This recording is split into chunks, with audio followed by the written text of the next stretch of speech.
Proper story is supposed to start at the beginning. Ain't so simple with this one. Now here's a kid whose whole world got all twisted, leaving him stranded on a rock in the sky.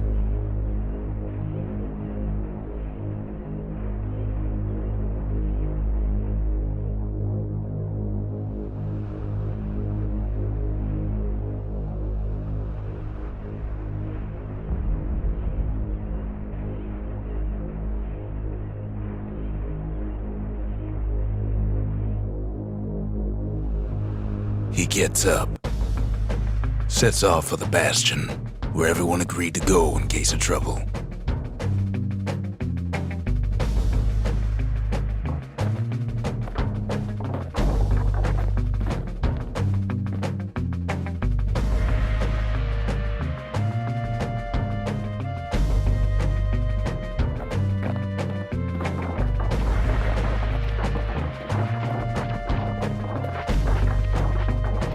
Ground forms up under his feet as if pointing away.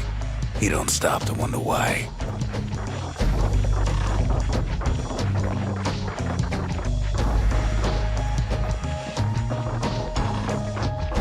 Finds his lifelong friend just lying in the road. Well, it's a touching reunion.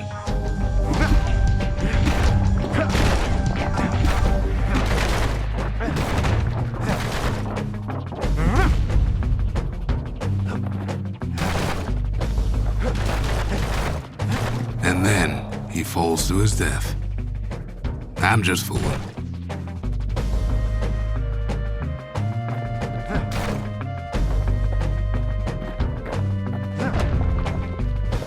He sees what's left of the rippling walls, years of work undone in an instant, in the calamity.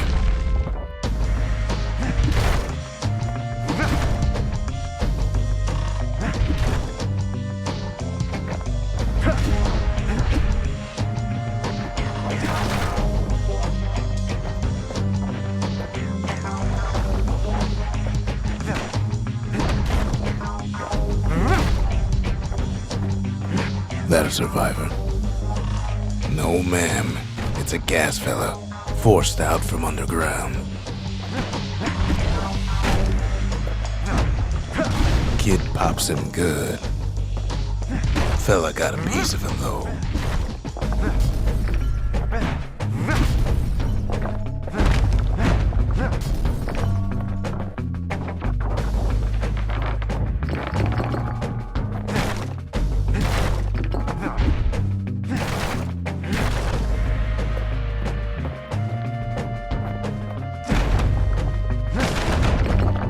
Kid just rages for a while.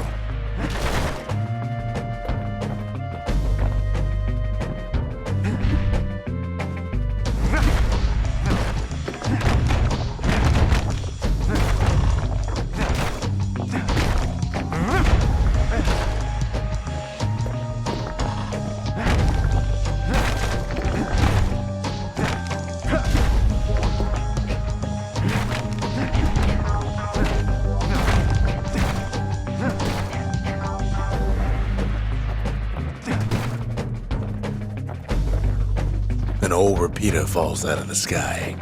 Ain't a gift from the gods, but it'll have to do. Gotta hold her still to spin up the chamber.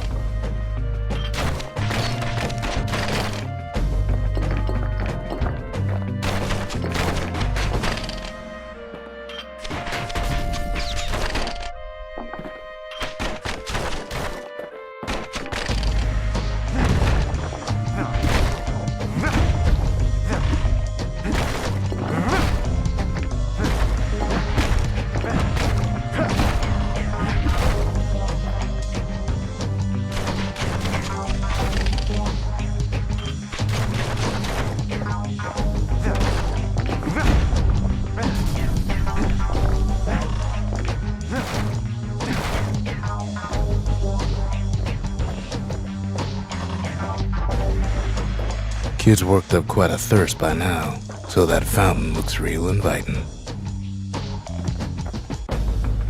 Sometimes you just need a drink.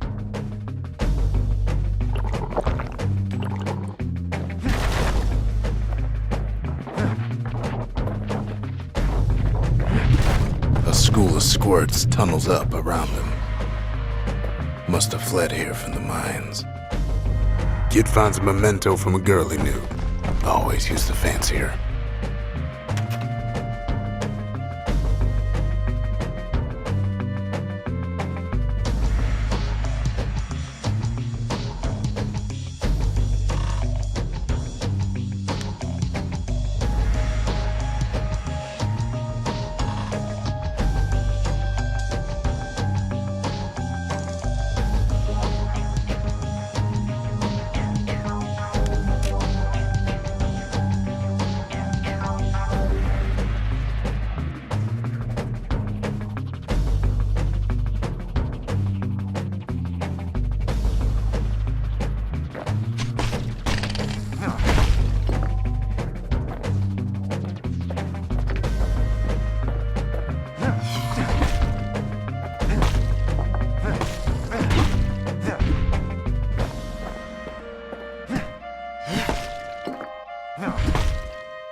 It's a wonder the old saloon's still standing. Used to have the nicest view.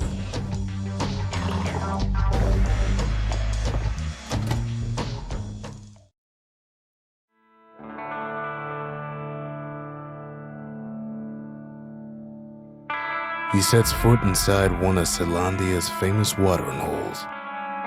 Inside's old Rondi, the bartender. The calamity got him before his drinking did.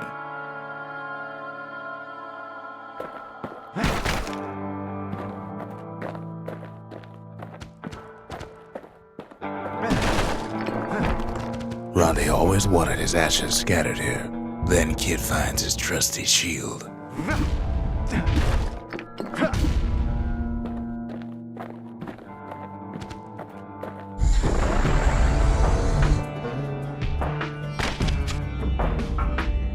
But just as he's getting a handle on it, the security takes him for a petty thief. Clang. Shield saves his hide. Special delivery. Gas fellas.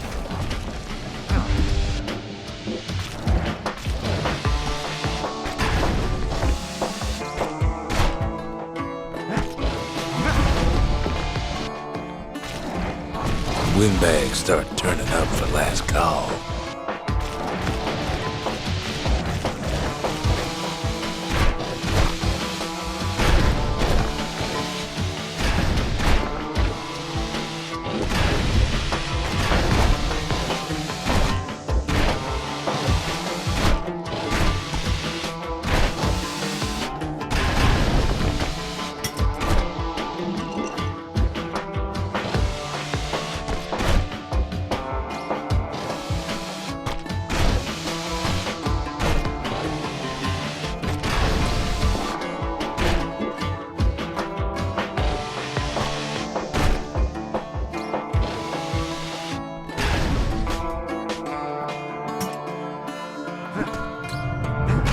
More squirts start coming out of the woodwork.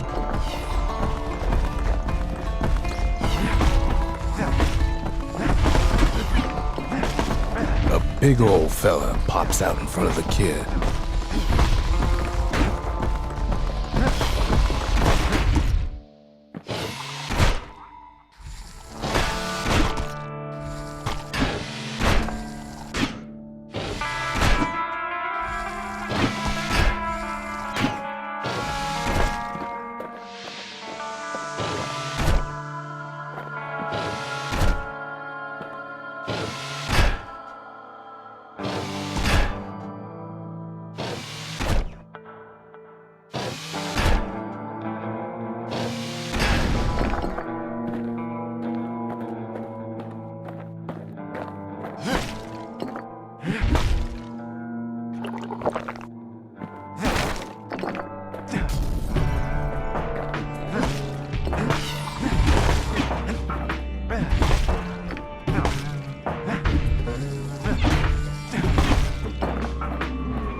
Kid sees the way to the Bastion out the window. It's a bit of a drop.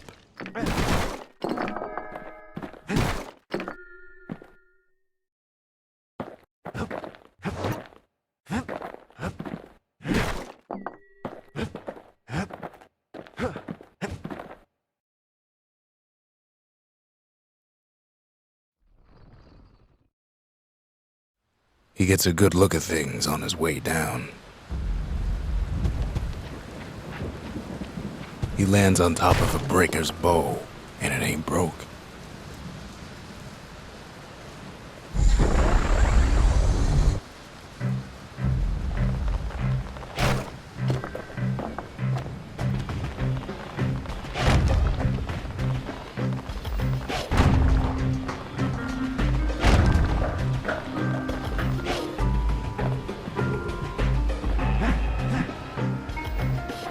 Kid spies a good perch for some target practice. He knows he should draw the string all the way back. Right back at you.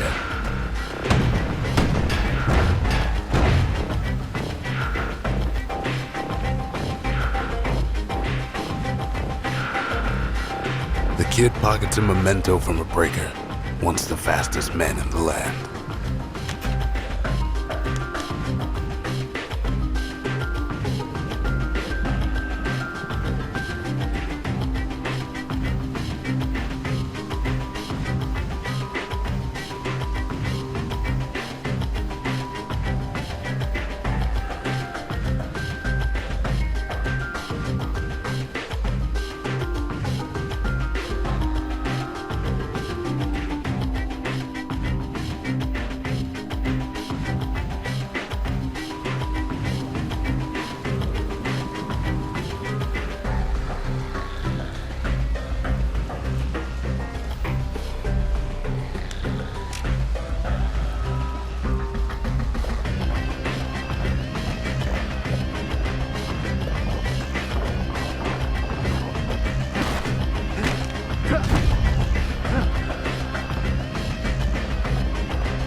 Good news is the emergency defenses still work.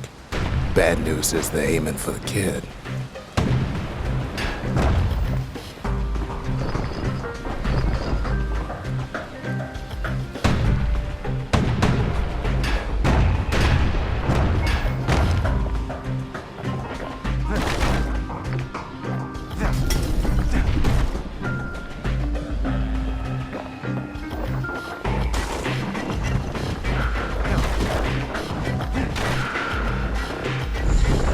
Picks up a few pointers from a dusty old tome. He's a mighty fast learner.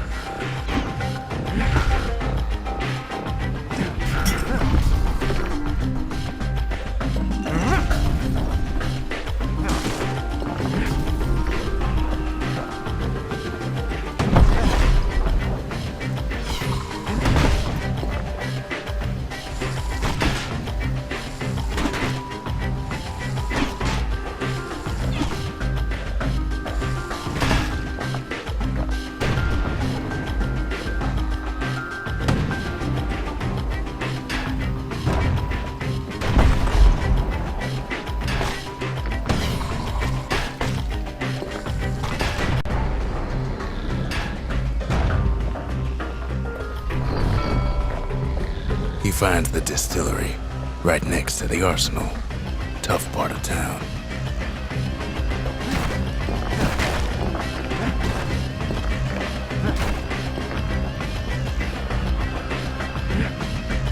One sip of the spirits in that distillery, and the kid'll feel like a new man.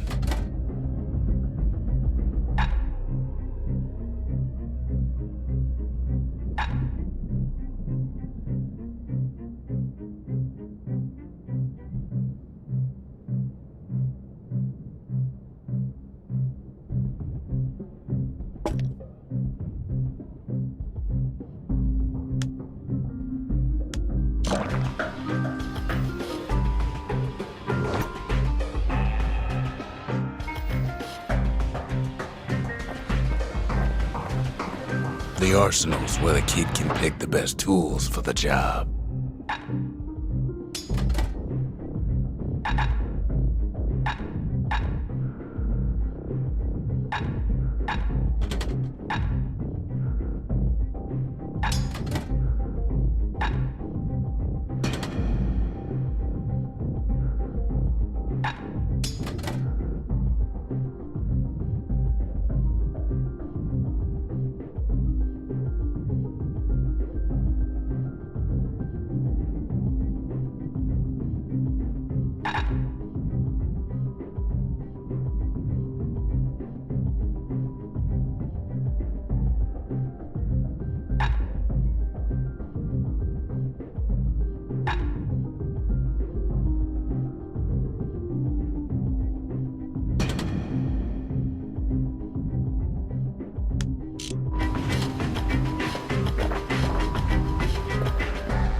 Some of them squirts birthing like crazy in a couple of corn bins.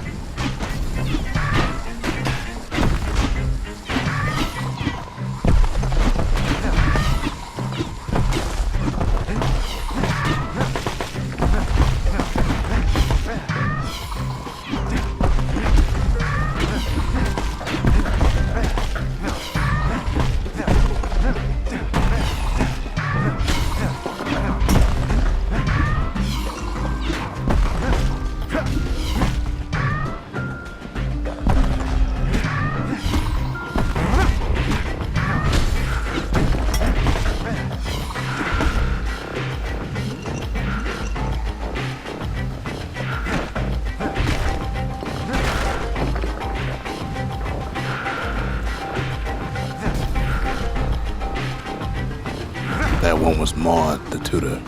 Once taught the kid good manners. He never used them, though.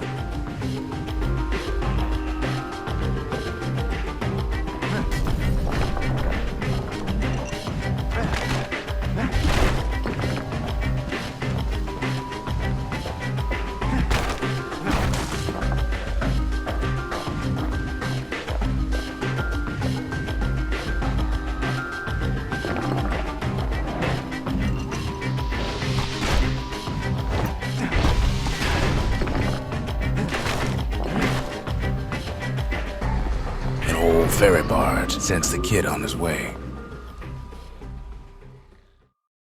The Bastion's real close now.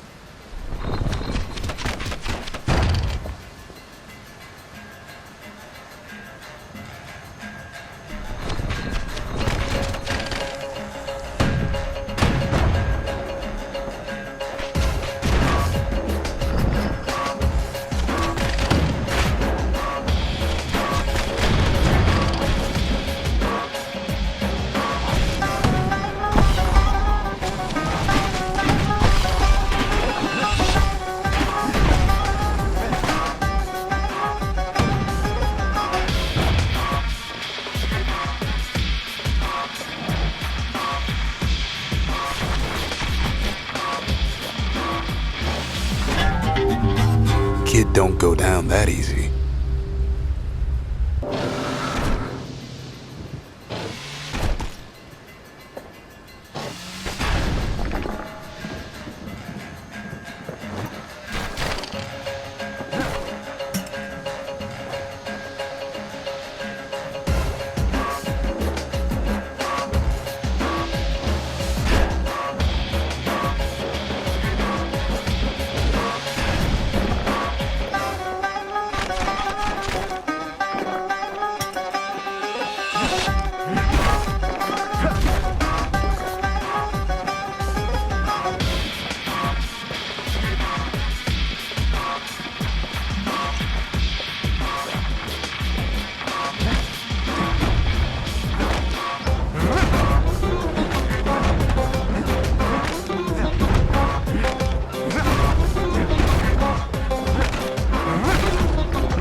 takes a chunk of alloy. Smell of barley and spoiled blueberries fills the air. Scumbags. Kid maybe shouldn't have done what he just did.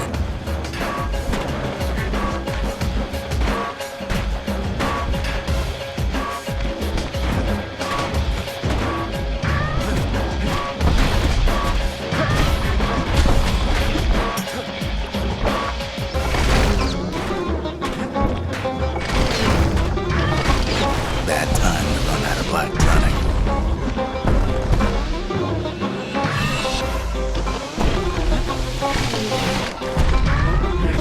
Robs a scumbag of his last meal.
Kid puts him out of his misery.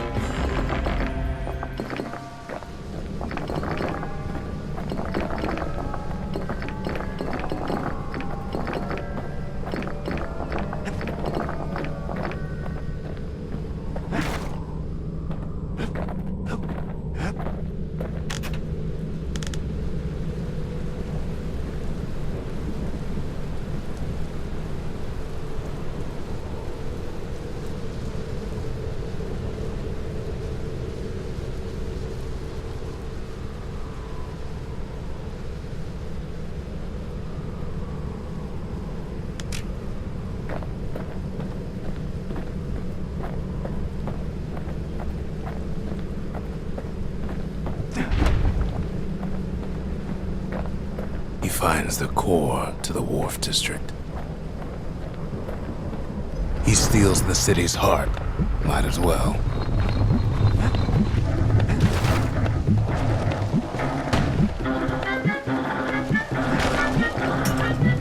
Kid has a feeling he better get a move on. The place is starting to fall. See, that core Kid took was the only thing making this particular rock stay afloat.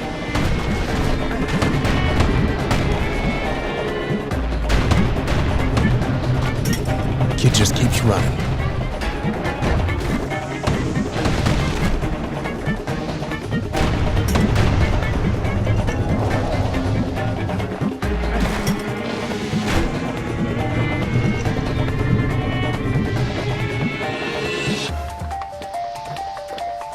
At last, the skyway's in sight.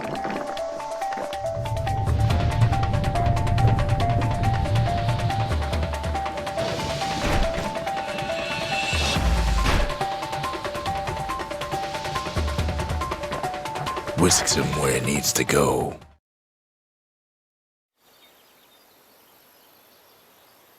Now the kid sees something stranger still. His mind races.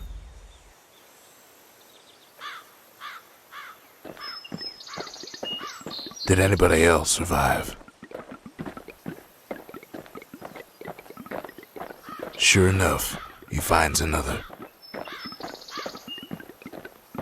He finds me. We talk for a spell. There's a bit of the Bastion's power in that crest. enough to point the way to the cores.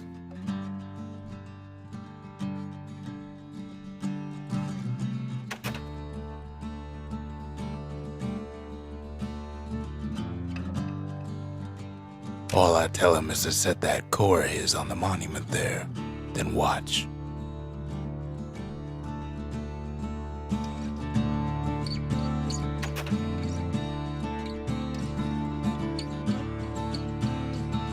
I try to let the kid down gently. This is the Bastion, all right, except no one else showed up.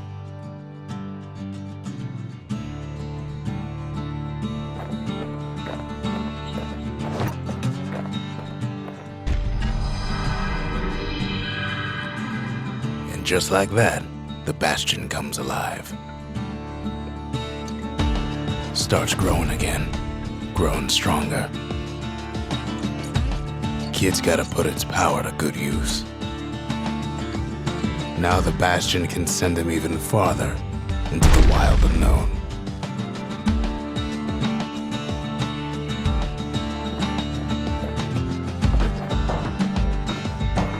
Kid ponders what to build.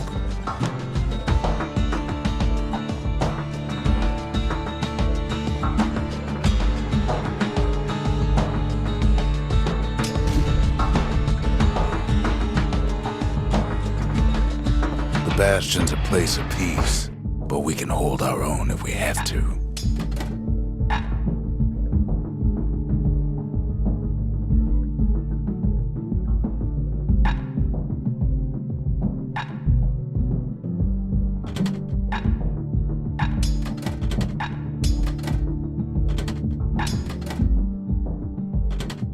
A repeater goes with a hammer better than a box of nails.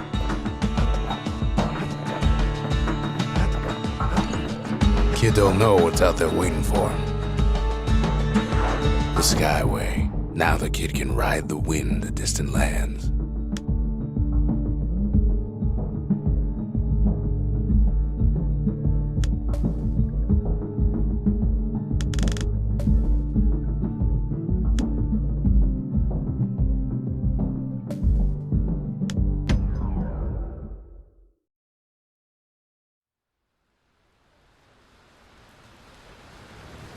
The breakers used to come here for target practice.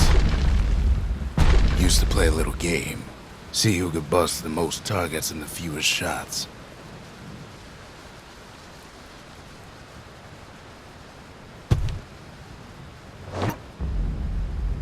He's focused. He's armed. And he's off.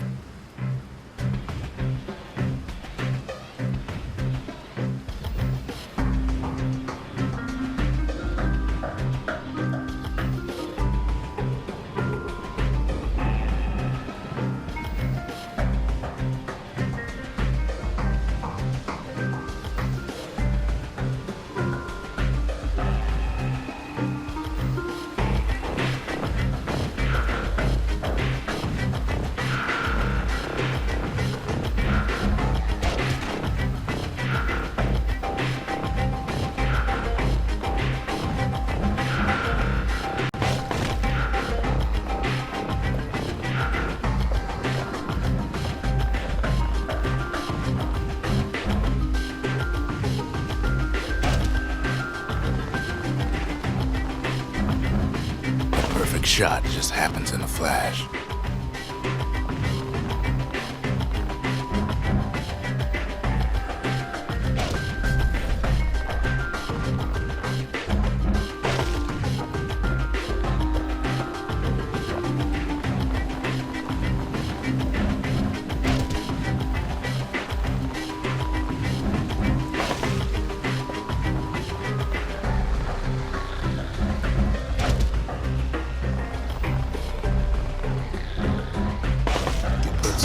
Solid performance.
He returns with some of the materials we need.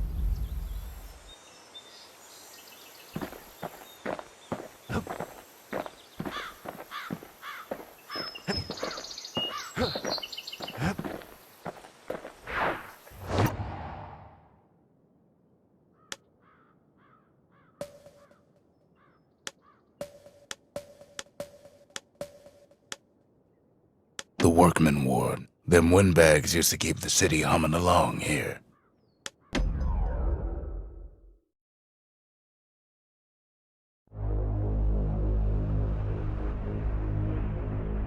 Now he lands at the intersection between bad and wrong.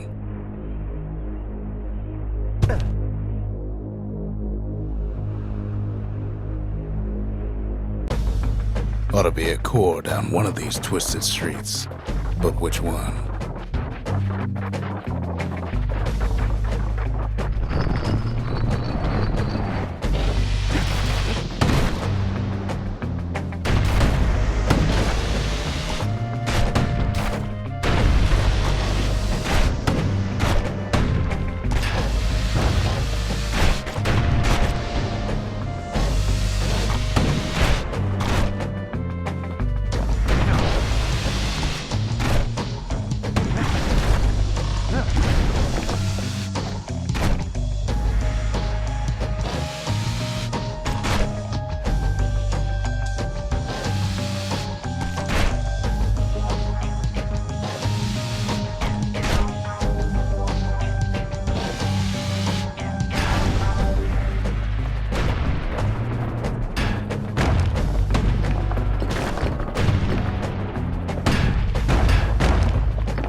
The white gas fellas all dress alike. Kids wondering the same thing.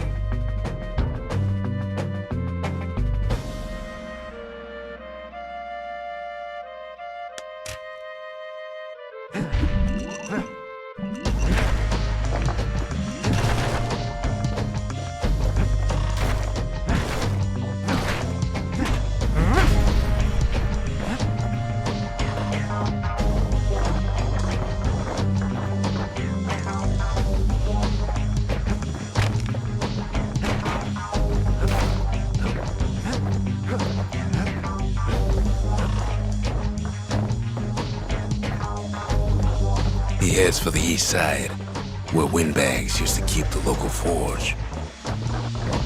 They ain't pleased. No coal or alloy left to pay him for their efforts.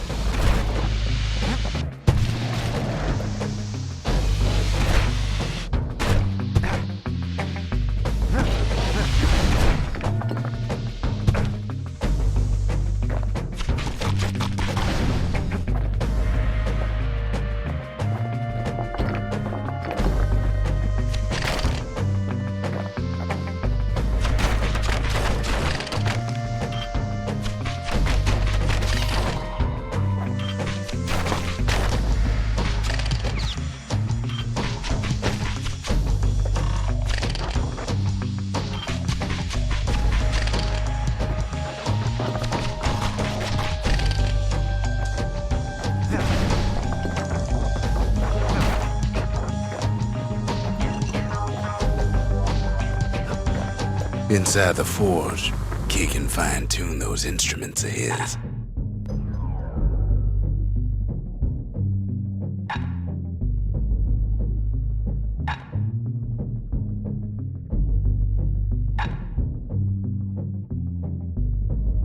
Kid's lifelong friends looking fit to keep on fighting.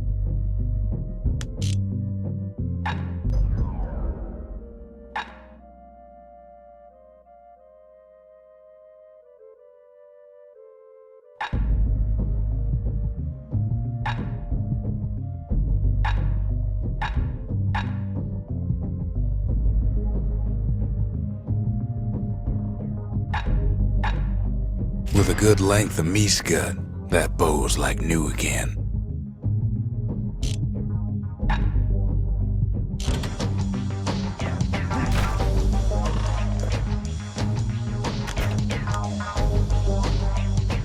Core ain't here neither.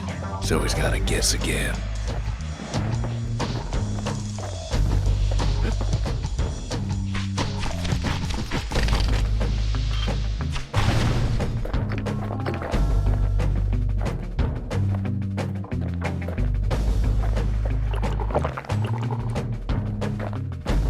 He heads for the squirt steps. Won't be no field trip this time.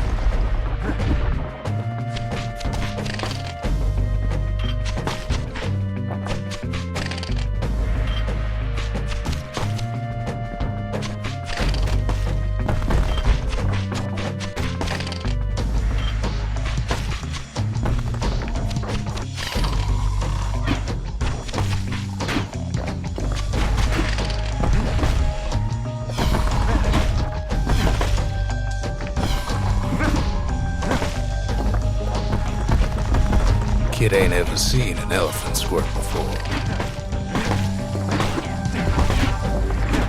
Hopes he'll never see one again.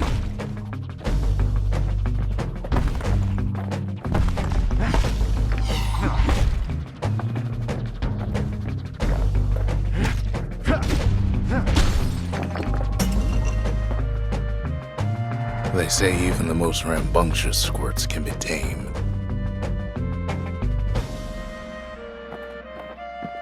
No sign of the core here.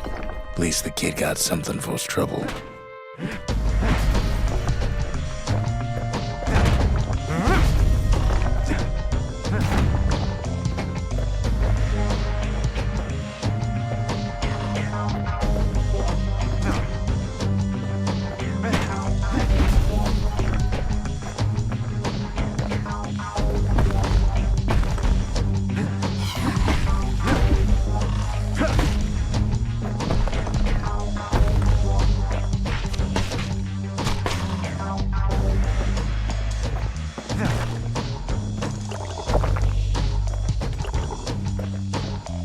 Them squirts just don't know when to quit.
And there it is, but it's locked down tight in an alloy cage.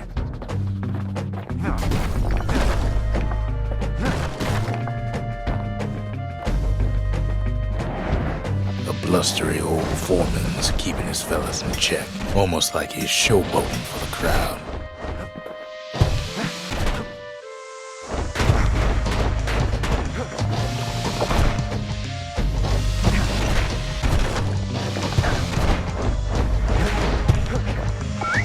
Squirts don't make the best of friends, but they can be useful in a pinch.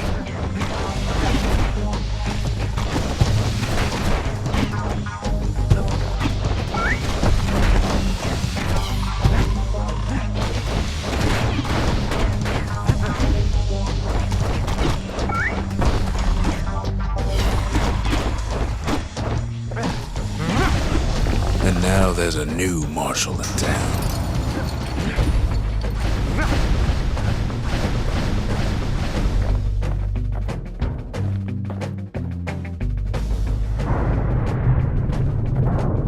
He hears the whole place groan, but it's too tough to fall. Might as well check the other side streets before leaving this hole.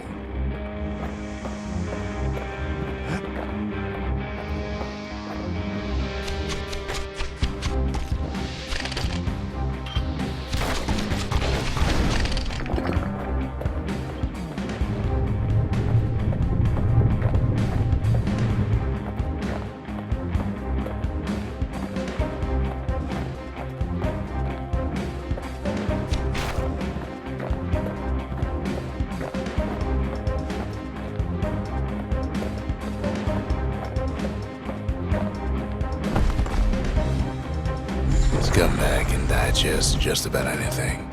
Except for this. It's quick for slicing and light enough to throw.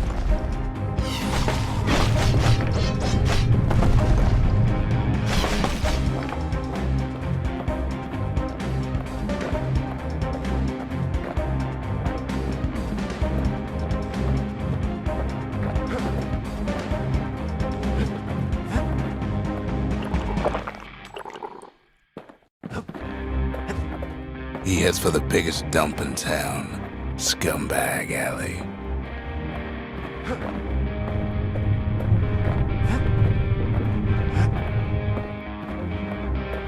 The rest of the path is gone for good, and his city crest won't bring it back.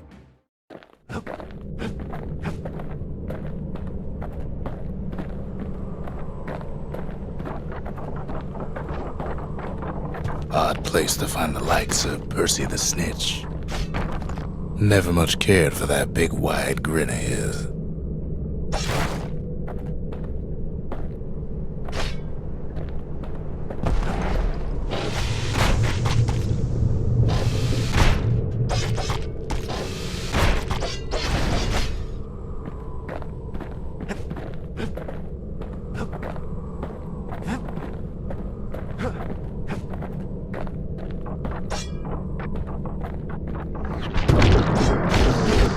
Some scumbag still feeding off the city's own trash.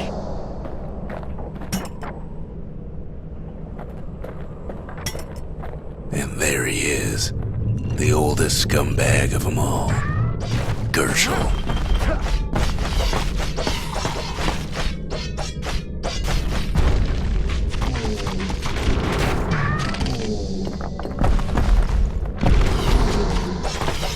The calamity ain't done much for Gershel's sunny disposition. Shame old Gershel can't float like when he was a young fella.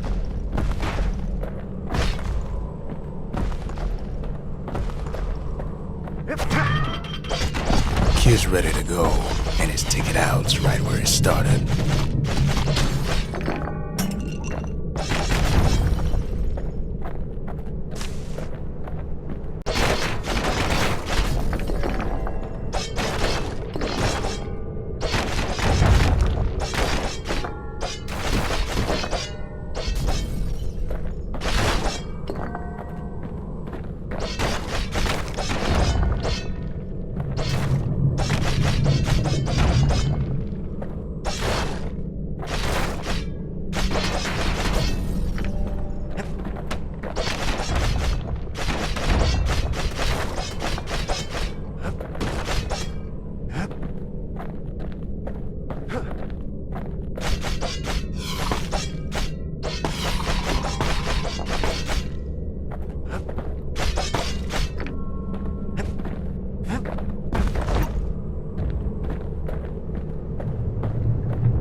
He comes back, just like I knew he would. The core hums in his pack, the monument's calling for it.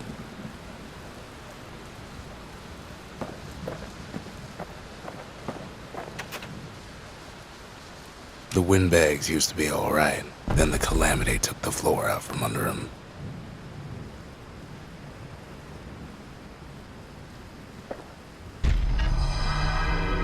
Kid does it again.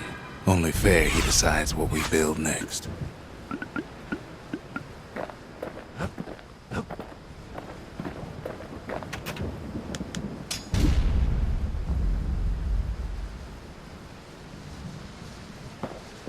A lot of things need fixing up in this world, and we can start right here.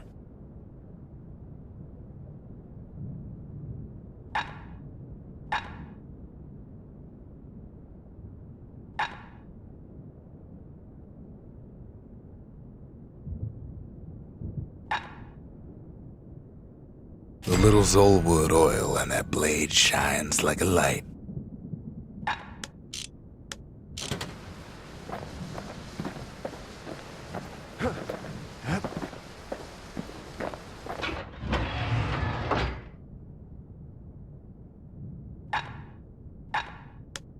The repeater and machete, favorite choices of the Ura hunters we once fought.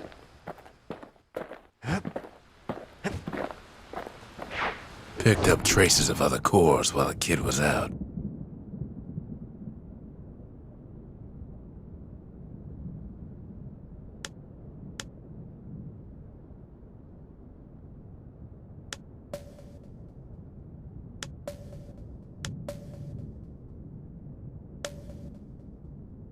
The melting pot, place hoarded all sorts of fineries from beyond the boundless sea.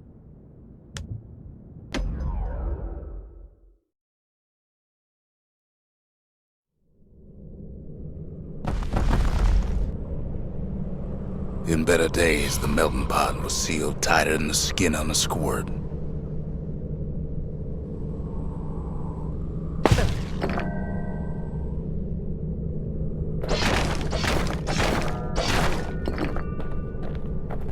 Of all the plans to survive the calamity, it had to be stabweeds. Blasted things hurt like a broken heart.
If there's a core, he figures it ought to be deeper down.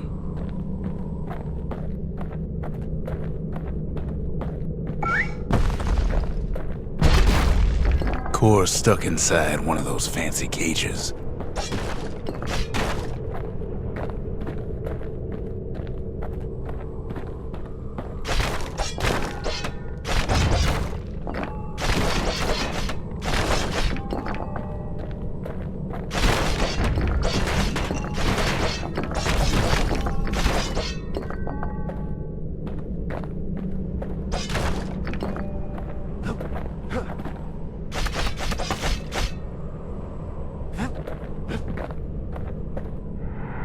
Some of the stuff lying around is downright dangerous.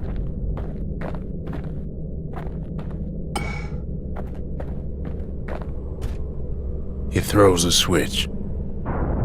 Now what could possibly go wrong?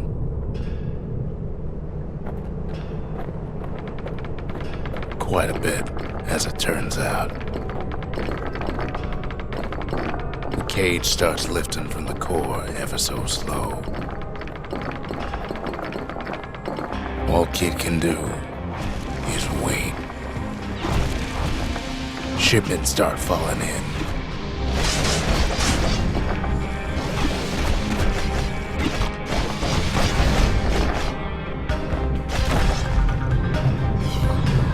Not every squirt's born bad.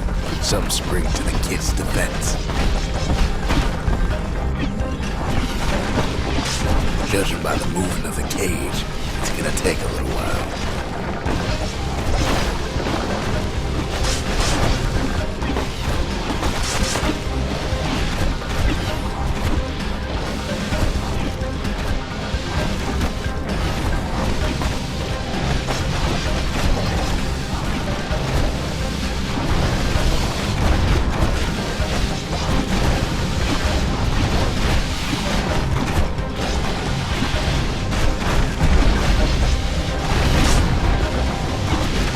scumbags don't take kindly to interlopers.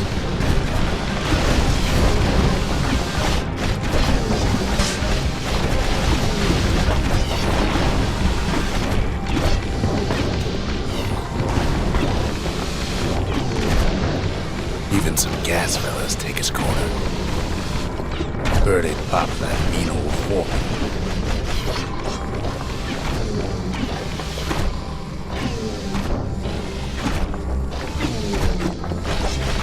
At this rate, maybe 5 more minutes, maybe 30, hard to tell.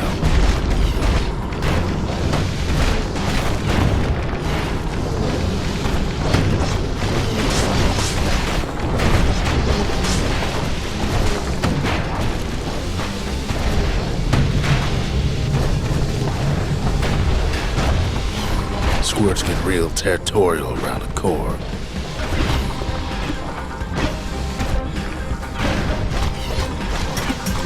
Then a shipment of free samples shows up.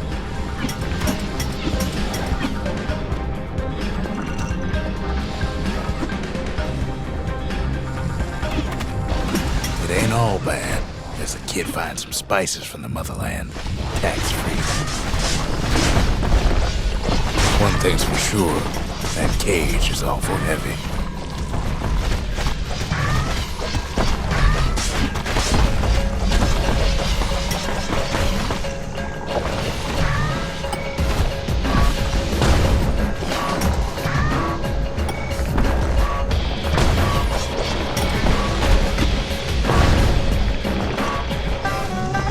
It's a troublesome scene to be sure.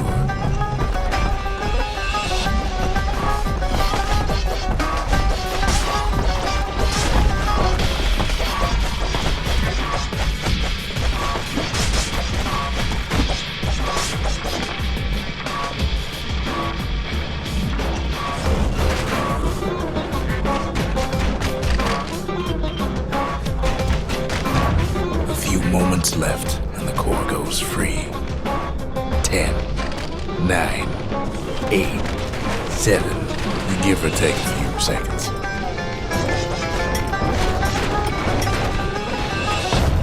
Finally, the core's within reach.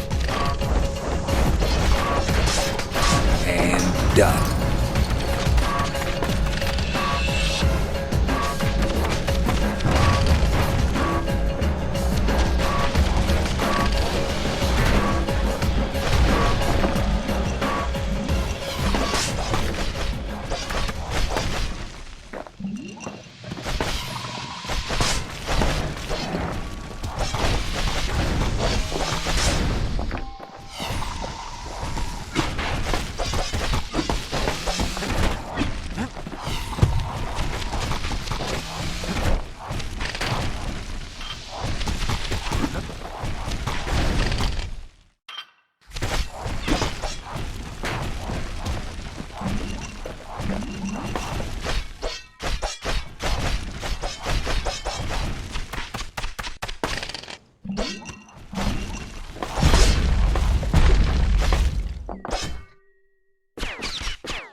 He's got it. Just gotta get to the nearest barge.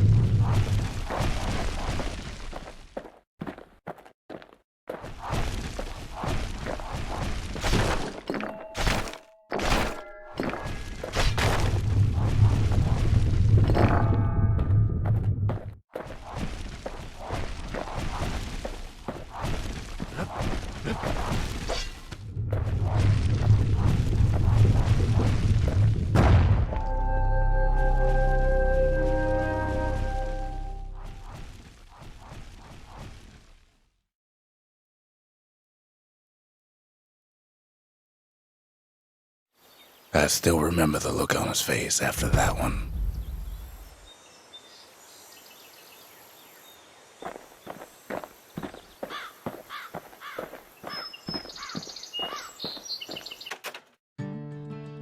Folks voyaged across the boundless sea to found Zealandia.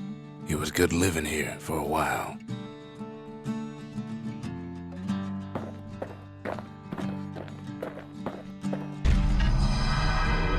The old world's finished, but the new world's just getting started.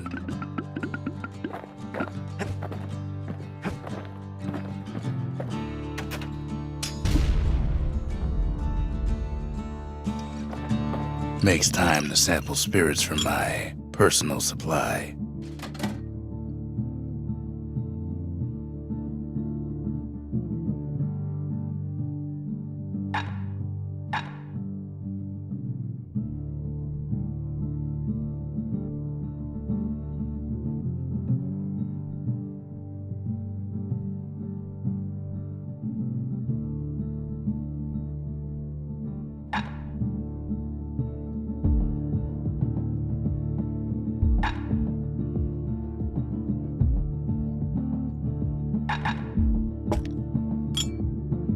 Party punch is so zesty, it'll let you carry on through the worst of times.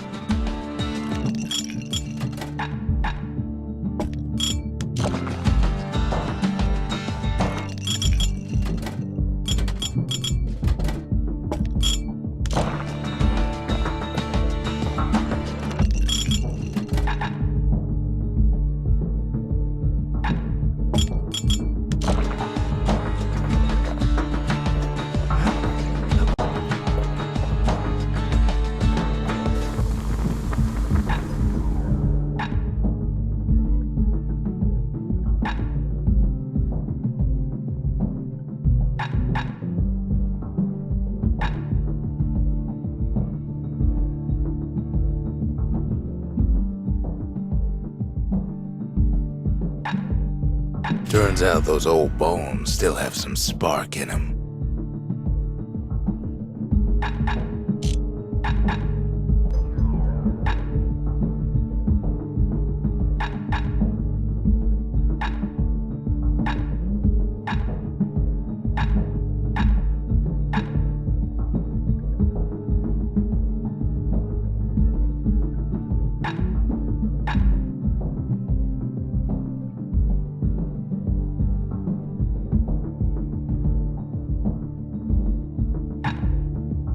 Kid packs a special surprise in every one of those arrows.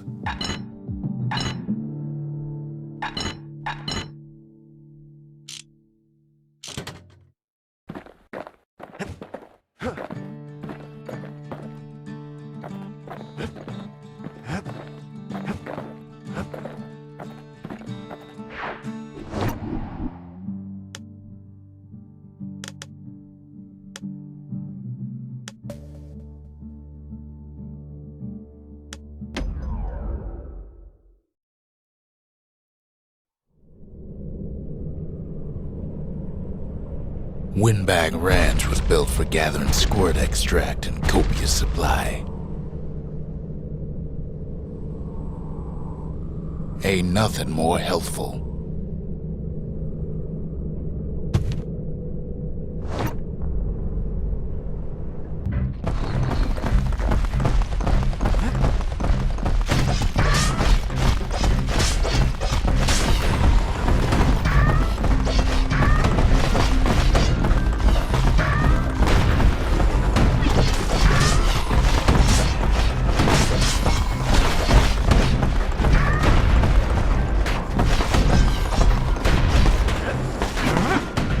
Some folks showed up to make a fast buck with nothing but a knife.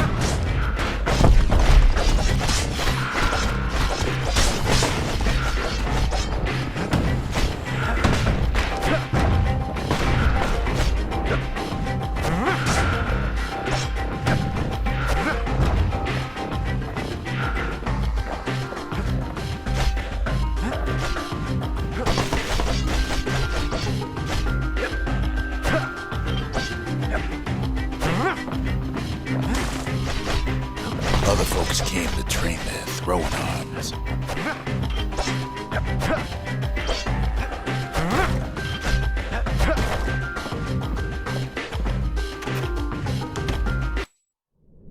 Always time for juice and squirts, they used to say.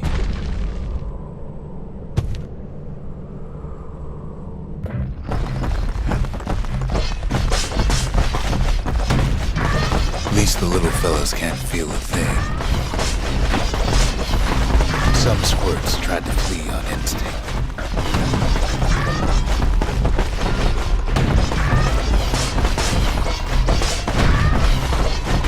Best to put them away first, before they rile up the others.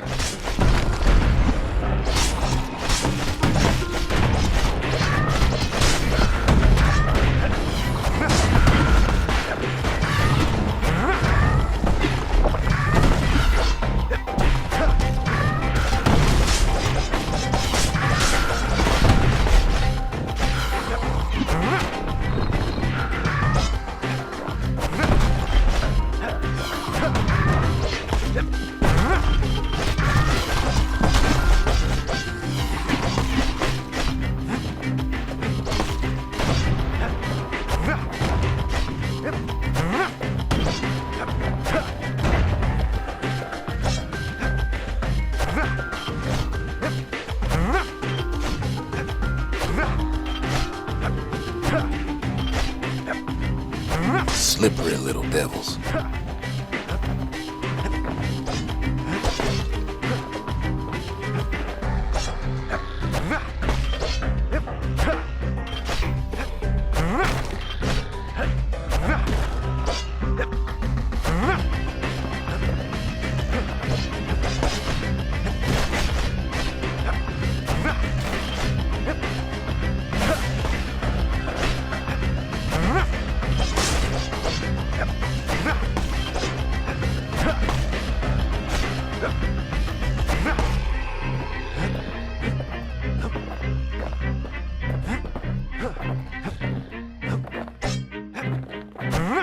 Kid cuts all of them down soon enough.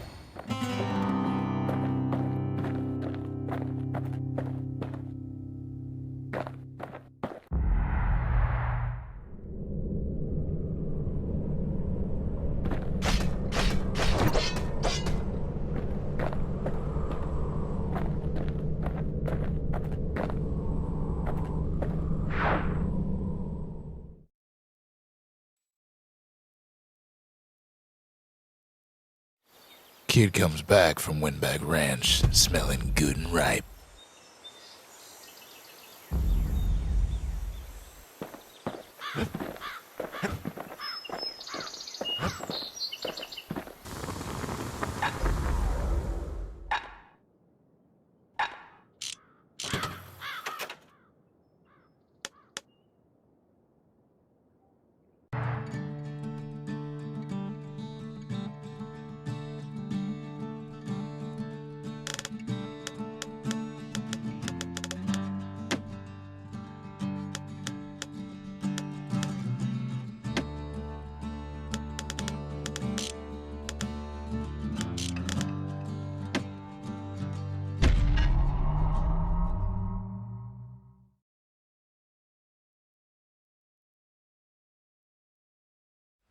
Kid comes back from Windbag Ranch, smelling good and ripe.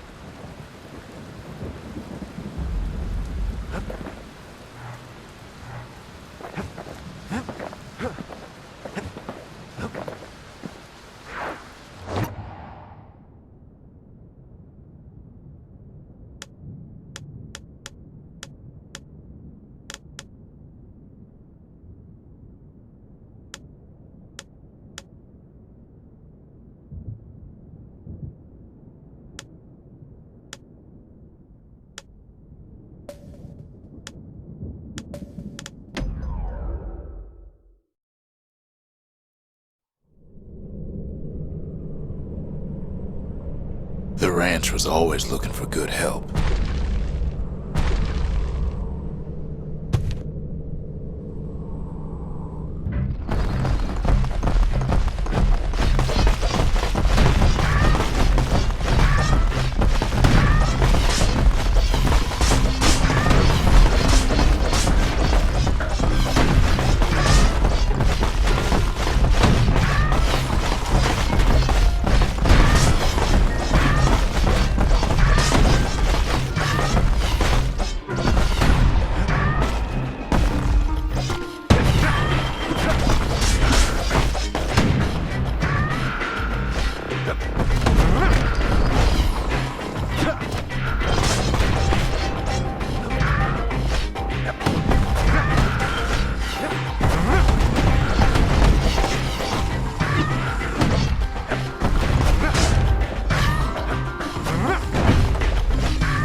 Kid makes short work of them things.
That's Windbag Ranch. Perfect place to work a blade if you got the stomach for it.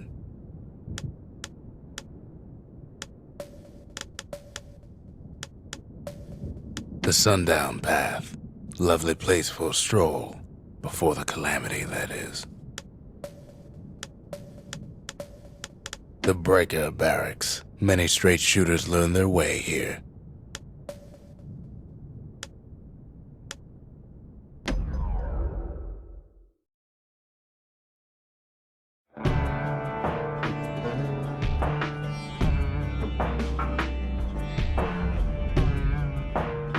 Couples used to walk the Sundown Path. Kid ain't here for pleasure, though.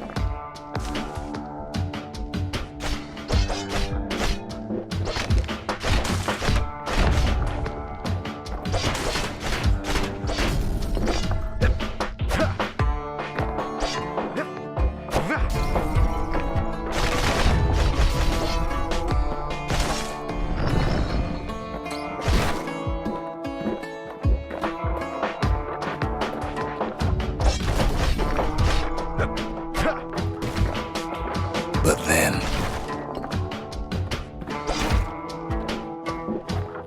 somebody gets to the core before the kid.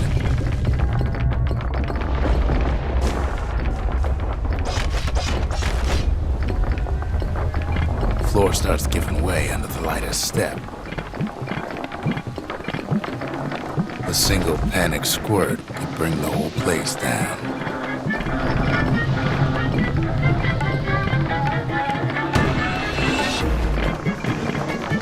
Fragments of the old world rain from the sky.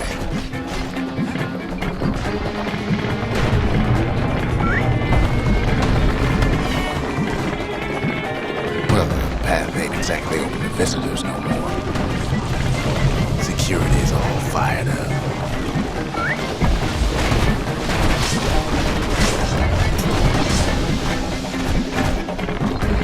See, the path was intended for leisurely strolling and such.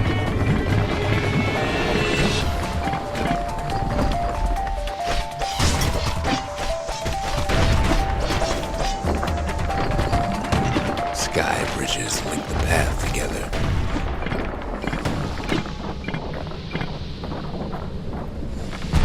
One of them bridges whips the kid along. Air travel always was an iffy proposition.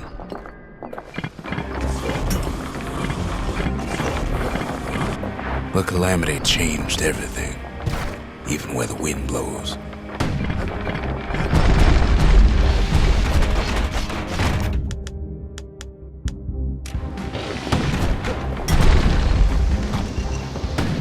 Well, if we mastered the winds in the old days, we can do it again.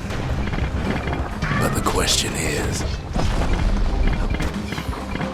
Who else could have taken the core? Well, ain't no survivor stole the thing.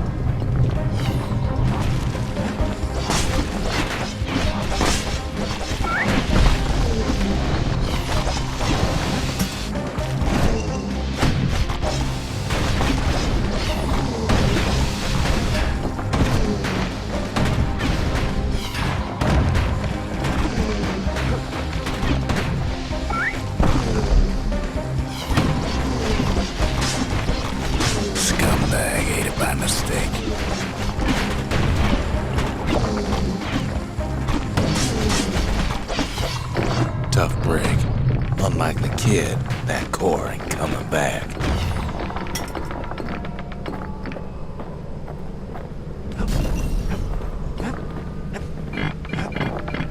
No, they used to ship live munitions down the path.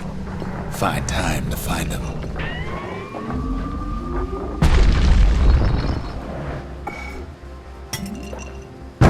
He's wise to toss those things plenty far away.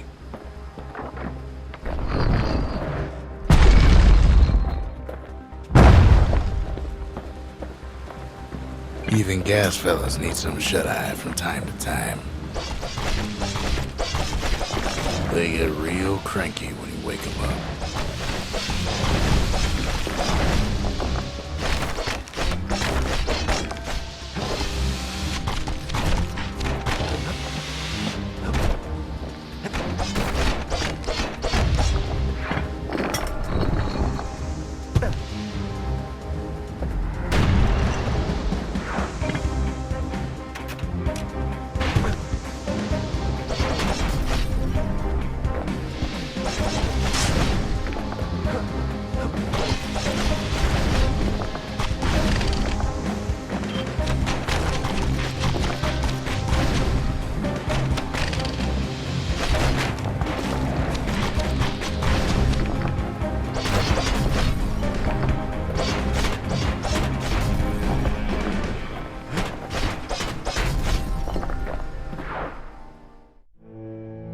In all this toil, Kid keeps coming back to an overwhelming question.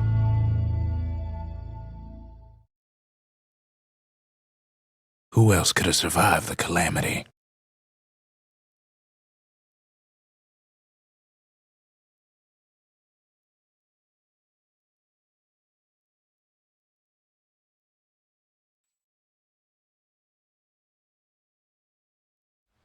So he didn't find the core that time, but that ain't about to stop us.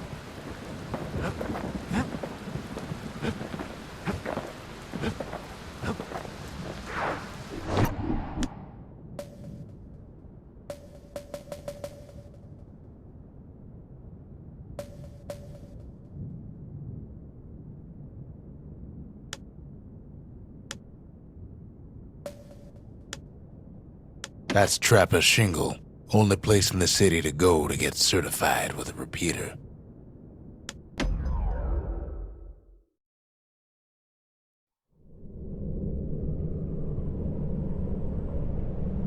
No place better than Trapper's Shingle for learning to tread light and shoot straight. Trappers had to tread real careful here, else take a nasty fall. They train themselves by clearing out the targets, while not clearing out the floor.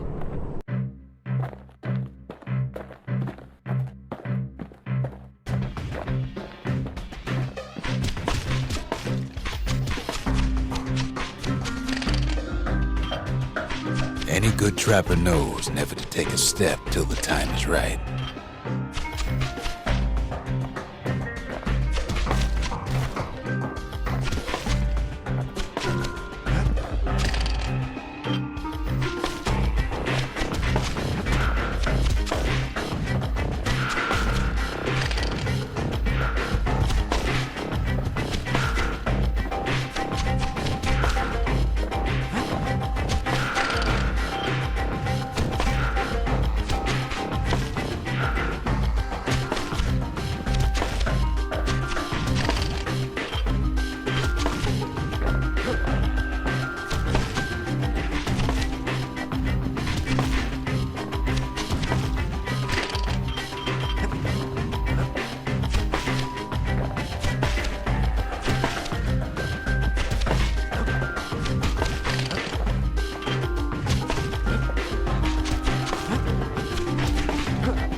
decent trapper wouldn't walk away empty-handed.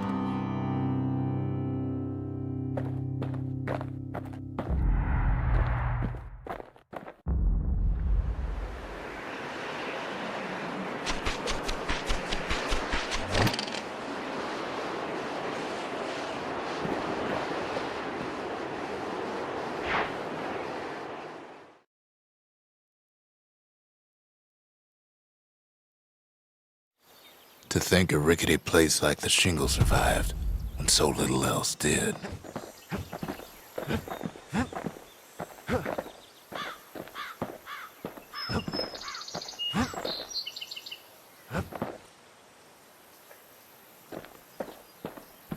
Ain't always much to say.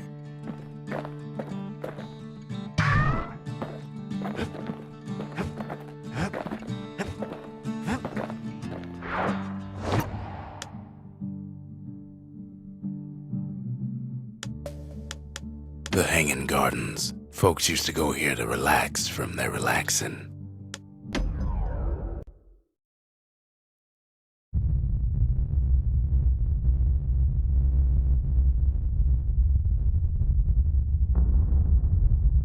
The dead welcome him with open arms.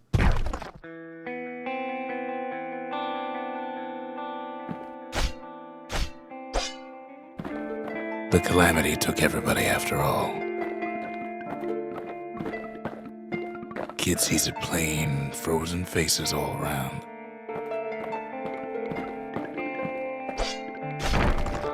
You don't much care to see him, not like this.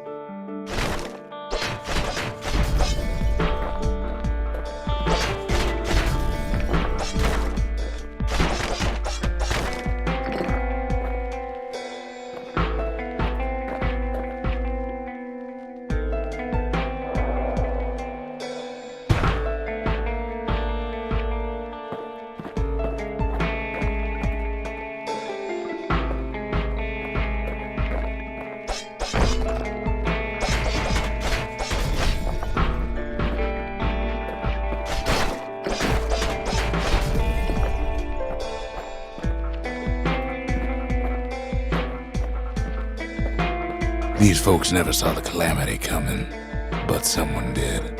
Someone close.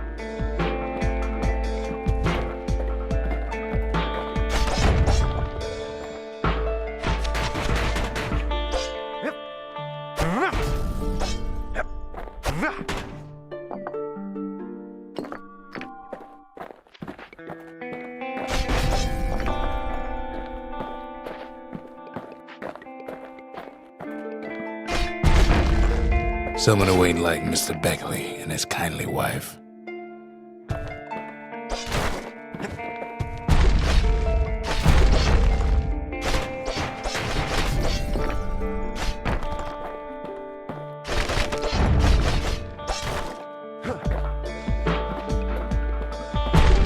There was someone like him.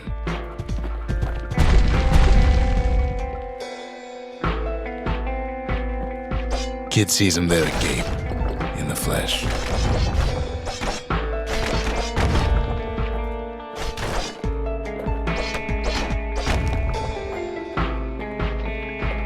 It's a snag or two trying to get to him. He ain't about to stop, no matter what.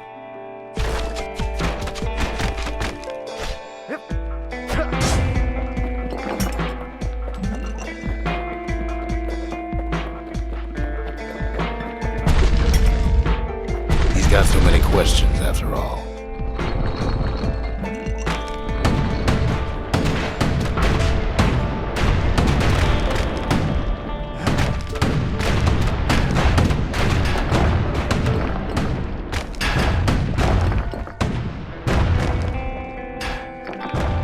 Just ain't got time for answers.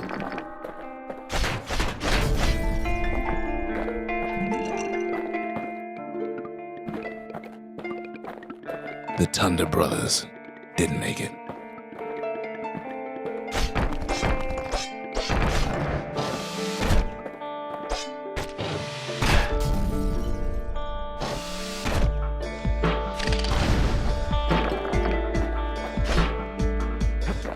They never saw what it was like beyond the walls.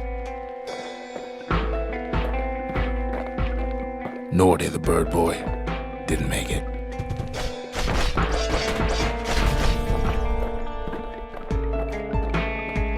The Jawsons, they didn't make it.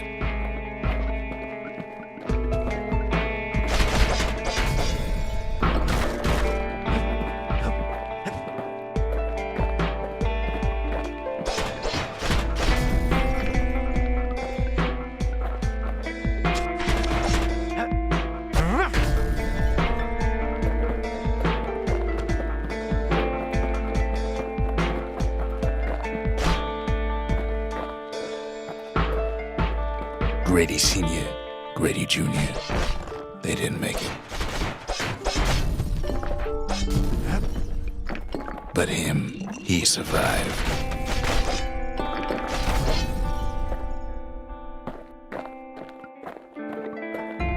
Kid finds proof enough that man ain't from around here.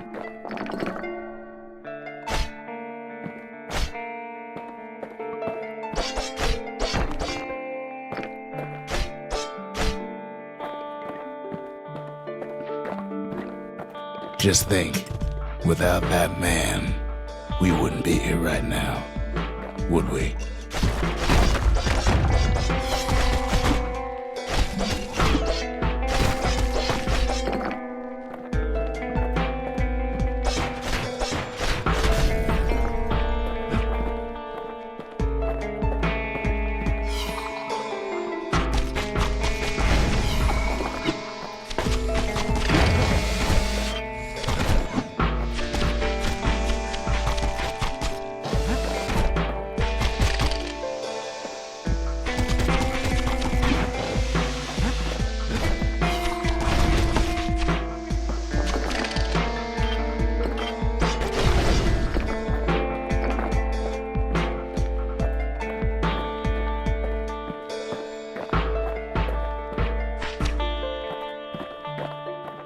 The core survives as well.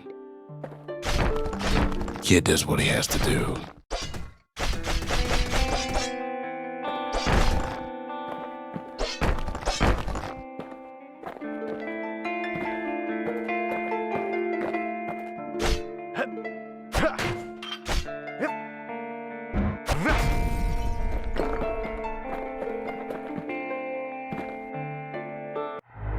And then, what do you say to a man who's seen too much? Kid hasn't a clue, but he says this. We have to go. Please.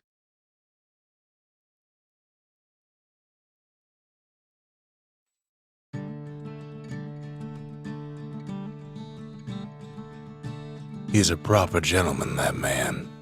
His name is Zolf. No hiding he's an Ura. Folks like him ain't never been a common sight in Caelondia.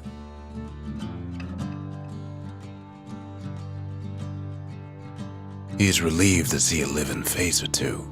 The kid and I introduce ourselves in kind. Both to him and to each other for the first time.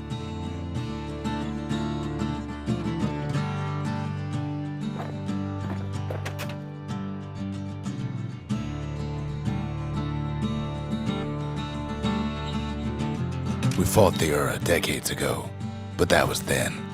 Things are different between us now.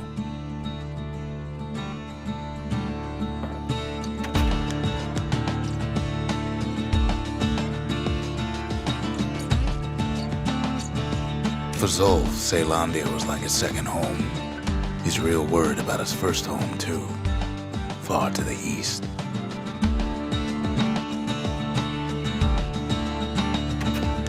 We all lost loved ones in the calamity, he says. I don't know how I'm gonna go on without mine. He was born in the Tazzle terminals. The Ura sent him on a mission of peace to our city, and he's lived here ever since.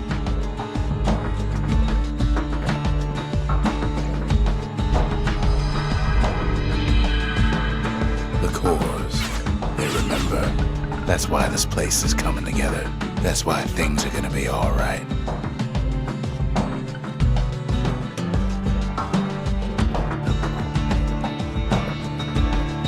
Well, look what we have here.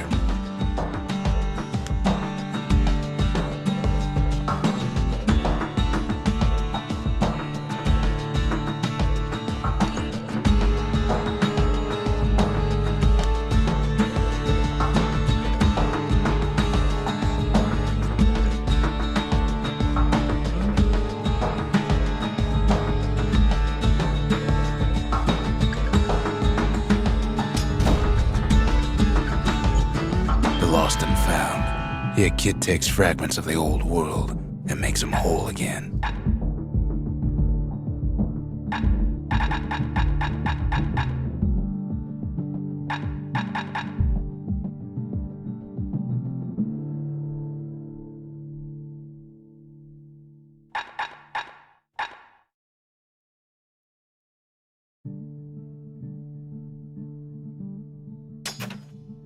All it takes is some fragments, and the Bastion makes it good as new.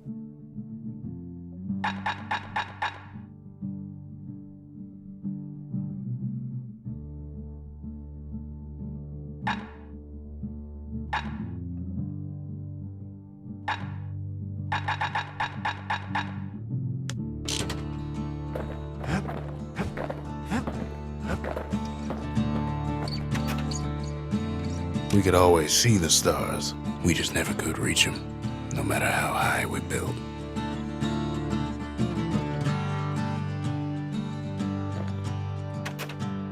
Zolf offers to help me plot the skyways for the kid. At least the calamity hasn't touched the stars, he says.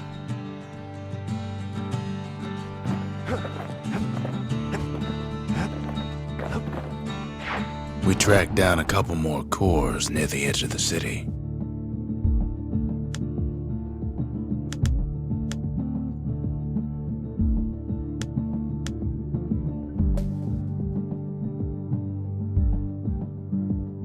That's Cinder Brick Fort, where the marshals used to watch over the city. There's Pith Orchard, built in honor of the bull, and folks like Zolf who pray to him.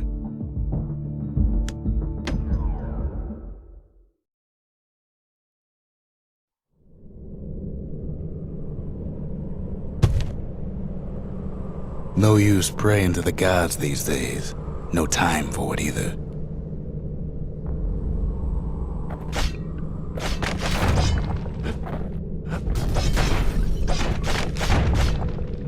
Pith Orchard. Place is a dead end in more ways than one.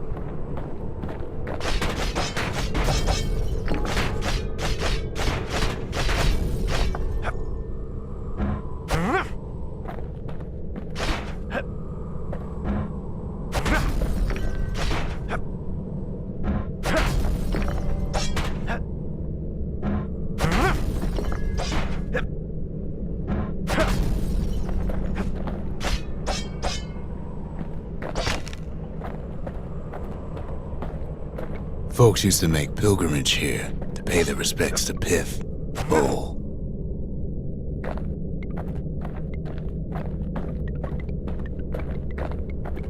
Well, the gods are long gone now, and the orchard core is long gone too. Seems Pith ain't much of a watchdog.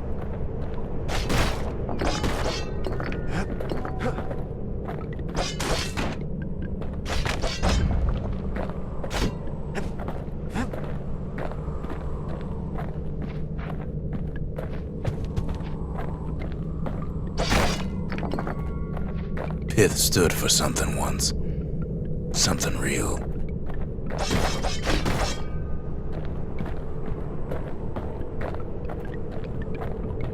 In time, though, the bull stopped being a symbol and started being decoration.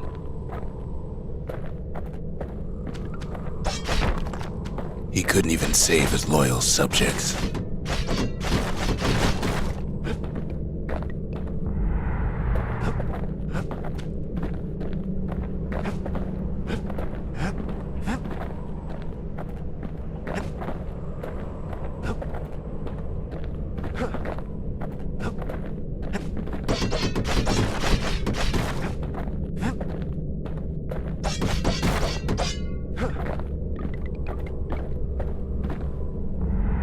The gods don't care about trinkets, but the kid ain't no god.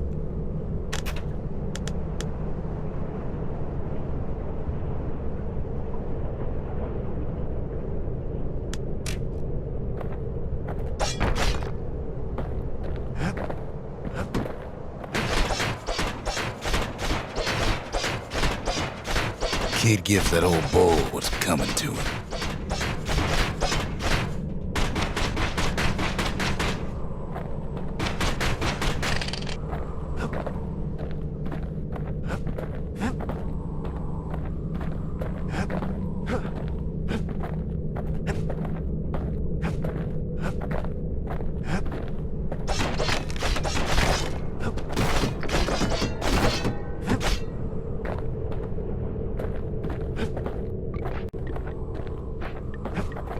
Pith makes a decent scarecrow, at least.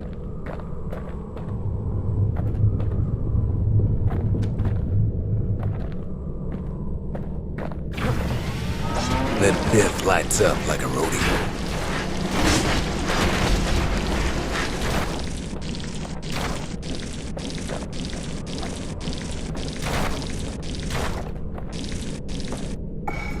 Ain't easy punching through his hide.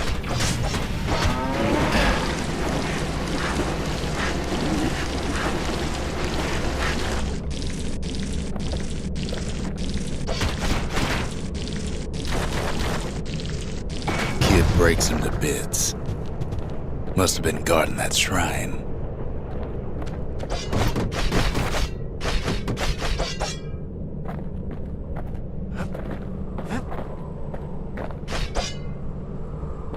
So what'll it be? Invoke the gods, or tell them off?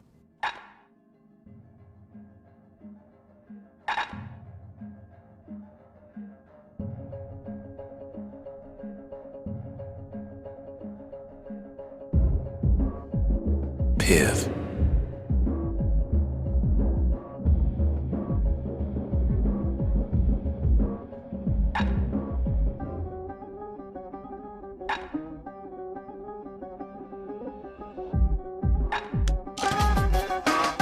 Kid decides to press his luck.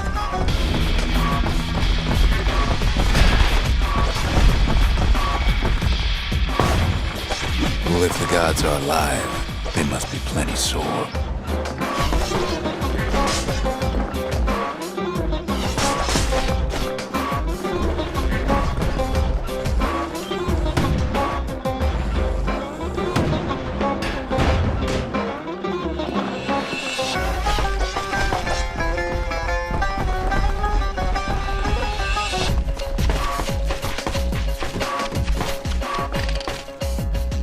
Kid ain't never seen windbags that quick.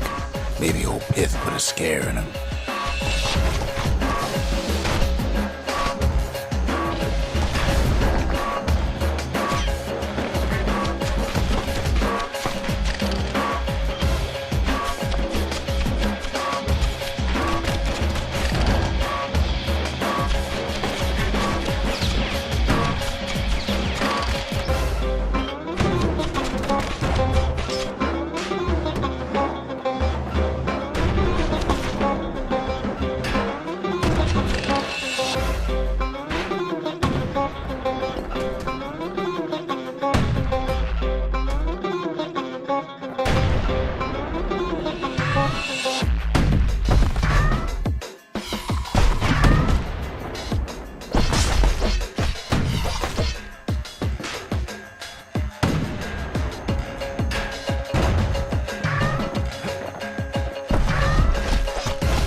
sacrifices Pith's trial, and he's richer for it.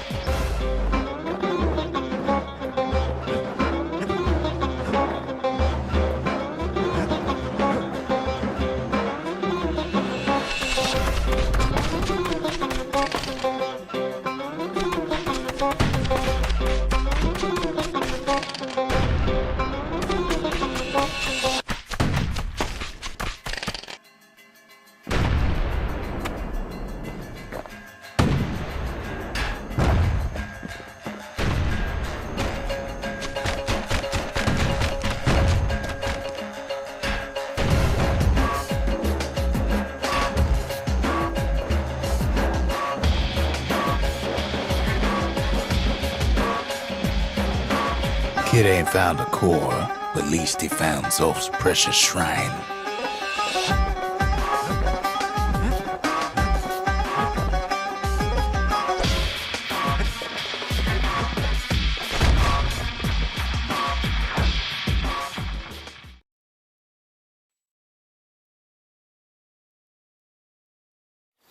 Now we can build a shrine of our own, though I got some alternatives in mind.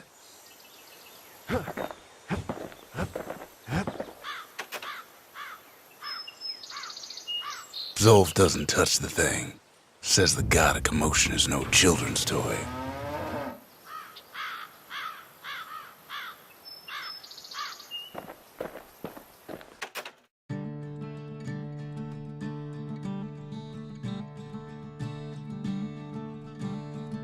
The Ura feared the gods. We turned them into toys, put their faces on our walls.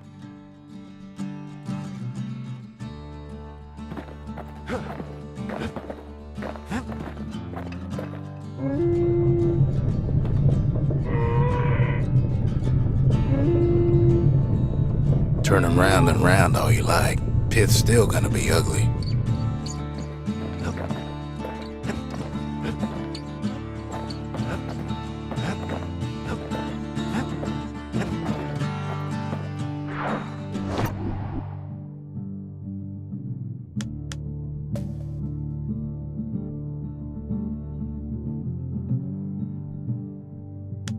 That's the Bullhead Court.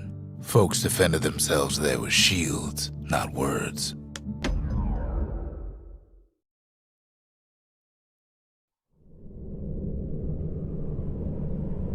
The accused always got a fair shake in Zealandia. Some used to take the Bullhead trial.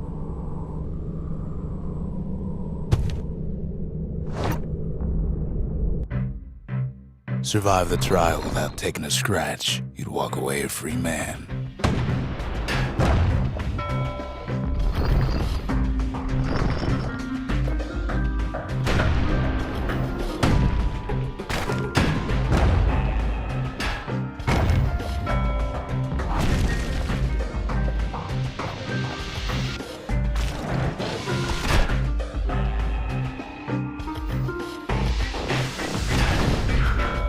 Bullhead trial taught folks three things. First, a good defense is a good offense. Second, you gotta always watch your back. Third, ain't no godlike bull up there gonna save you.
The smarter ones knew when to just step aside and let things go.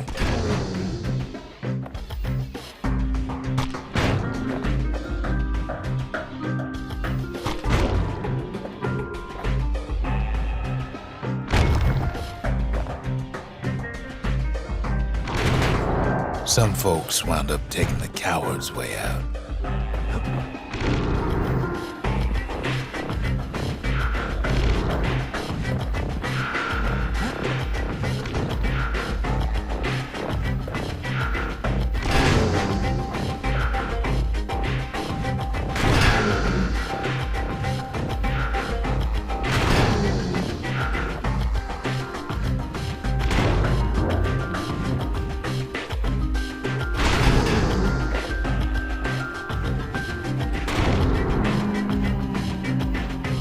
Makes it out in one piece.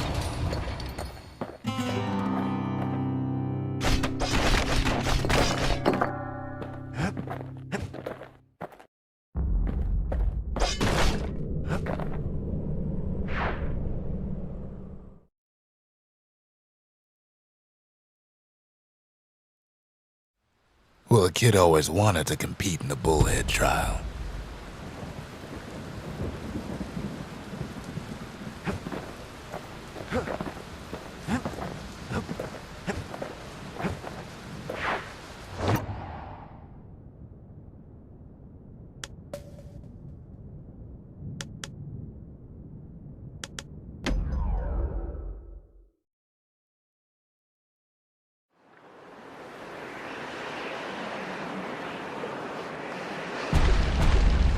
There's only one way to Cinder Brick Fort. The hard way.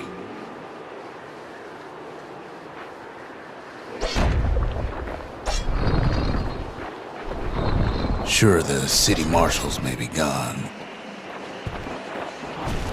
but now the fort's crawling with windbags. Wham! Kid's ready for the windbags this time.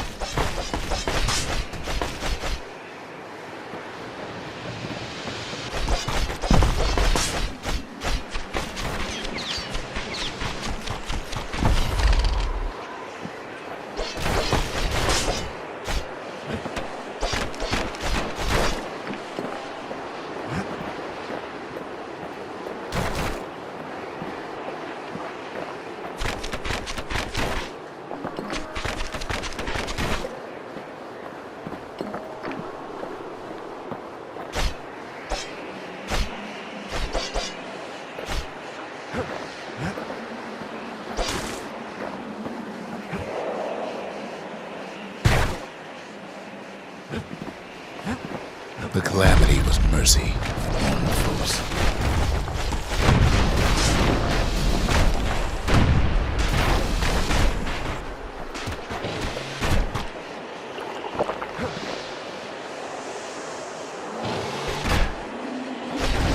The windbags ain't so lucky.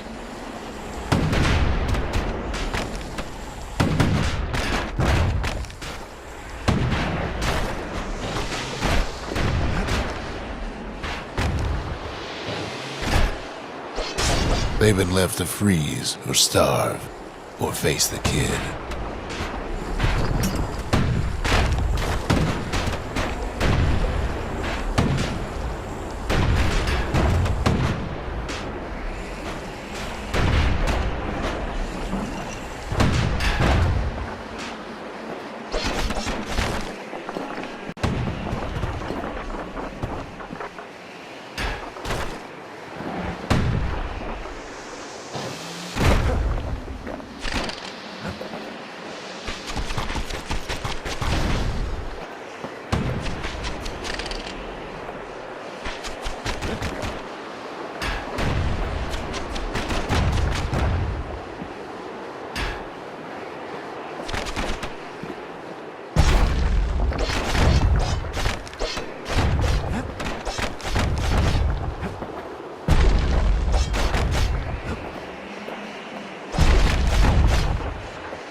Well, windbags young and old keep fighting for the fort.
Windbags ain't much different from normal folks.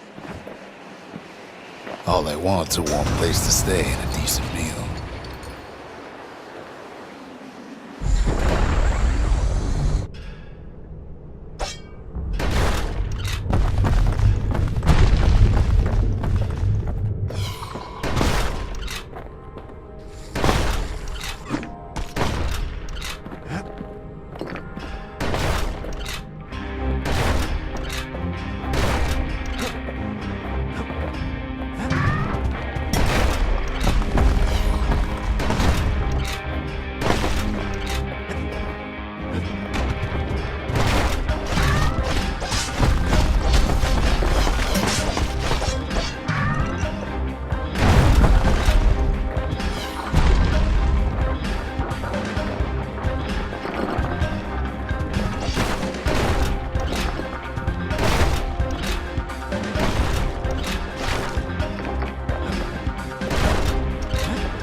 Drove the windbags topside.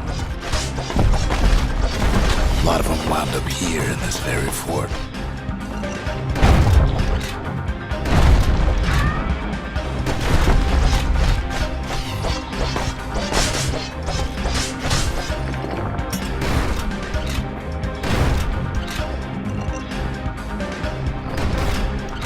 Could have been minding the business underground like in the old days.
Windbags can't use the marshal's supplies, but the kid sure can.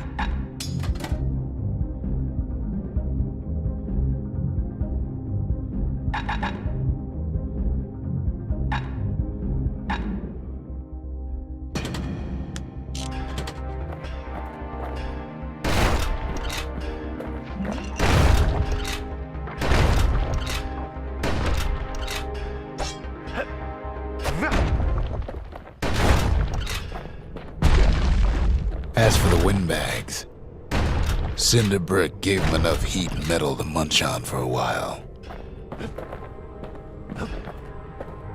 Well, the fort ain't theirs by right. Can't blame them for wanting it, though.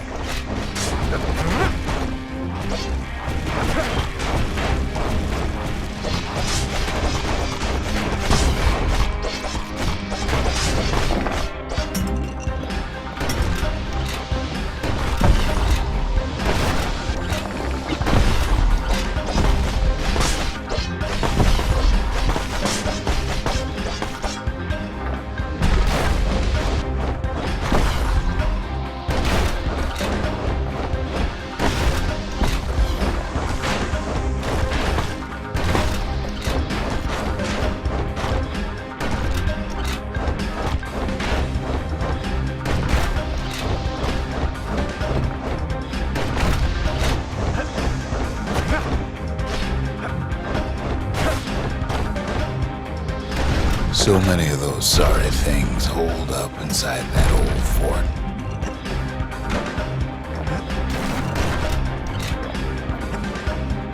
Not a scratch on him as he presses on to higher ground.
Kid's blasting everything in sight with that newfangled musket.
Kid's stash of grenades is there for him if things get even worse.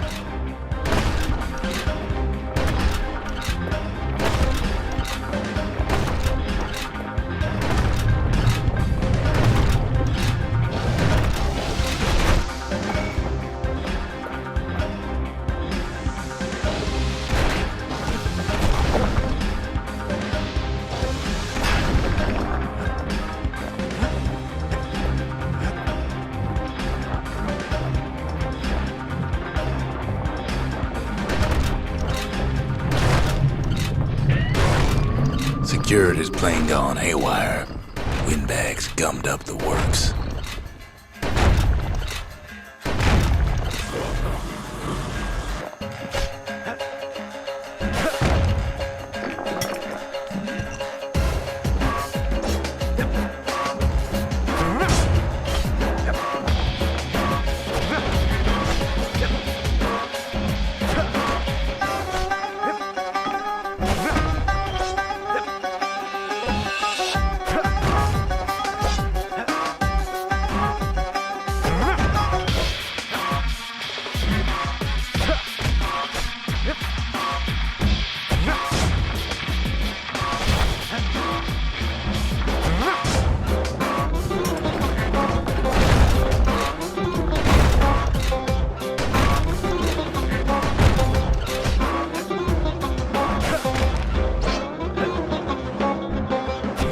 Kid ain't afraid of getting burned.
trapped the kid in the middle of the fort's parade grounds.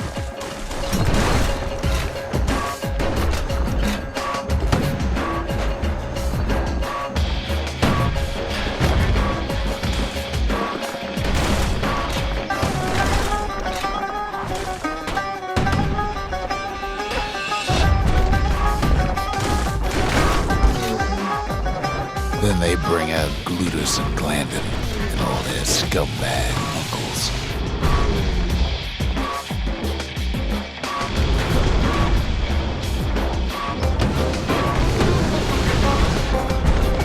They got something to gain, and only their sorry hides to lose.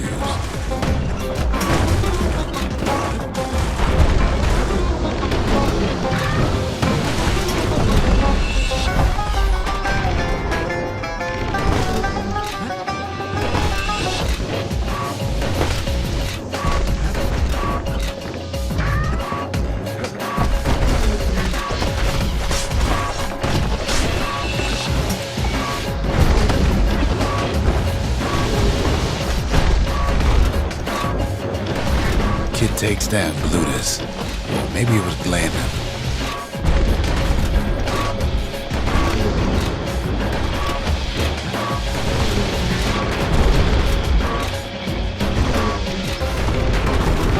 The other big fella soon joins his brother, wherever they are now.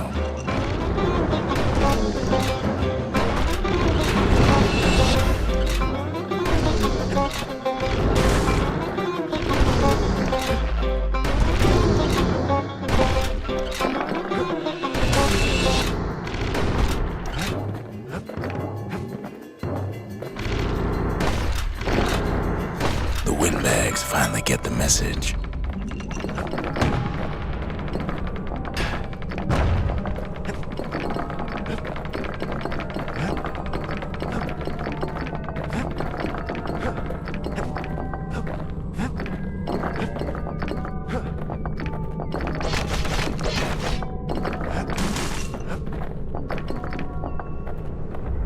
Kid used to dream of getting a marshal's badge, but not like this.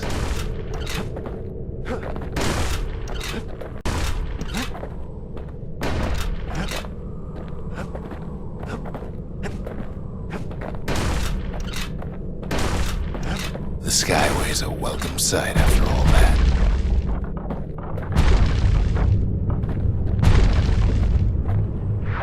And now ain't nothing left for nobody down at Cinderbrick Fort.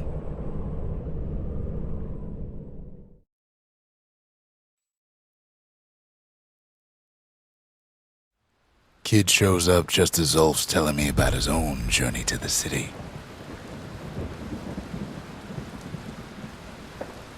Seems the only thing the Calamity saved for Zulf was a smoking pipe.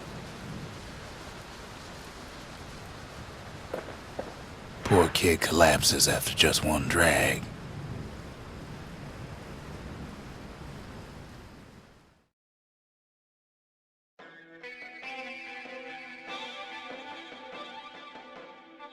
The past.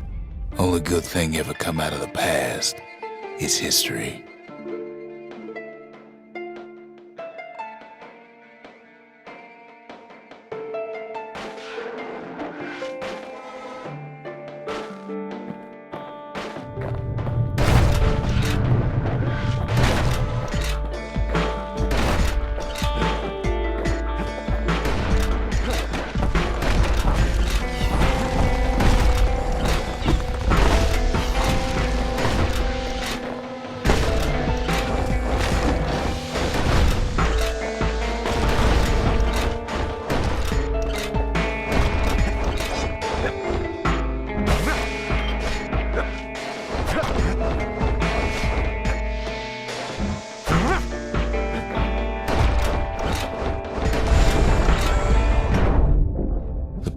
Catches up with the kid. Hardly had a moment's rest since all this started.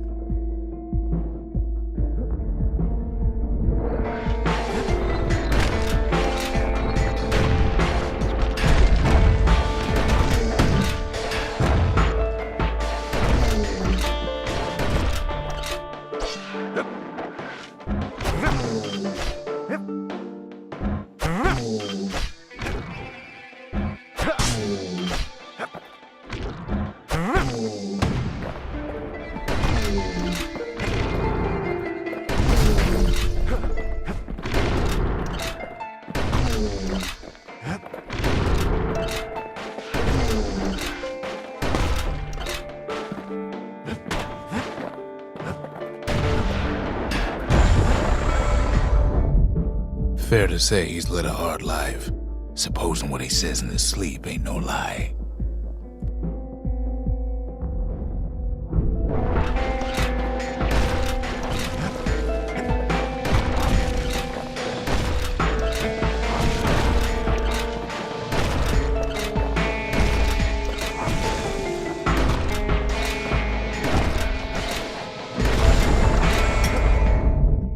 He never knew his old man, but he had his mama to take care of. Frail thing with pure white hair like his.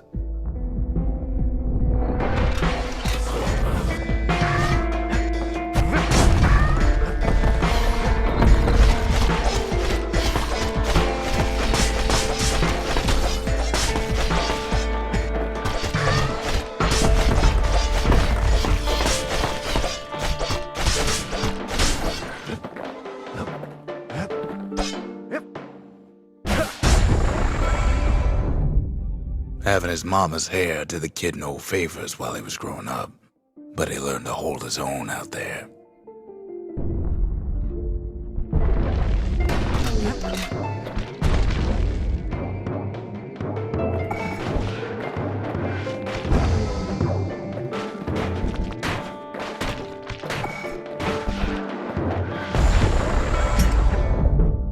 School ain't working out, so the kid signs up for a turn on the rippling walls.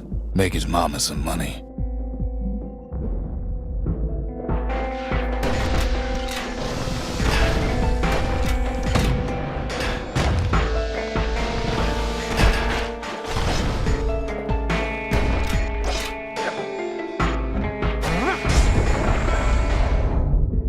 Thanks to folks like the kid, the walls kept Ceylondia safe from whatever's out there. The elements, the Ura, you name it.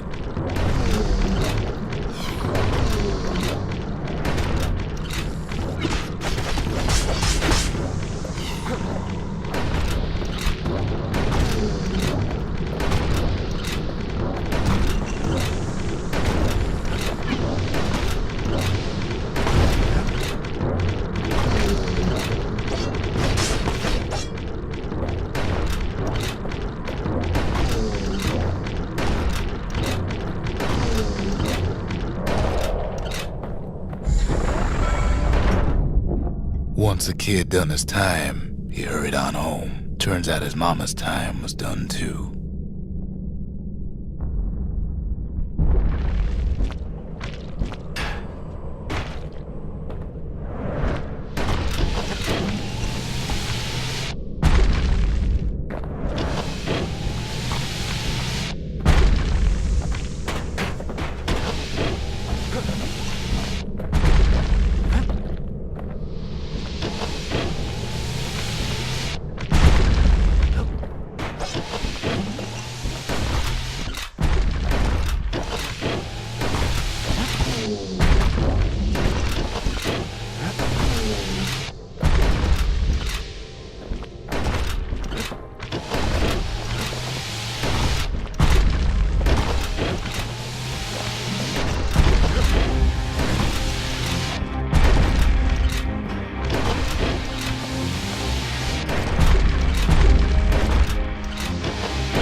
city had nothing for him.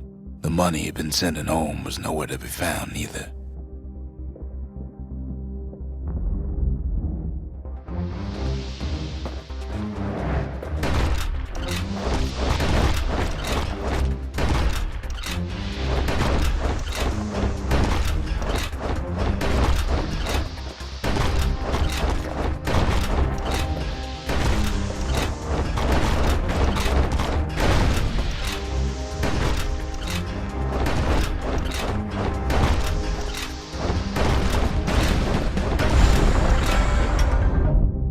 So what'd the kid do? Why, he went right on back to the walls for another 5 years.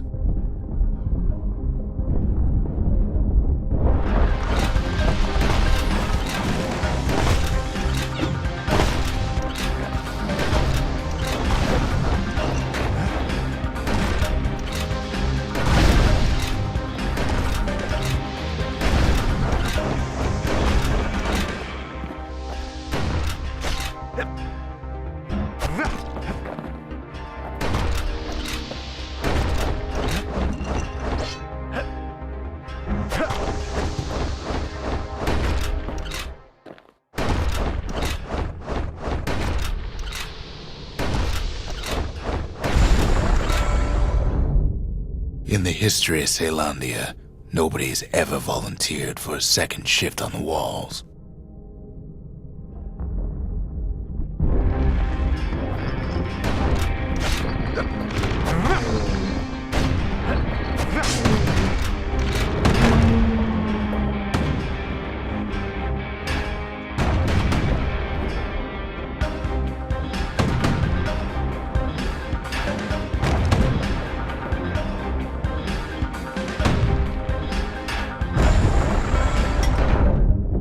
Out there, a kid learned to fend for himself, learn to build, learn to break.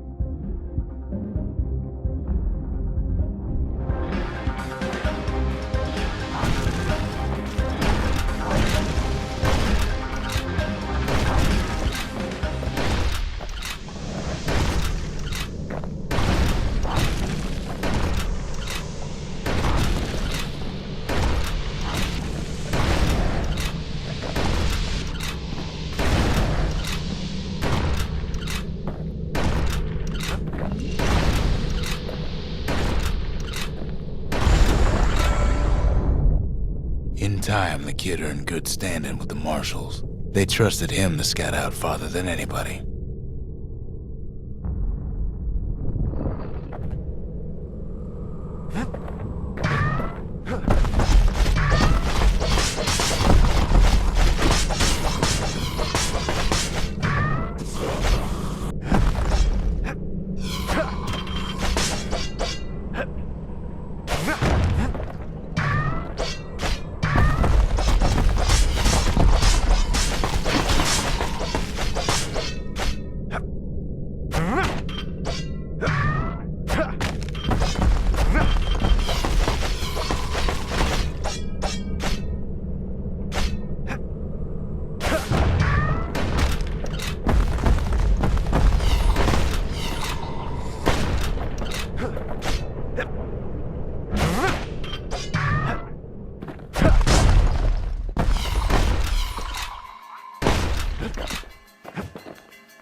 One night, on one of his expeditions, the ground beneath him shuddered, cracked, and split apart.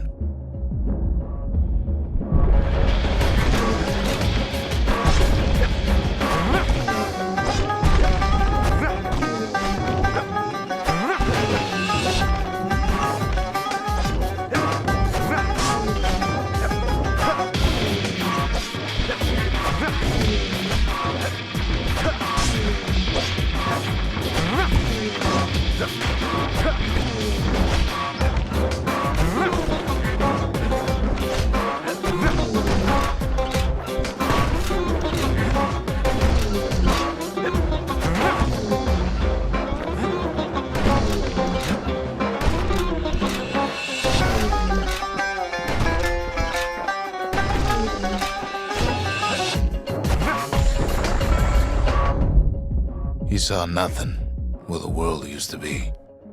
The calamity happened just like that.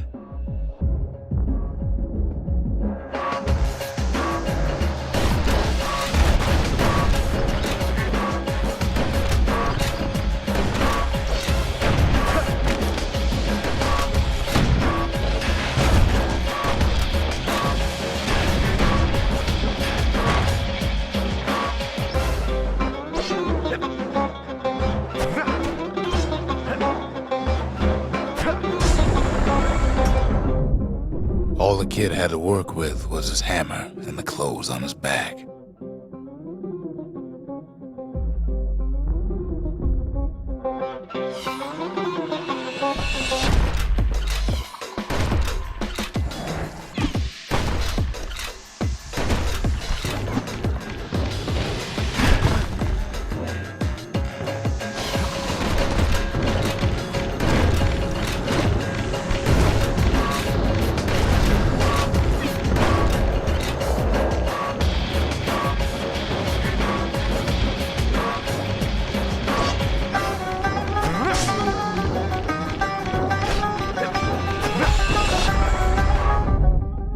Through twisted streets, he ran with nothing but the city crest and an old stranger's voice to guide him.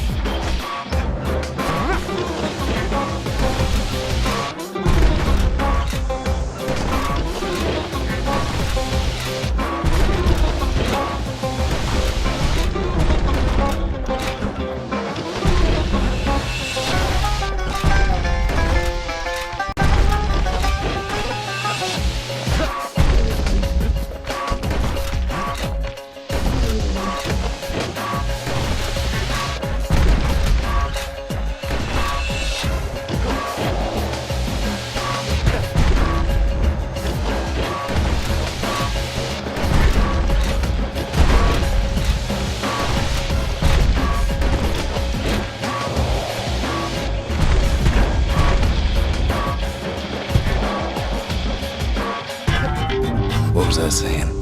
Anyway.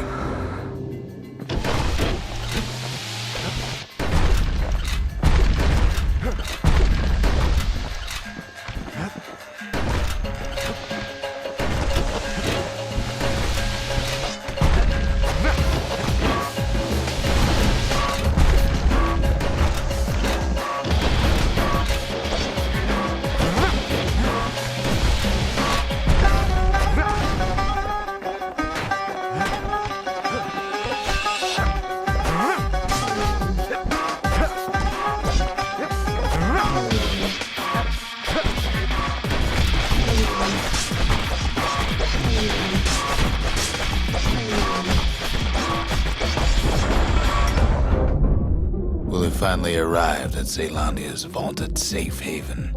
He and no one else.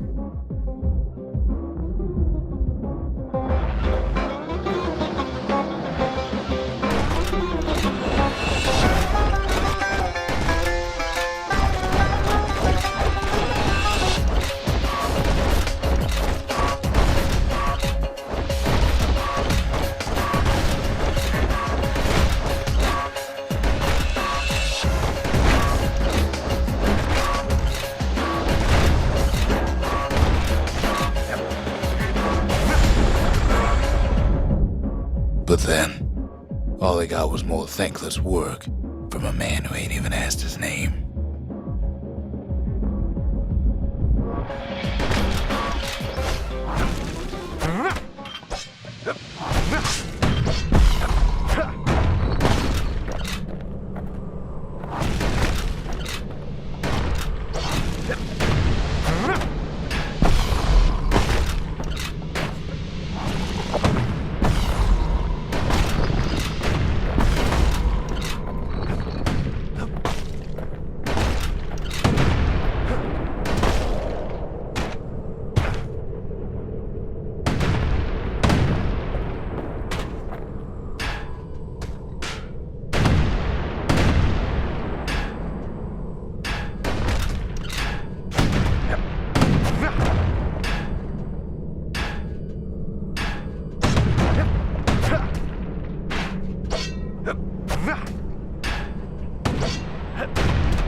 Sure, I may be the one who dreamt up the walls and the Bastion, but the kid made them real, not me.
I'd like to say I'll never forget him, or what he's doing, what he's done. I surely would.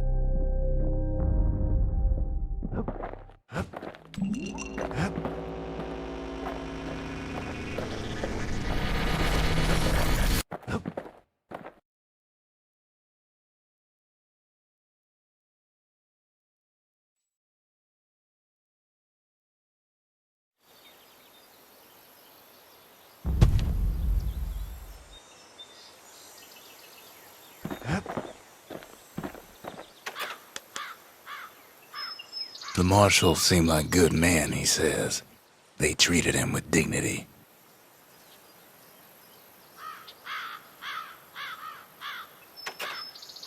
Zolf brought his antique smoking pipe all the way from the terminals.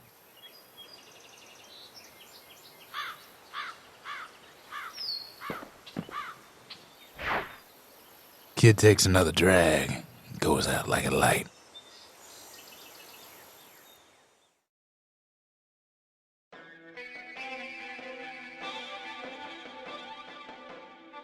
There's something you should know about the kid, but let me take it from the top.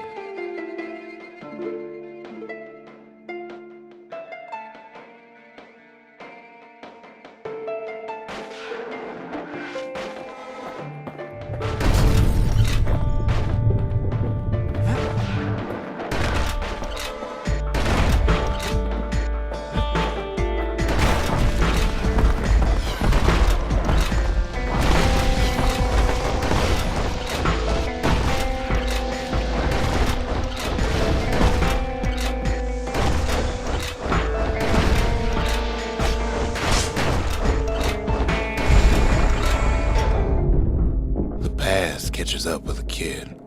Hardly had a moment's rest since all this started.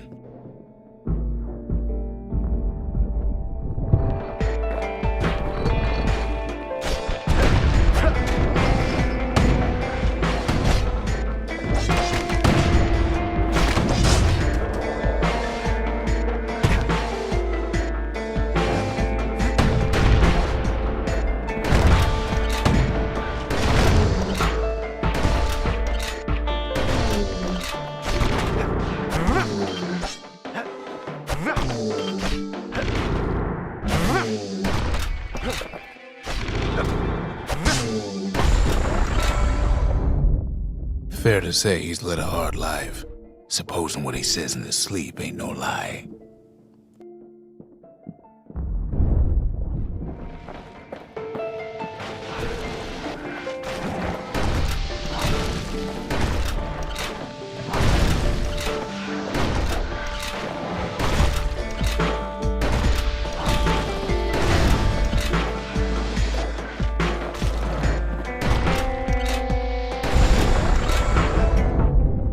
He never knew his old man, but he had his mama to take care of.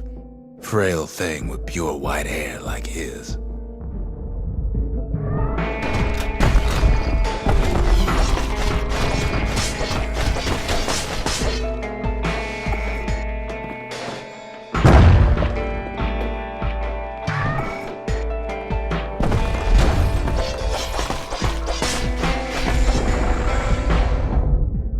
having his mama's hair did the kid no favors while he was growing up, but he learned to hold his own out there.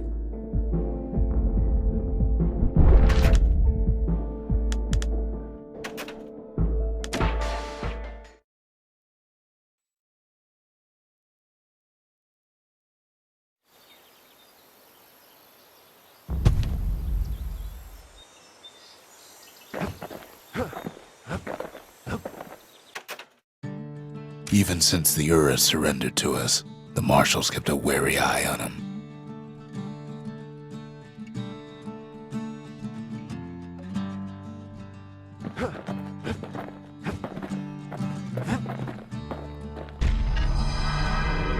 Zolf's travels ain't much compared to what the kids had to go through for all this.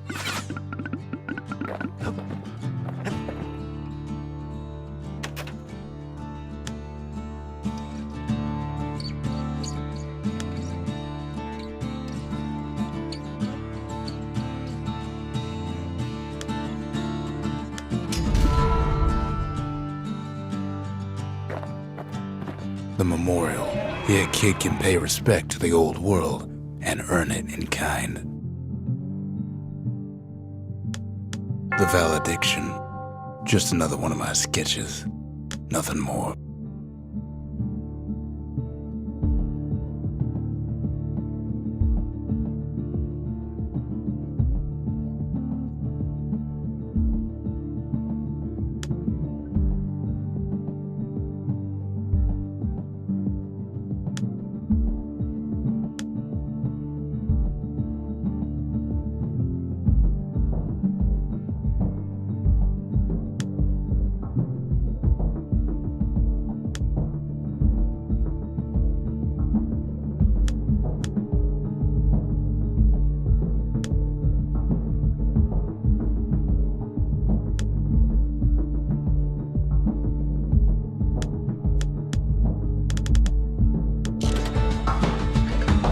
Words can't express what happened, but they're all I got.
Finders keepers.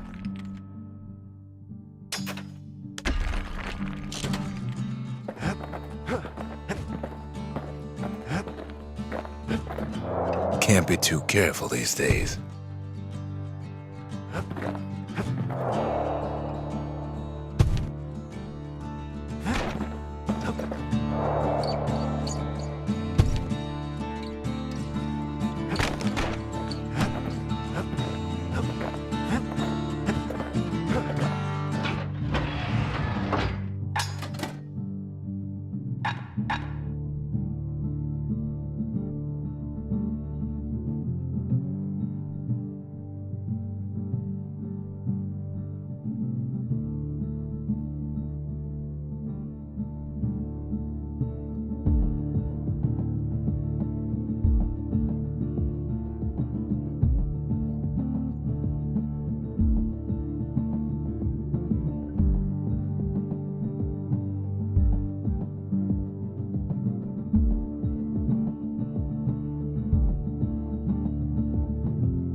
Zolf's travels ain't much compared to what the kids had to go through for all this.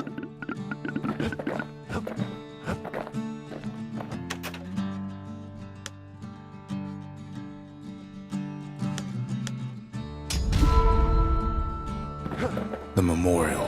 Here a kid can pay respect to the old world and earn it in kind. The valediction. Just another one of my sketches. Nothing more. Words can't express what happened, but they're all I got. Anything survives a musket shot ought to be quick work for that blade.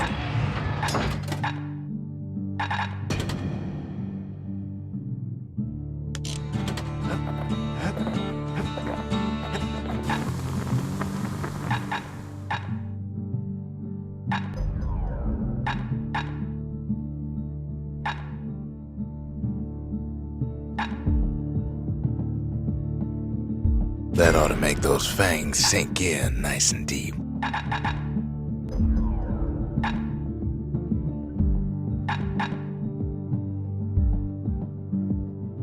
War machetes are so quick, you gotta keep a good grip on them.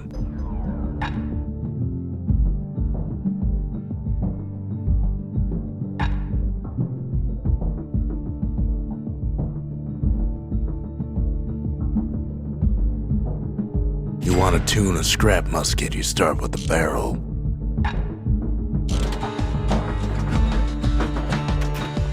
Even since the Ura surrendered to us, the marshals kept a wary eye on him.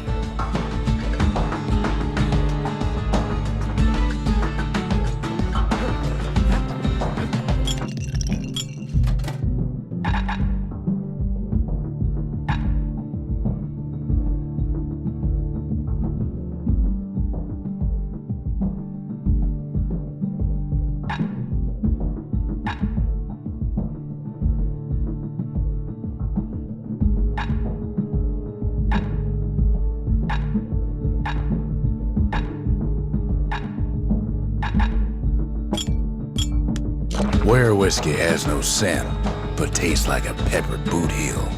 It's not for everyone. That's Zolwood Grove, a nice quiet place to show a musket a good time.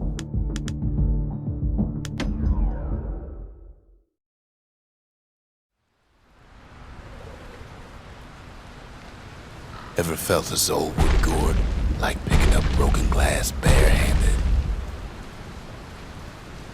At Zolwood Grove, marshals learn to make every shot count.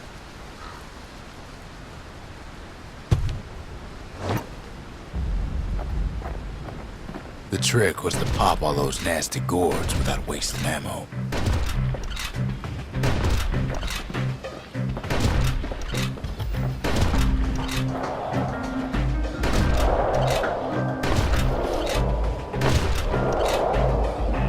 Had to catch a bunch of those gourds in a single shot.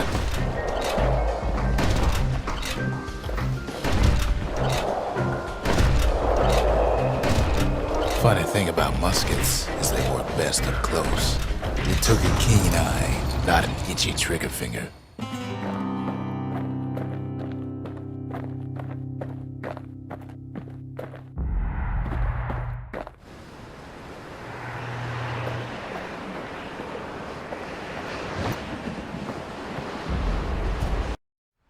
Kid takes a little personal time for just him and his favorite musket.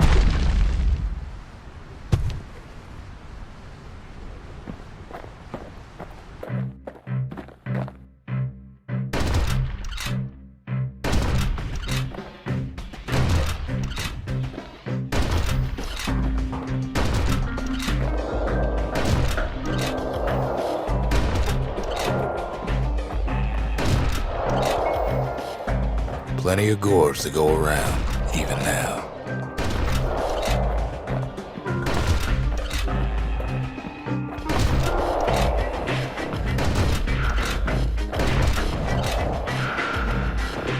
Marshals like to fine-tune their muskets to get better results.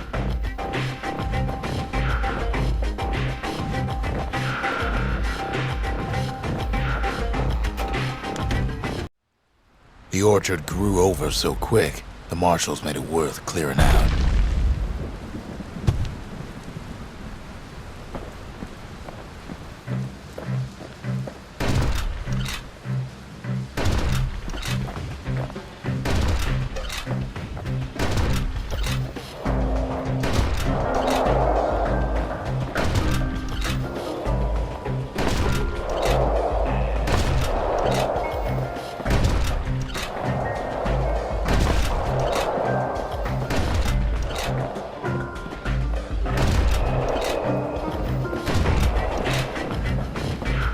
Best of the best cleared the course in just a few shots.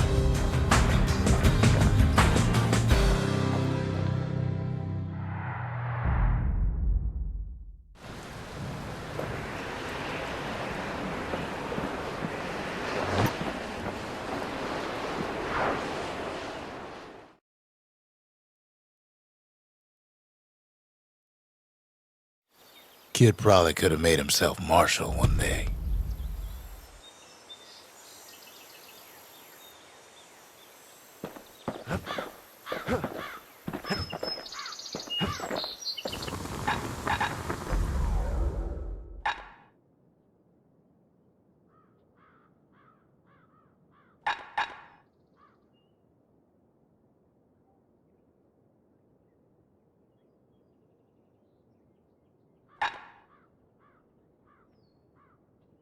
The marshals learned to pack those shells full of fire.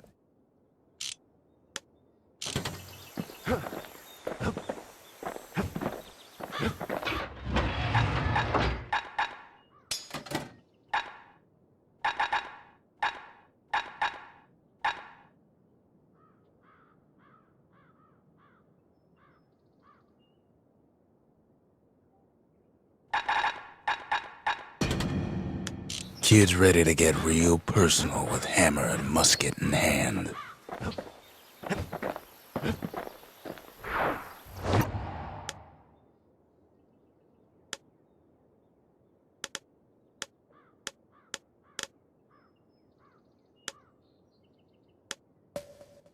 That's a scrapyard, where folks got to smash things and call it community service.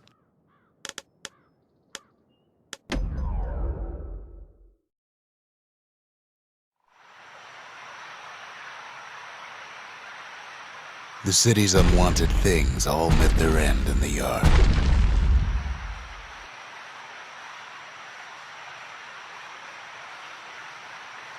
Folks who fouled up would do their time here, smashing things to bits.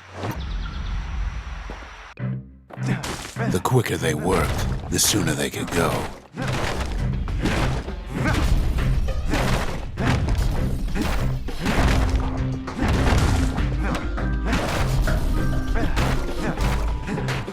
Folks learned to plant their feet and put their backs into it.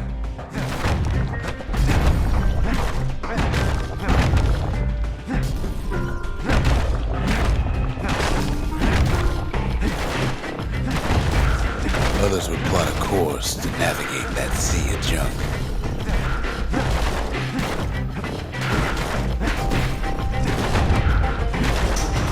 A good day's smashing could feed a family for a week.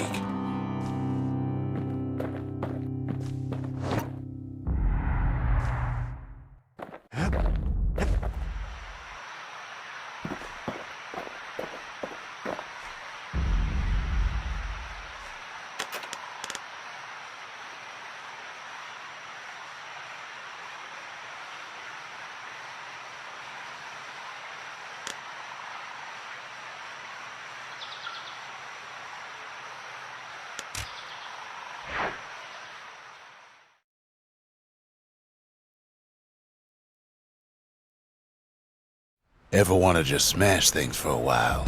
You know where to go.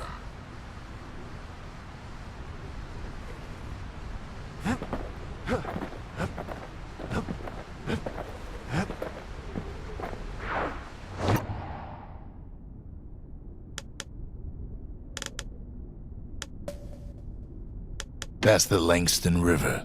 Used to cut all the way to the wild. Think it was bad then.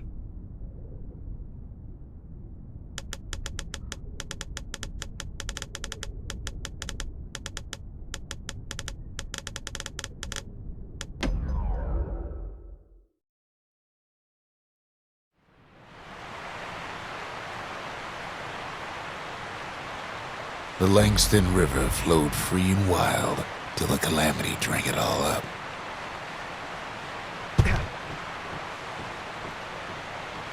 Maybe all that water just grew wings and flew off.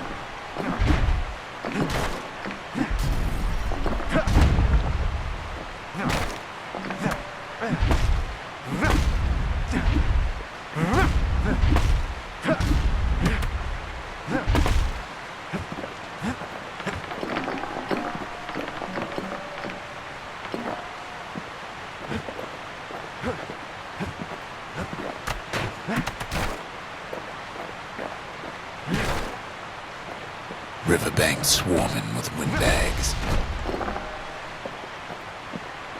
They're so bent on finding the core, they hardly notice the kid.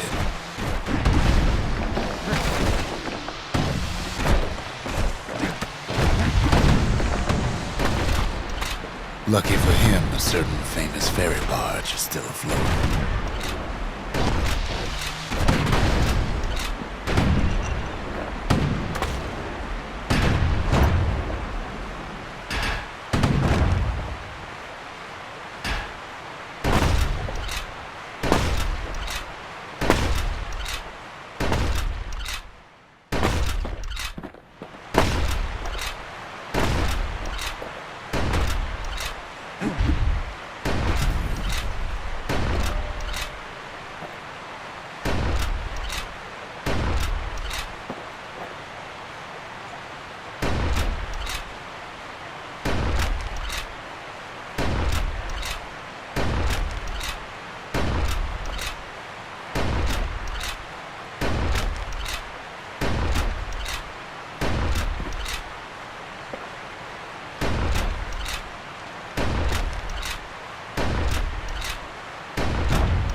She sends some squirts crying home as she leaves port. Maybe Nellie knows the way to the core. Maybe she can slip right past all the clamor on the coast. Or maybe not. The security skiff pulls up portside. Nellie's just another windbag to those guns.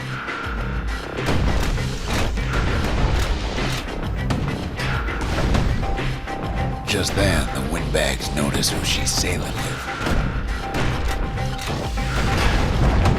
They're pretty steamed about what happened at Cinderbrick.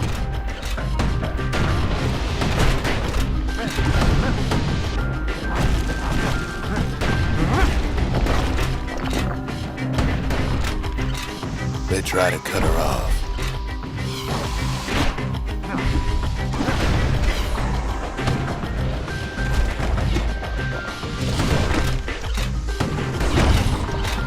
They try to slow her down.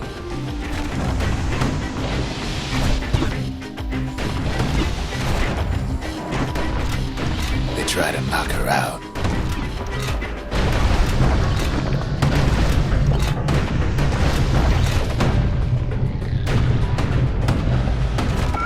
Well, Weepin' Nellie tries harder. Try as she might, though, she hits a snag. Kid's gotta help her get untangled.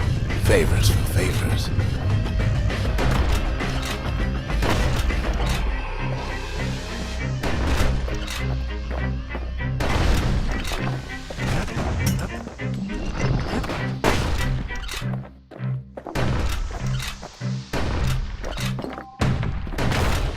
At least she picked a good spot for a break, 'cause the core is right there.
Well, the river ain't coming back just by talking about it.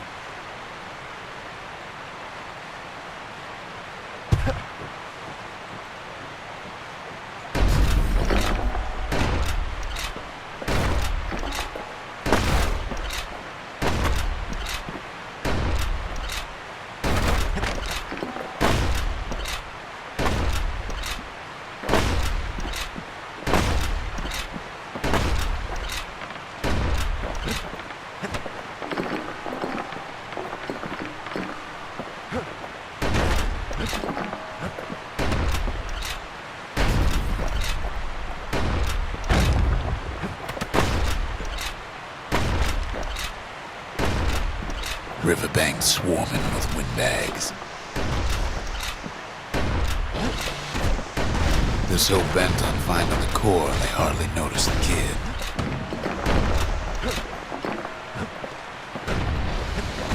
Lucky for him, a certain famous ferry barge is still afloat.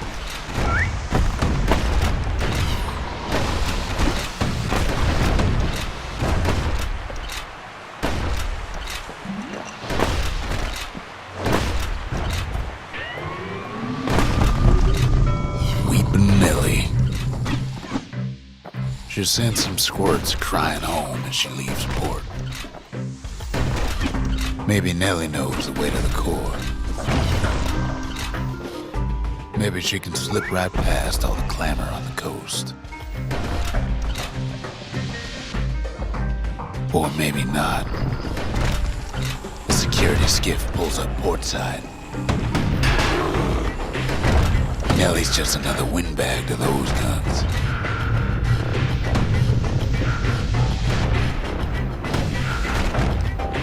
Just then, the windbags notice who she's sailing with. They're pretty steamed about what happened at Cinderbrick.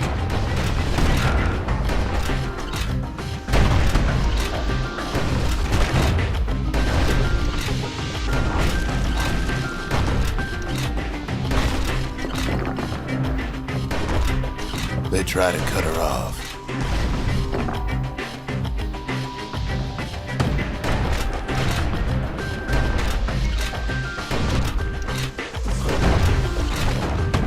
They try to slow her down.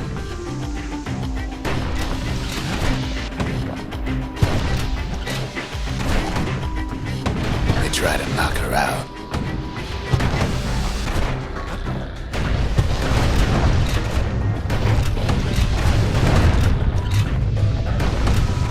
Well, Weepin' Nellie tries harder. Try as she might, though, she hits a snag. Kids gotta help her get untangled. Favors for favors.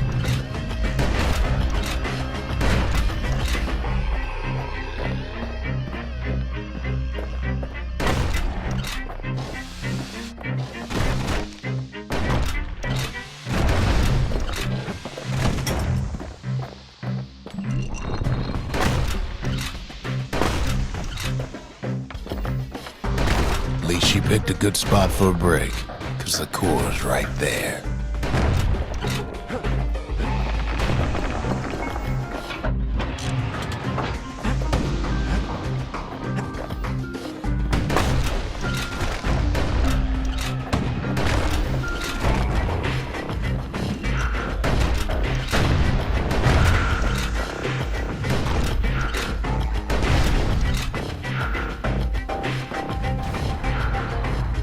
Then the kid hears an unusual sound, like 100 flapping wings. They've been watching his every move. Peckers.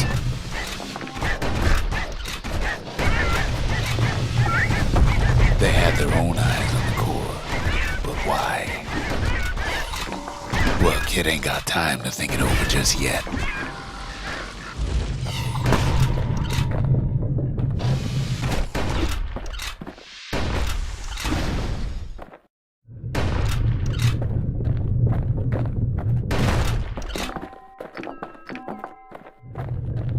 Finds Weepin' Nellie raring to go.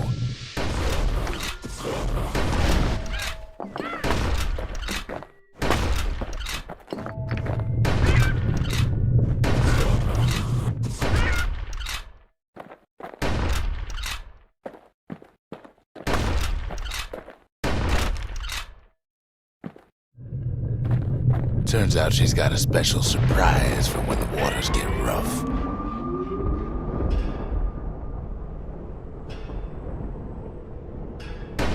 She's gonna need a little help with all them peckers. Traffic things think they're king of the roost now. Rest of us only wish we could fly in times like these.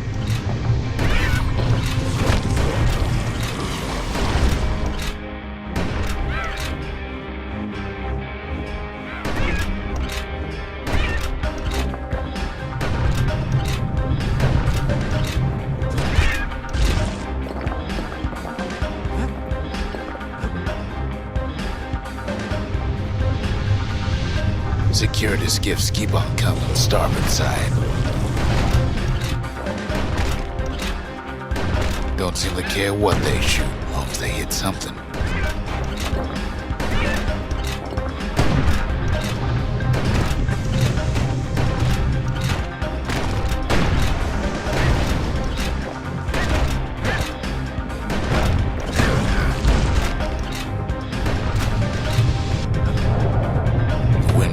Getting even better idea.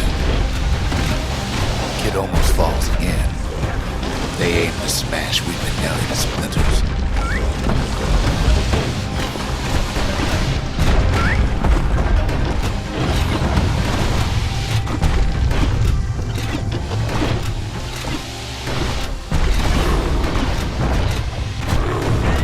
Well, it all proves too much for poor Nelly.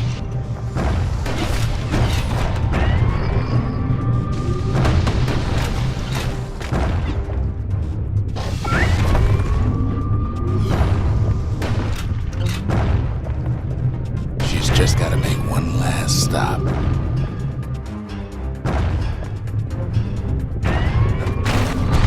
With her last breath, Ellie gets the kid to solid ground. Solid ground in Pecker country. They want that core real bad.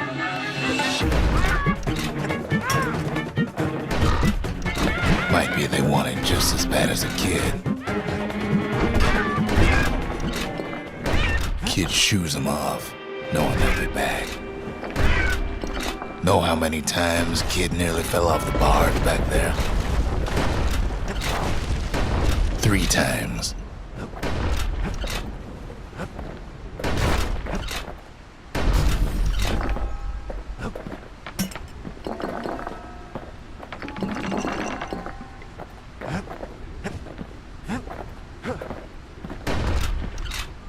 Now, listen close.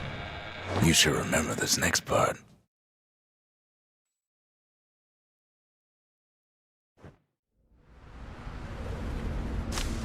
Why go to Prosper Bluff?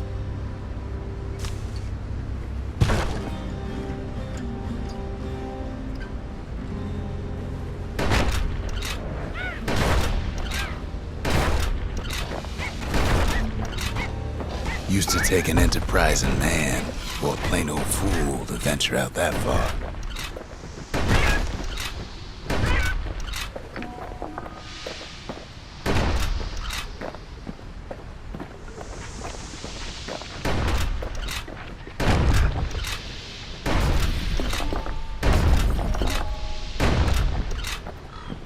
The city was the most beautiful place in the world. We all knew that.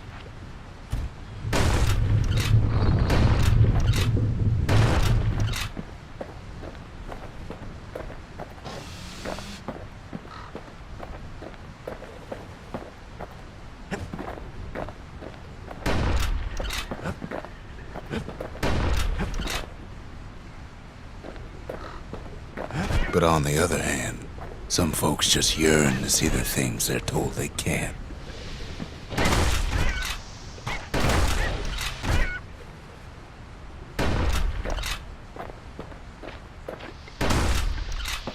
And that's why you go to Prosper Bluff, ain't it?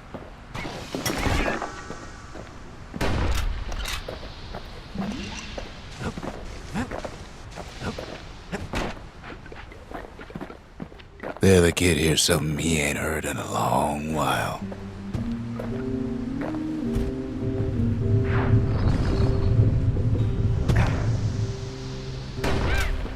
How's it go again?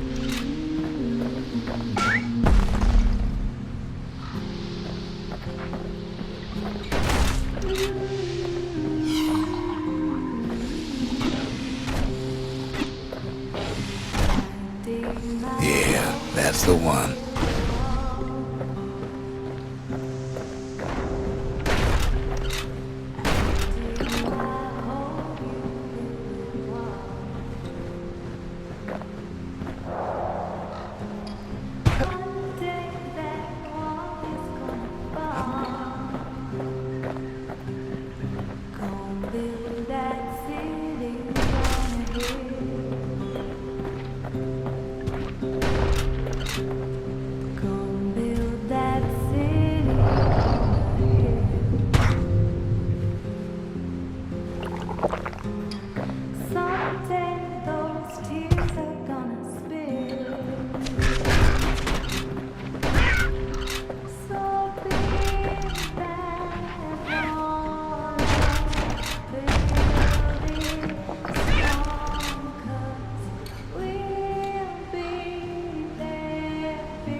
point explaining what happens next, right? Suffice it to say, kid ain't coming home empty-handed. And besides, it's like the song goes. Come build that wall up to the sky. They'll be here before too long.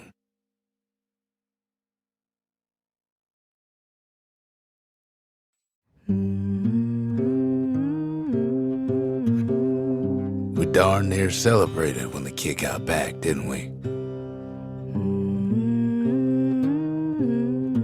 Zolf never thought he'd see a fellow Ura again.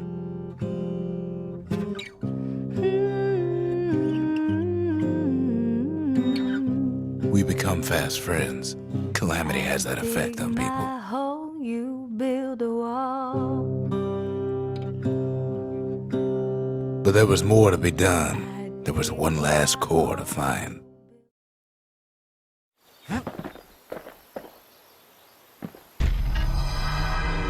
Kid's surprised when I tell him there's only one core left. I shouldn't have believed it either. Most of the Ura never got a taste of Ceylondia's fine goods, unless they were born and raised in the city like Zia here. Sure, the world's all gone to pieces farther than the eye can see, but leave it to this gal to point out the amazing view. Girl tried to run away from home one time, but the marshals stopped that, didn't they? So many secrets in there and she can't even read it. Her father's own journal.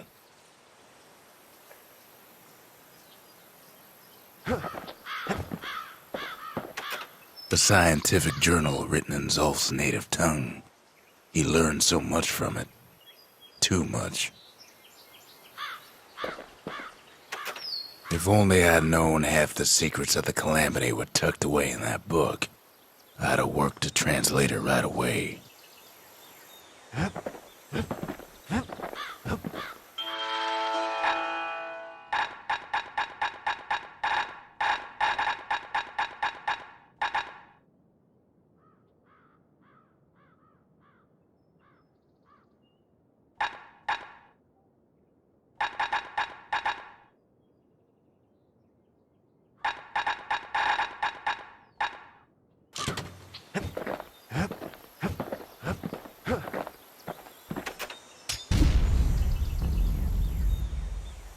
Behold, the Pantheon.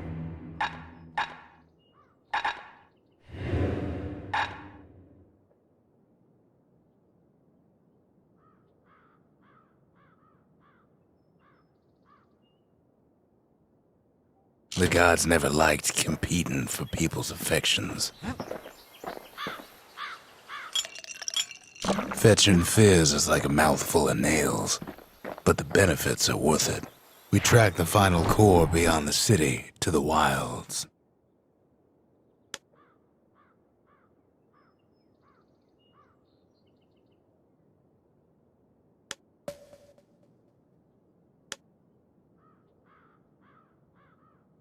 That's the edge of the wilds, where Jawson and his boys disappeared.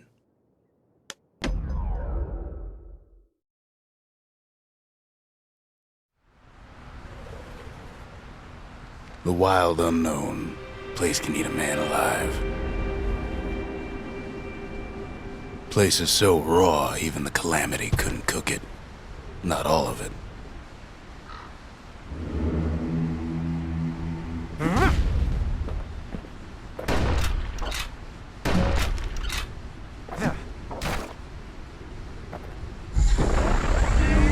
Know what's better than having a slinger pistol in a fight? Having two. Savage things lurking at every turn. Kid's faster than a slinger with those guns. Pin cushions ain't the worst of it either.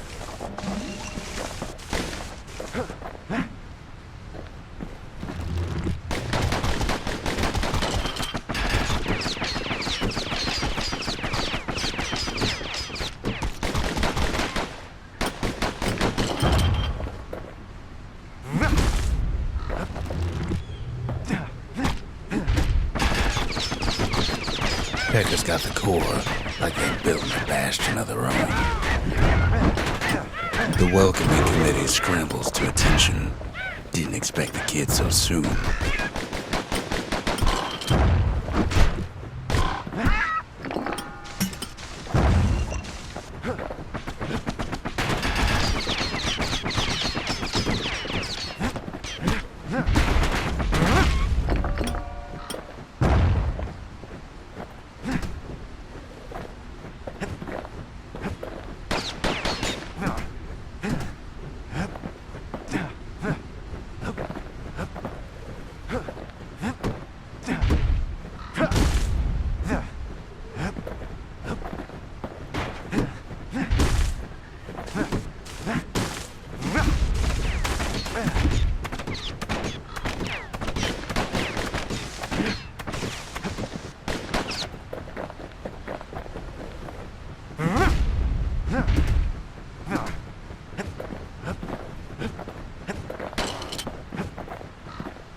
Finders keepers.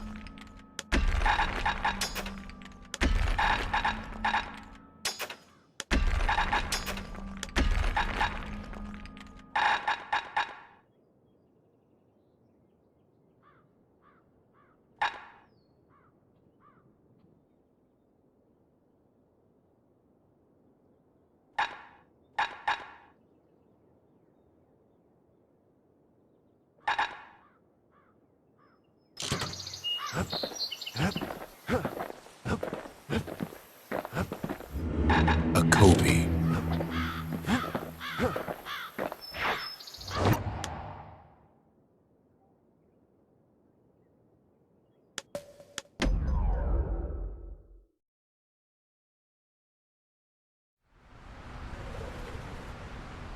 In time, we charted the wild unknown, but we kept the name.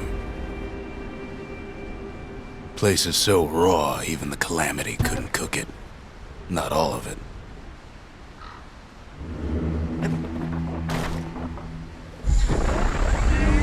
Know what's better than having a slinger pistol in a fight? Having two.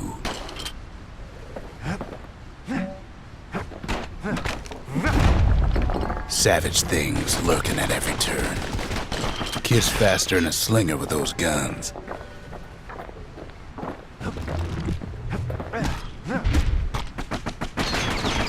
Peckers got the core, like they're building a bastion of their own. The welcoming committee scrambles to attention. Didn't expect the kid so soon.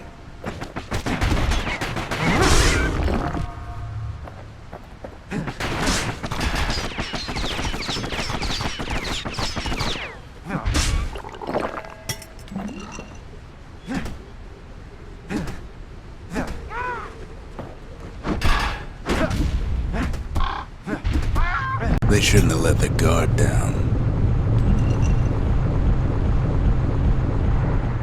Getting that core was one thing. Getting out's gonna be another.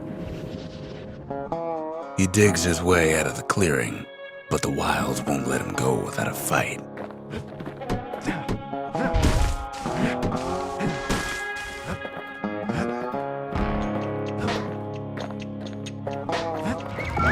Wallflowers survive the calamity. It toughened them up.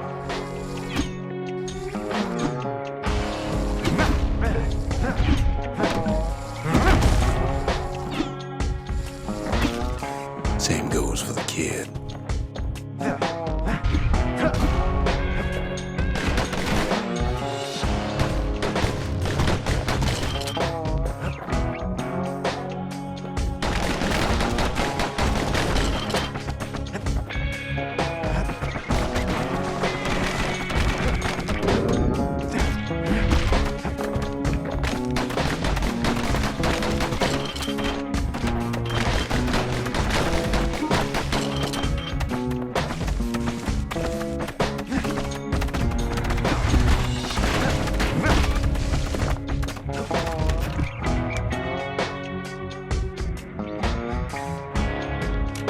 Best take it real slow when pincushions are afoot.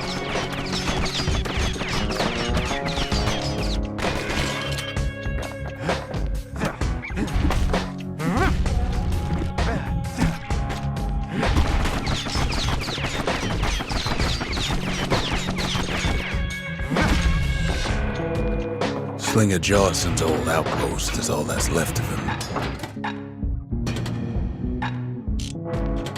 Kid sticks to his old standbys.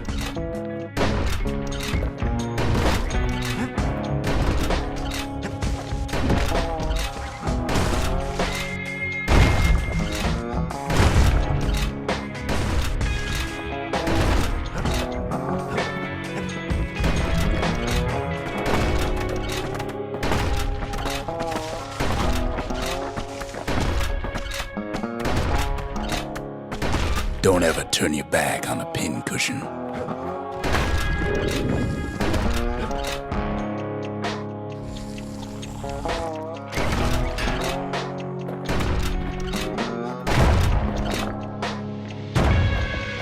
A handful of windbag shipments made it out this far. Kid's seen the last of them.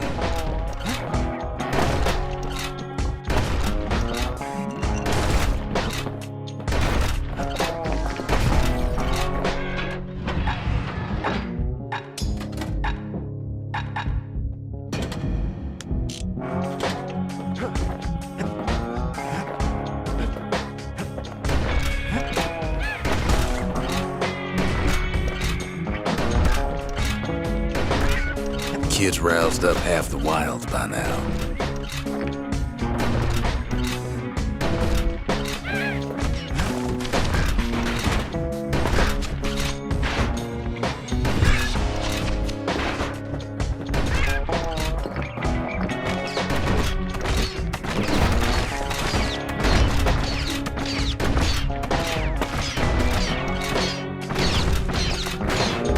kid gets the feeling he's being watched. Not by me, by a lunkhead. And lunkheads ain't fond of two-legged animals.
Hardly any signs of the old Jawson camp.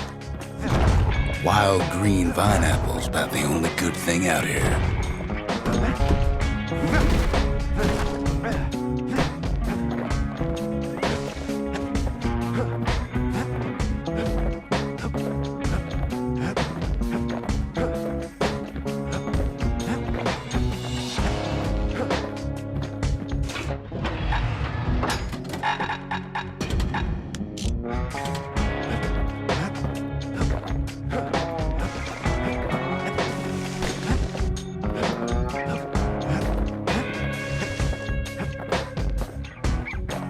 Sees a smooth black stone coughed up by the calamity. Be seeing plenty more.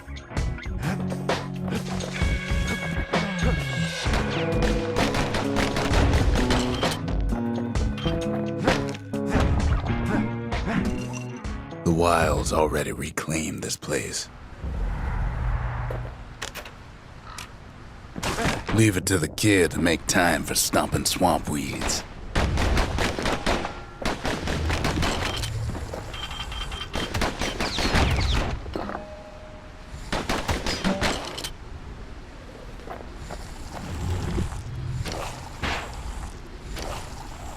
Pow gives a wallflower a taste of its own medicine. He's anxious to get back.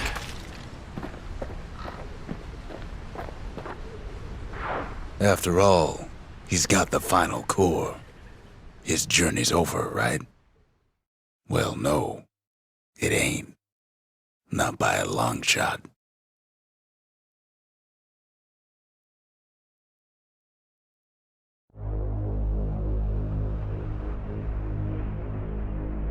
Kid knows something's up when we ain't there to give a warm welcome.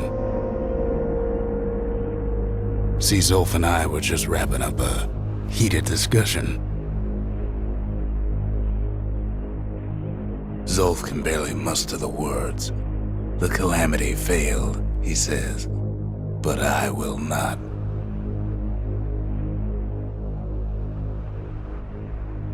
And with that, Zolf leaves us here, alone.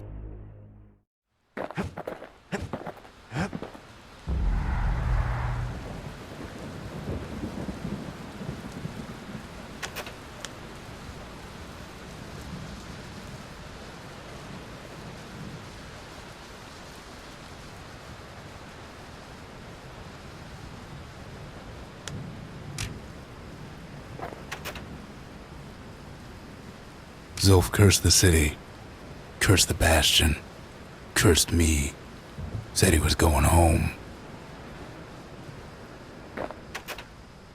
When Zolf got through reading that journal, he just snapped, started smashing up the monument till I tried to stop him.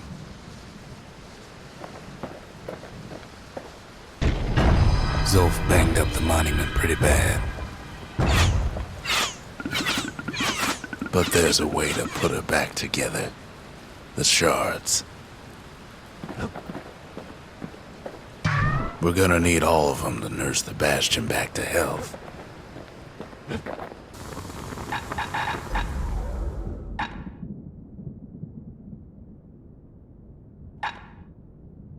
Takes a lot of moving pieces to make a dependable sidearm.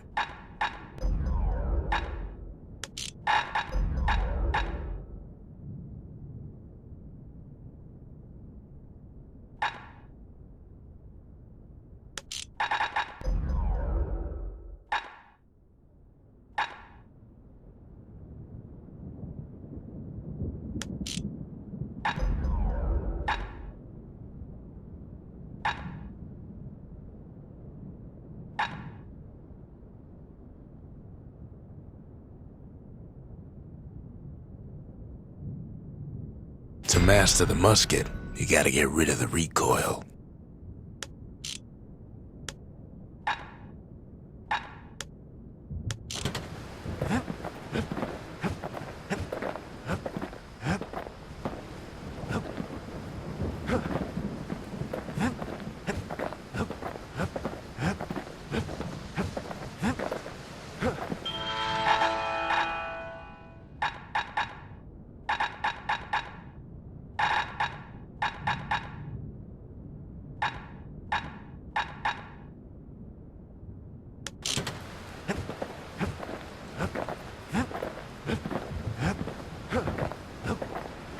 The city brought the shards to the wilds.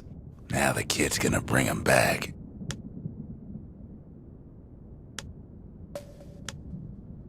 Slinger Range is where the city's quickest pistoliers put themselves to the test.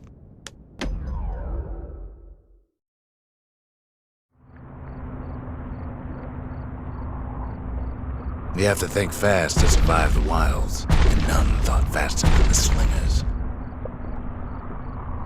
They could shoot their pistols with the speed of a machine.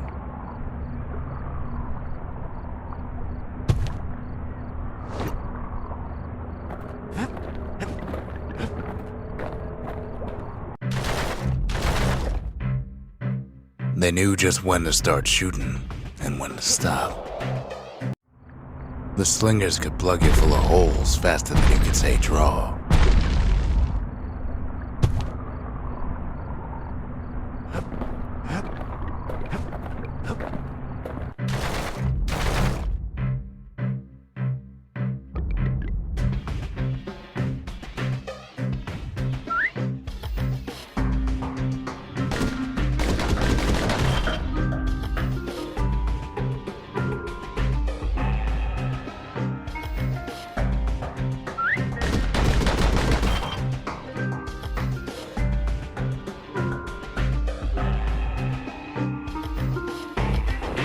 The Slingers like to edge each other out using customized pistols.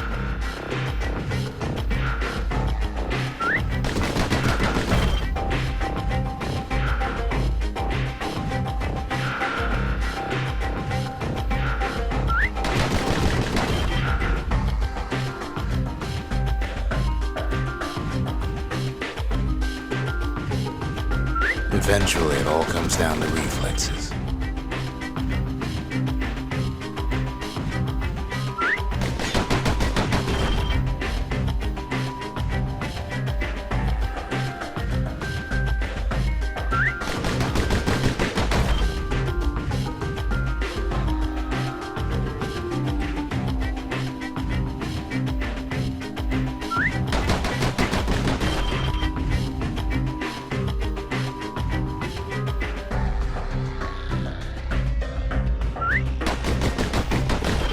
No matter how fast you are, you can always get faster.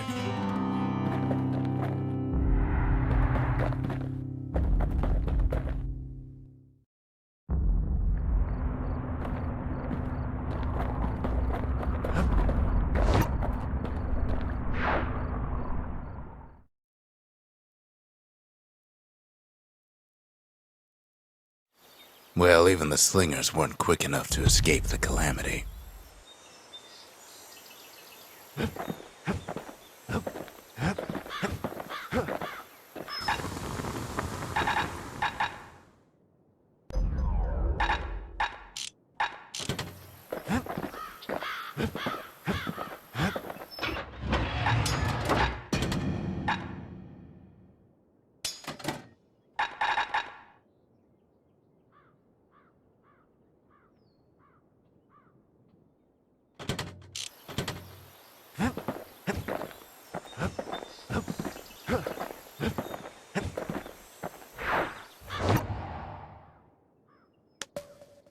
The less said about Drawson Bog, the better.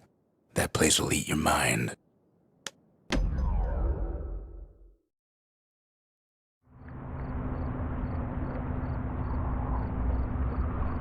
After Zolf's little episode, Kid sets off in search of shards. First stop, Drawson Bog. You'll get lost in that bog, I told the kid, and I won't be able to guide you back. Well, I let him go. What else could I do? What could any of us do?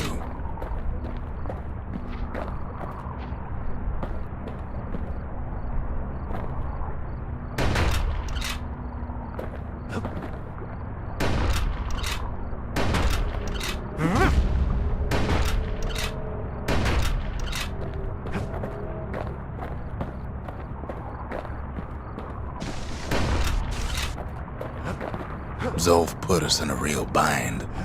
Hurt the Bastion bad.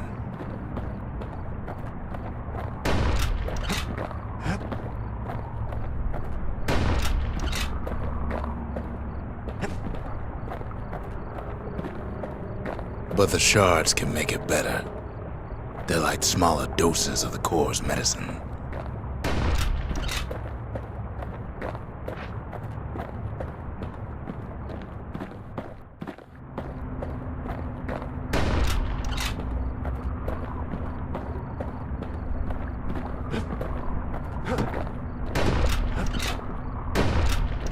Shame the only place to fill that prescription is out here in the wilds.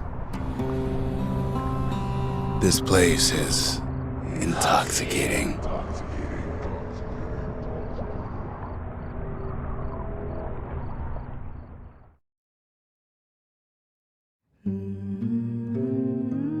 Don't know where he's gone. Might be gone for good for all I know.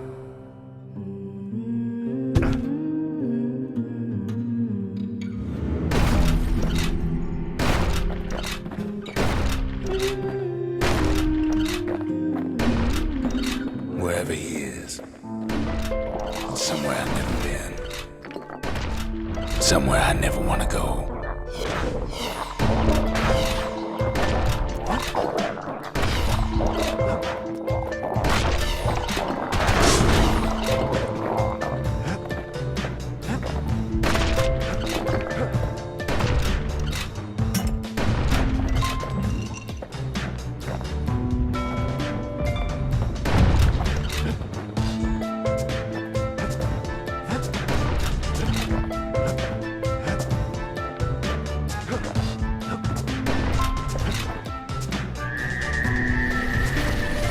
The dead welcome him with open arms. Kid pops him good.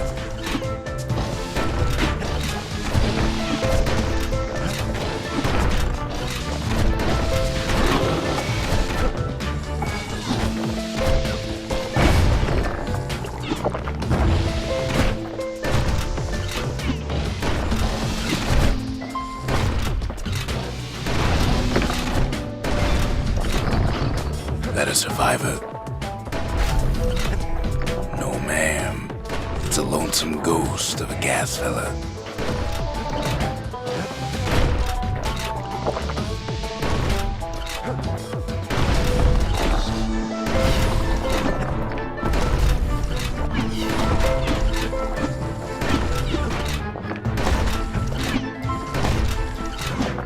What do you say to a kid who's seen too much?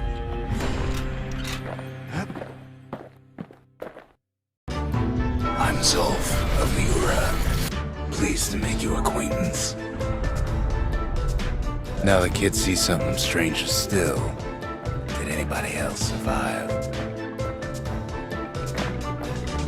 Sure enough, he finds kid can't fall, no matter how hard he tries. Peckers, lunkheads, wallflowers, pincushions, pineapples, swamp weeds, ankle gators.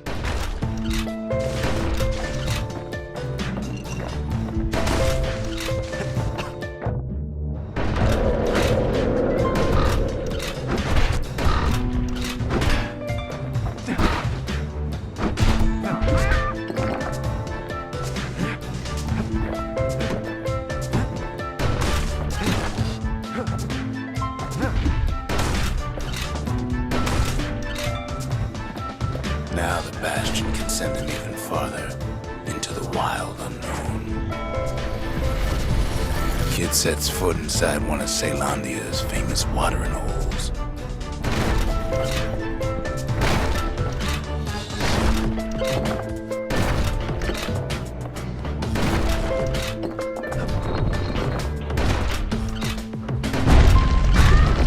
The security's just gonna have to straighten him out.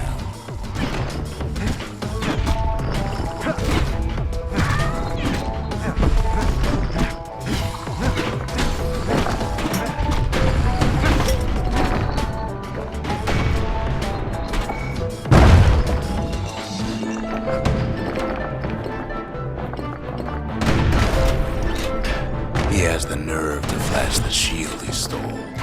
He's a petty thief.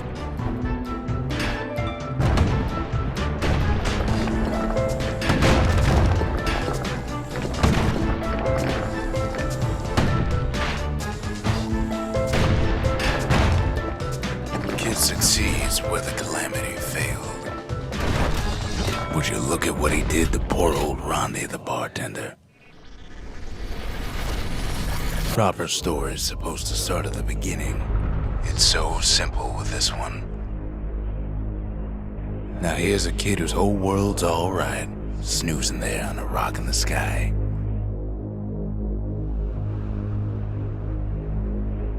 He wakes up. I'm just fooling. He sees what's left of the rippling walls. Years of work undone in an instant.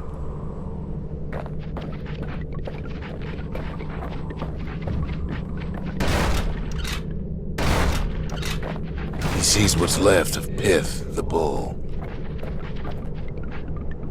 The gods, they're all undone. He sees what's left of his lifelong friend.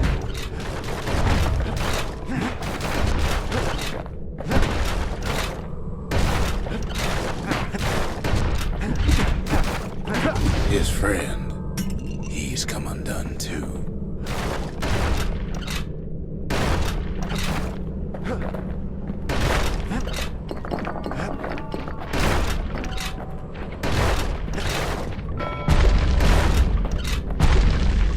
He sees what's left undone.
Thought we'd lost him, but he finally comes to.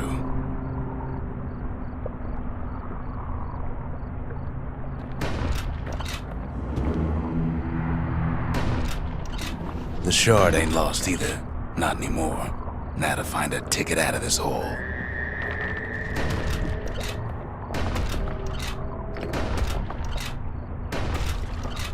Disgusting things.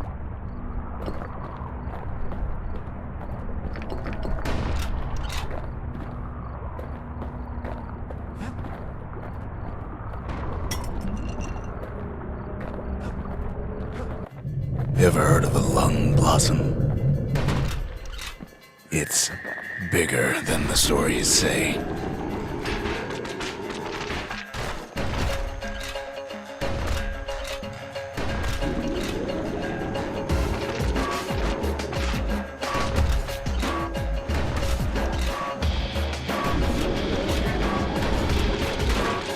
The breath on that thing, like a scumbag sprung a leak.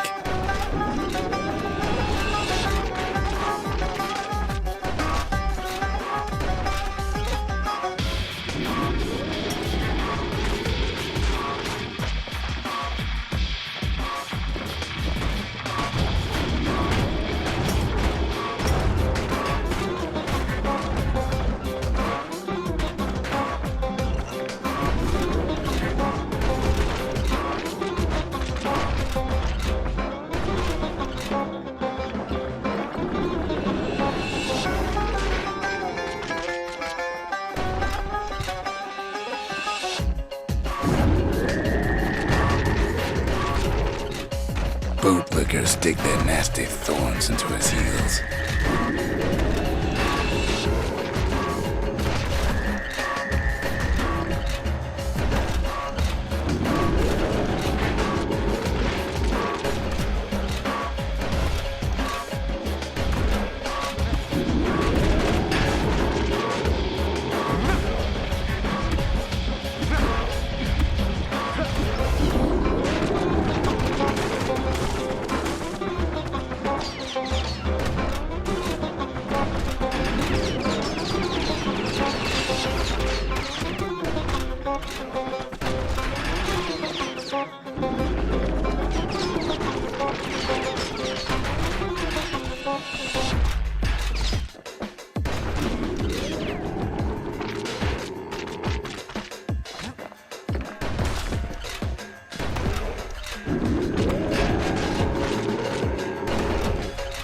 They say one whiff of lung blossom can make you lose your mind. Well, a kid prunes it down to size somehow.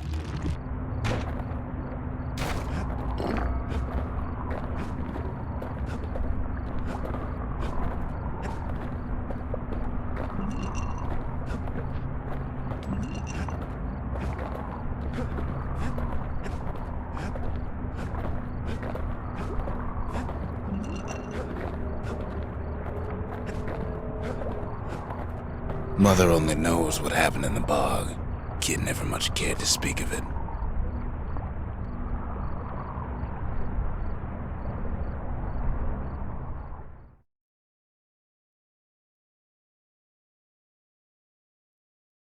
A shard is like a poor man's core, but beggars can't be choosers.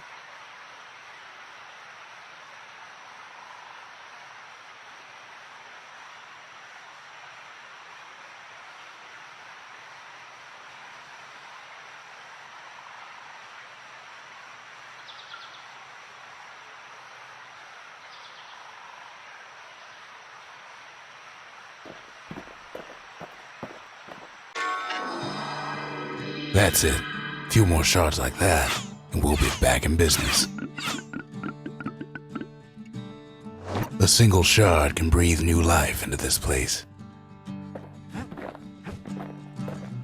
The shard's got enough juice to spruce up any of these places.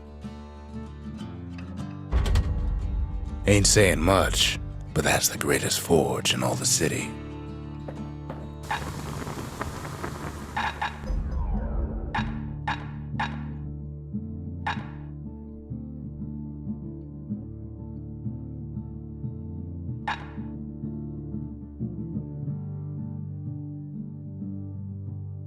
Ain't never letting go of his old friend with a sturdy grip like that.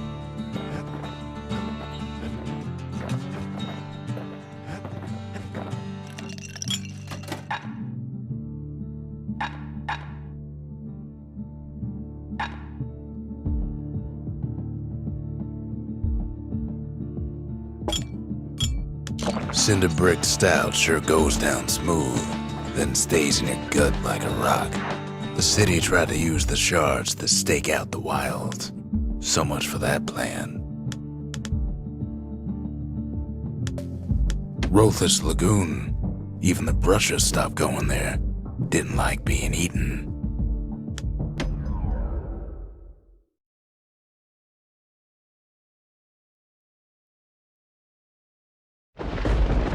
Ankle gators used to roam the wilds, and they nested at Rothless Lagoon. Many a tale folks used to set children straight originated here.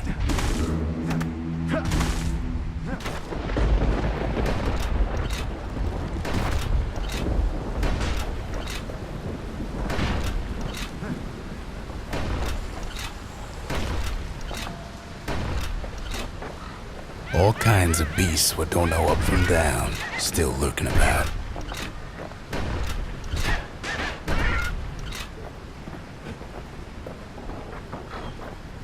Only the city's brushers knew their way around the lagoon.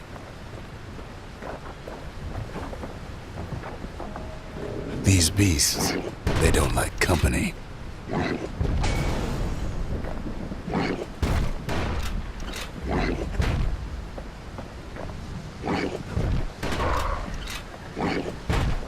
Can't get hasty in a place like this.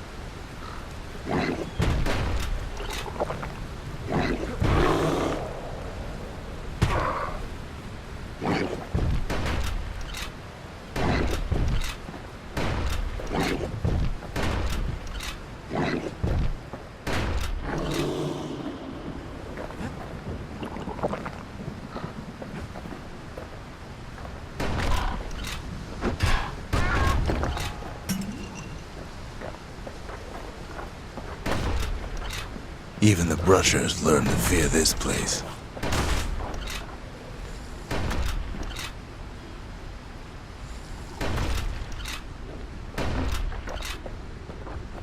They used to think that ankle gators were extinct. Well, they ain't. One of them's been living in the tall grass.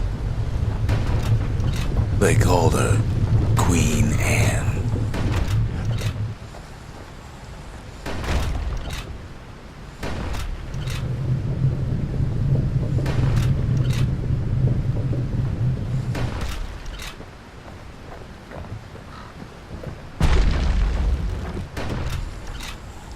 Turns out Queen Anne got a hold of a shard. Ankle gators love shiny things. Know what smells worse than an ankle gator's breath? A stinkweed.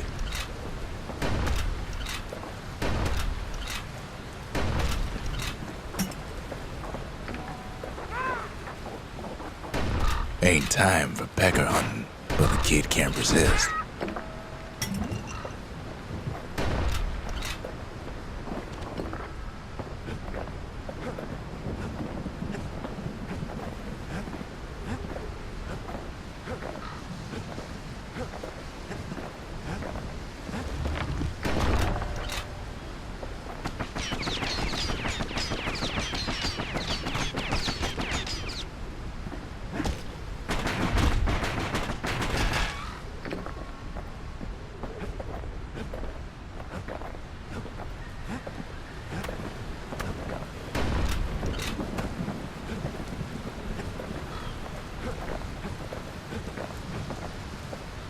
Can't fight Queen Anne without the proper tools.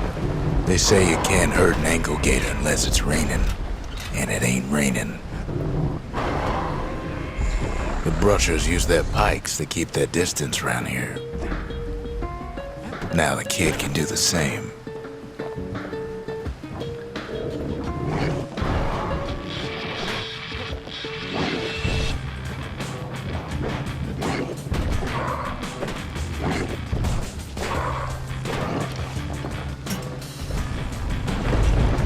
Sharp sticks make Queen Anne nervous, so she backs off a bit.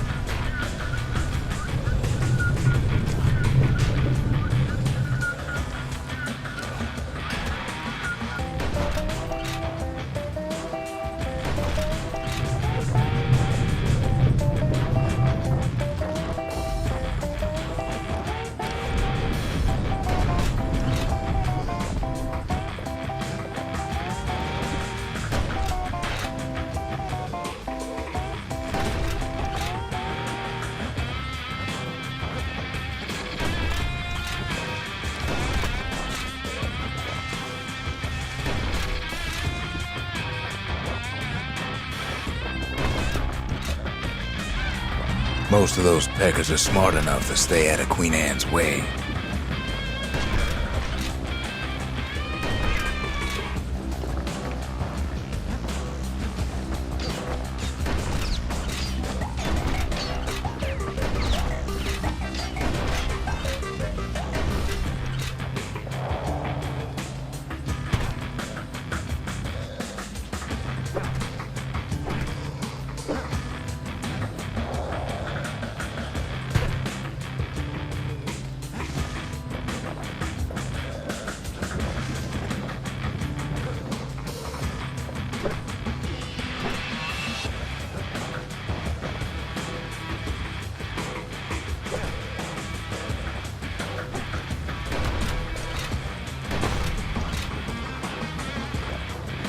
Those pin cushions been living off the ankle gator's scraps.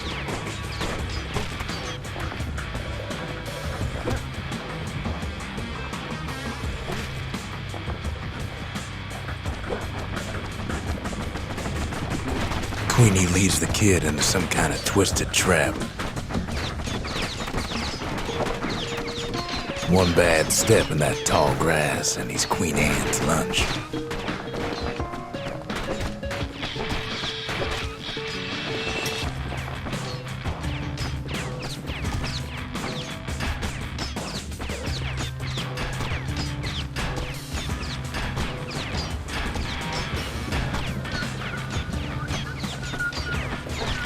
He holds his ground.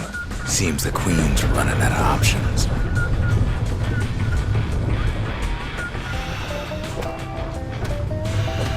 Queen Anne can't fit down some of these narrow paths.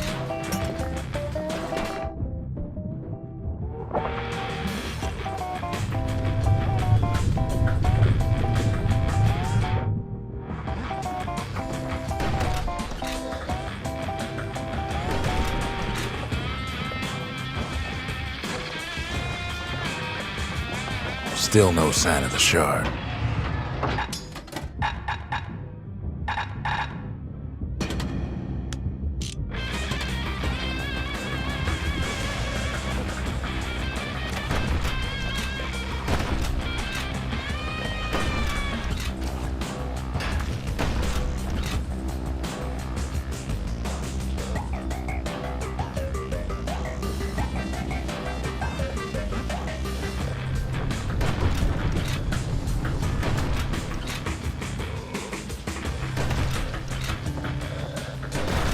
The closer you get to an ankle gator's lair, the thicker the tall grass grows. Kid's gotta make a run for it. That old gator's right on his tail. Those leaping lunkheads don't like Queen Anne any better than the kid. They make a tasty snack.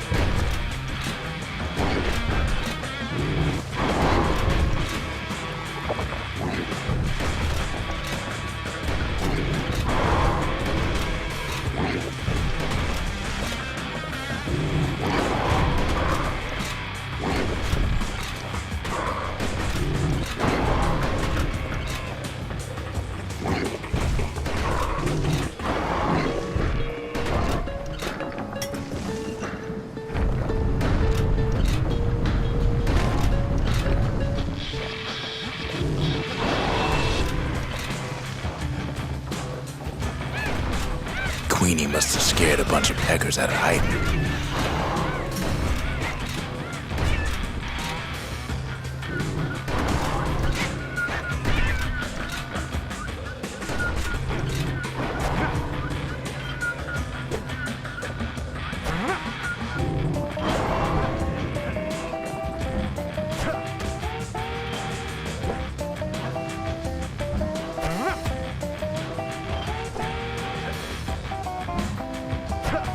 Kid's got a mean throwing arm.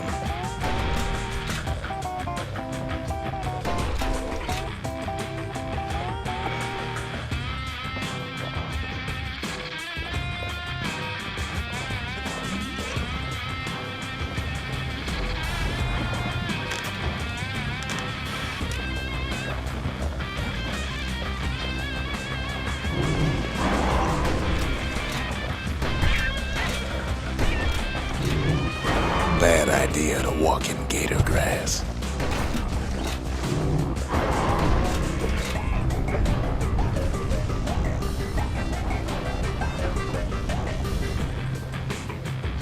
Ankle gators don't much care for their young. That's why there ain't many around. Wanna know how to find an ankle gator lair? You use a kid as bait.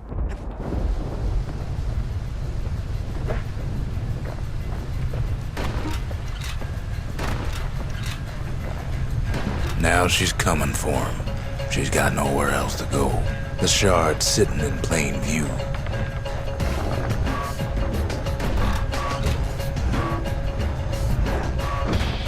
They say if you run across an ankle gator, you better keep running.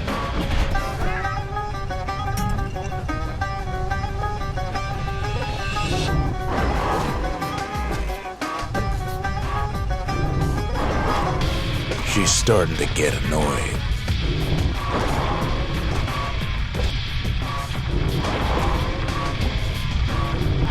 And now he's made her mad.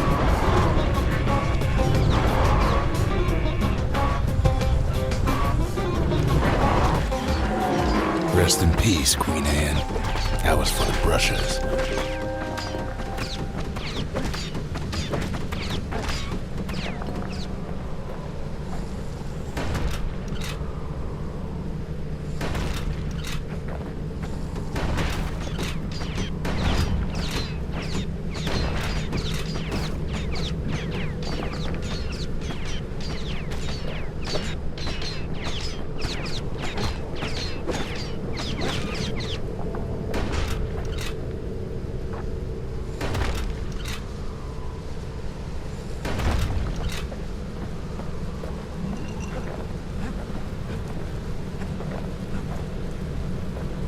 He's got it, and he's home free.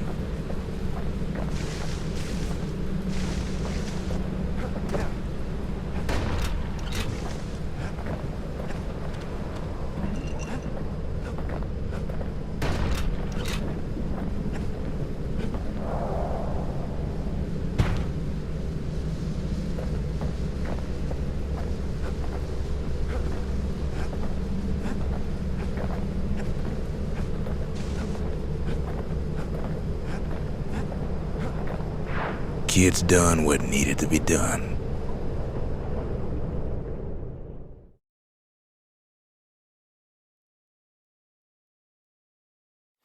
Queen Anne's reign is over. We even got a crown jewel.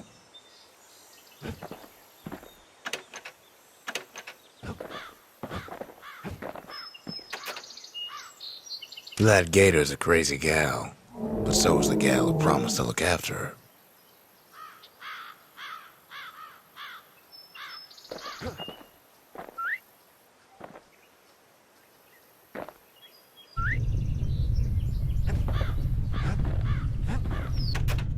They said Queen Anne was just a folktale.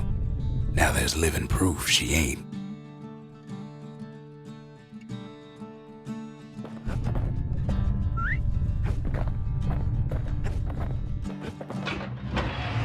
Want to keep the wilds at bay? Pack yourself a musket and a pike.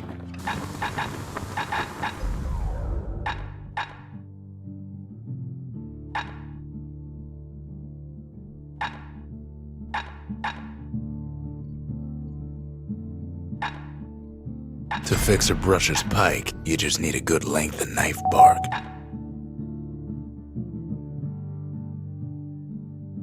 Don't want that thing leaving your hands until you decide it's time.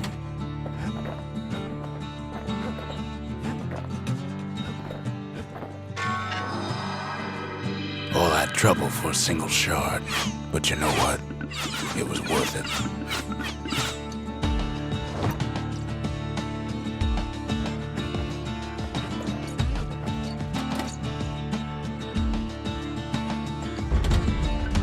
You need an awful big lost and found under the circumstances.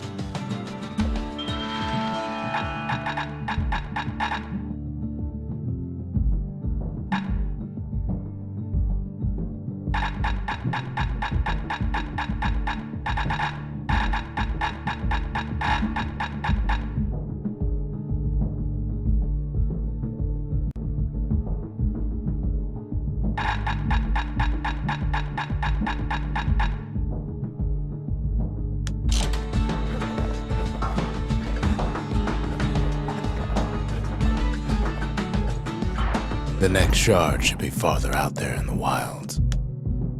Over there is Camp Dauncey, where the brushers steel themselves for secret missions.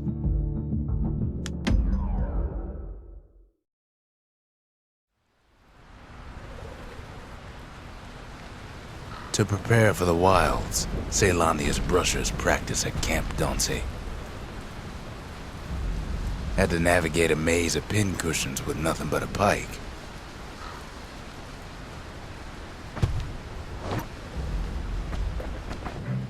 It's a dangerous test for a dangerous job.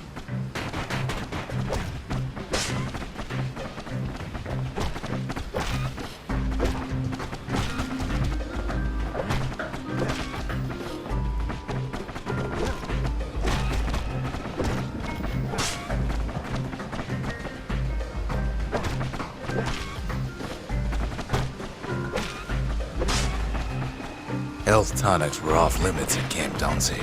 They said they made you weak.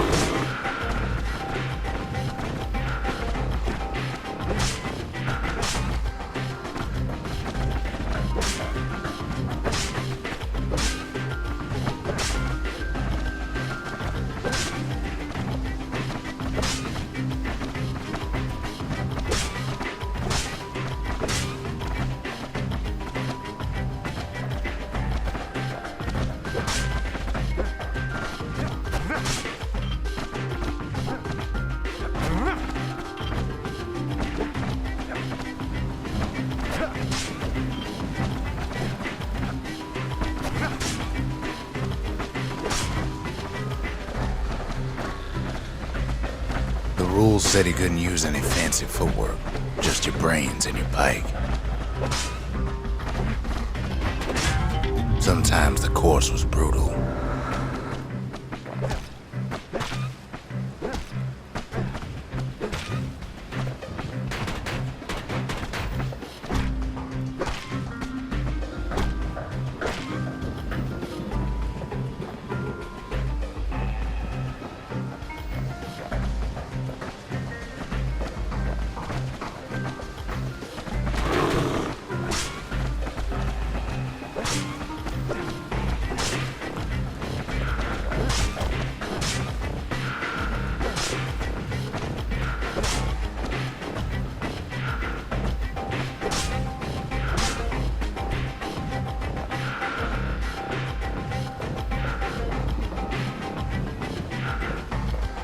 Just getting through the course in one piece was an accomplishment.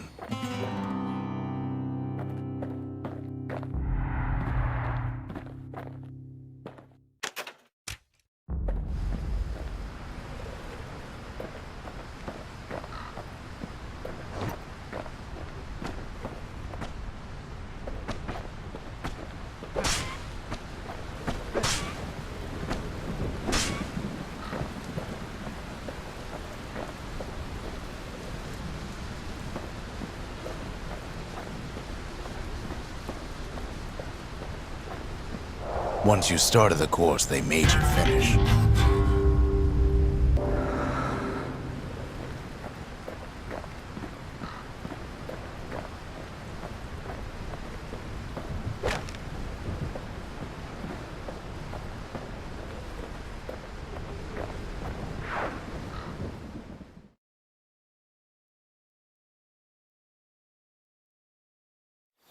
You can see why the brushers prize those pikes of theirs.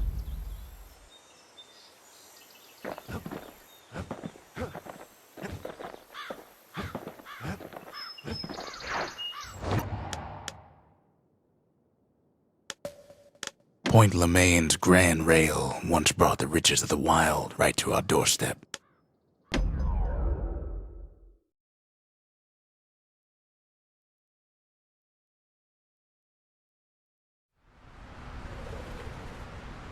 Know how Caelondia became the richest city in the world?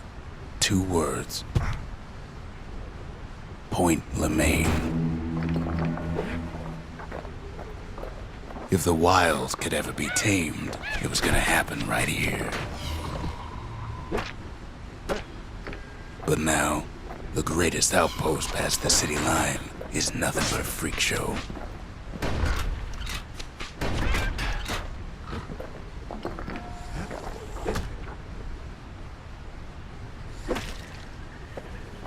The army's triggers once had the place on lockdown.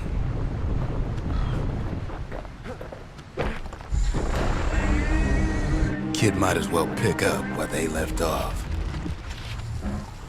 Blam, just like my fighting days.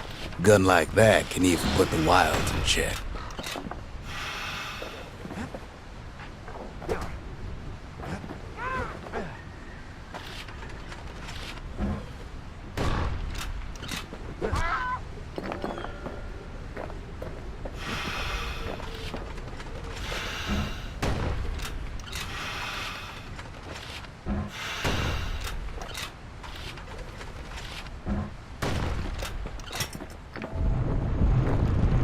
Point Lemaine seen better days for sure, but it ain't done.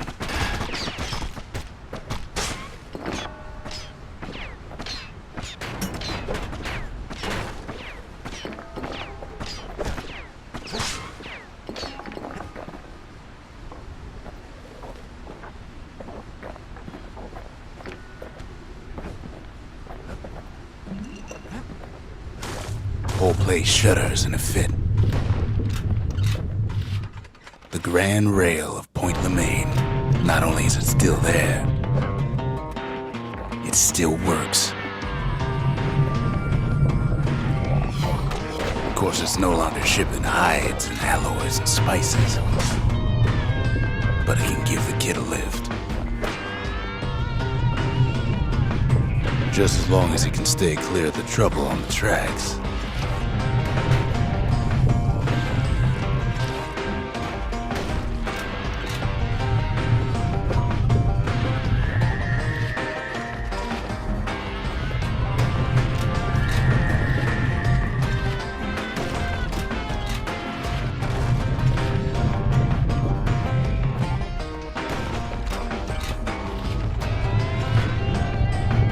Grand Rail's all grown over with things the Calamity chewed up and spat out.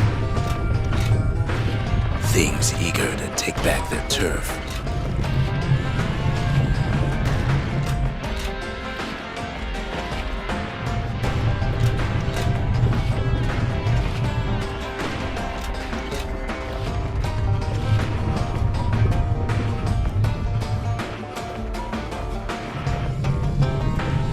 Kid don't let so much as one of those things slip by.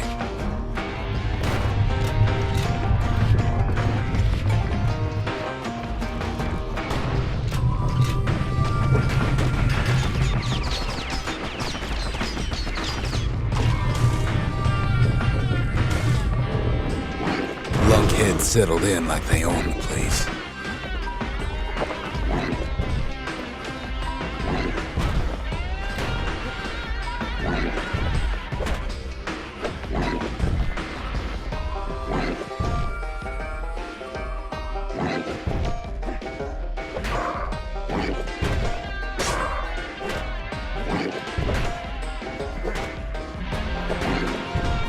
Lunkheads ain't known for their grace.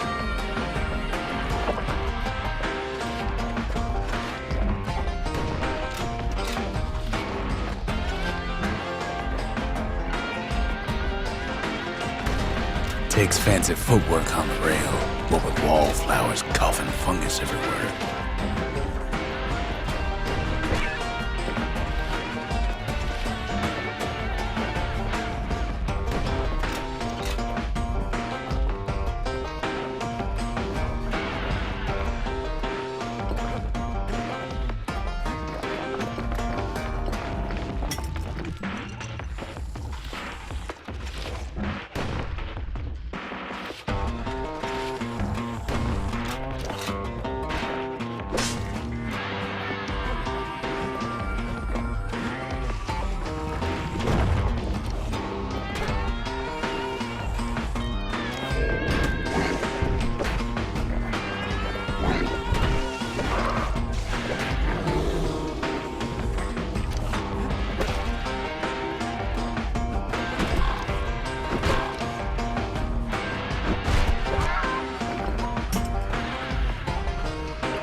Place used to be closed off, but now it's split open like a rotten pineapple.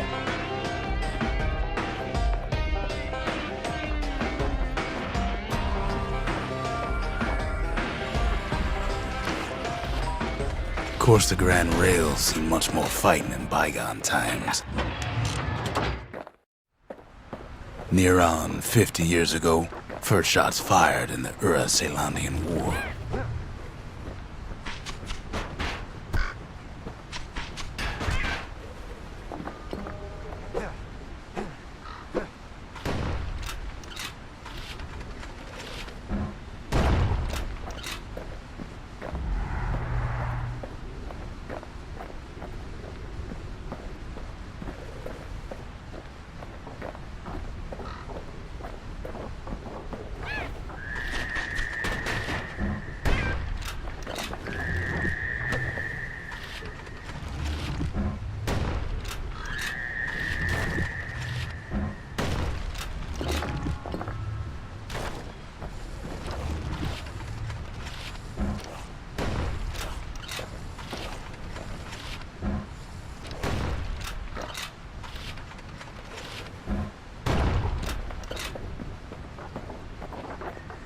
It was right here that Zolf's Ura forefathers decided to mix it up.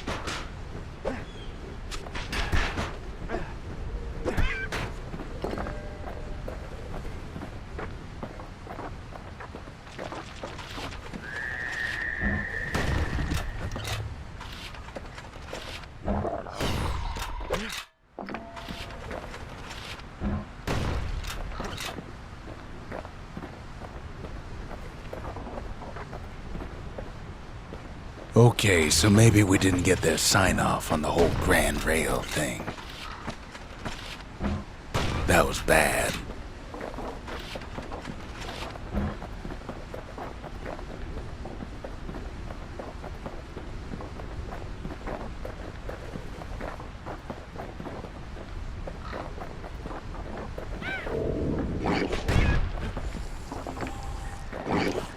Not much wiggle room up there near the rail.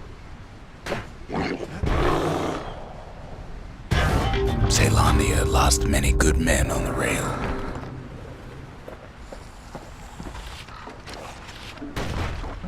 The rail must have shook the Ura to the bone down in those dens of theirs. Well, the rail won't last much longer now that the kid took the shard. It's still got one good run in store for him, though. All the rotten wood there on the rails turned it into swamp weed central.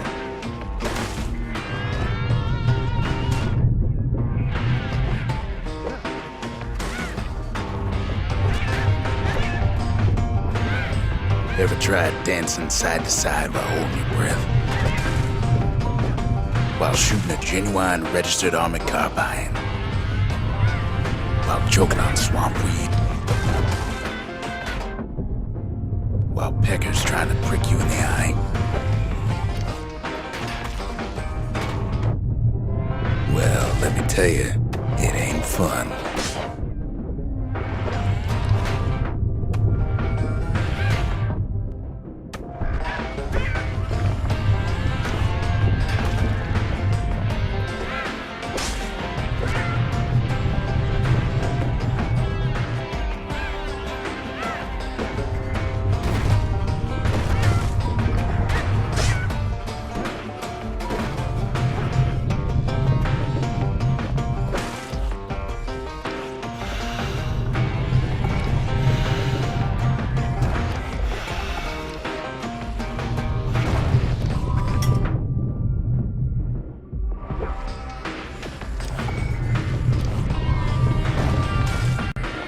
But then, at last, it's the end of the line.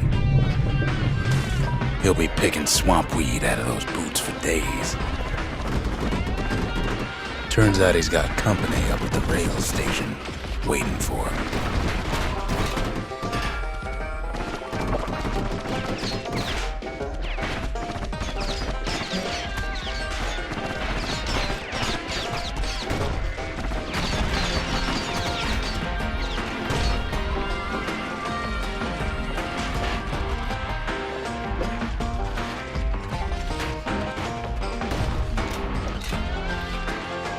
not just another wallflower or pincushion like it.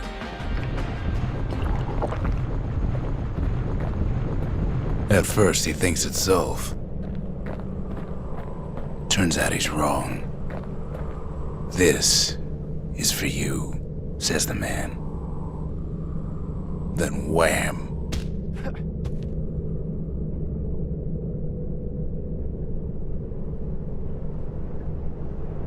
When the kid comes to, the man's long gone, but something else is there.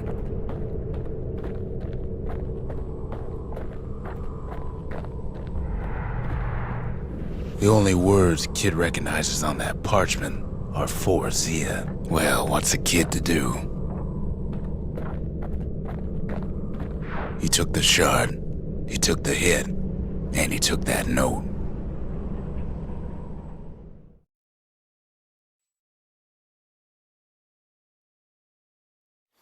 That note cuts straight to the heart of things, don't it?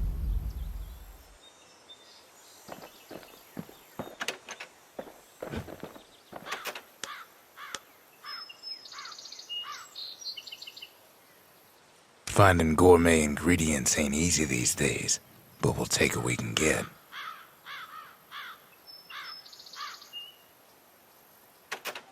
The note says it plain. Zia, go east to learn the truth about the calamity and our people. I'll be waiting. Sincerely, Zulf.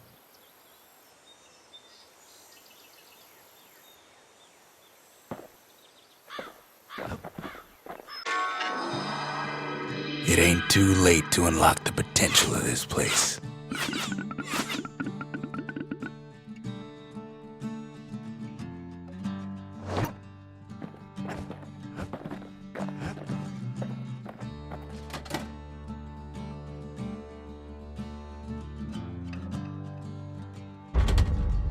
The arsenal's complete in case we need protection.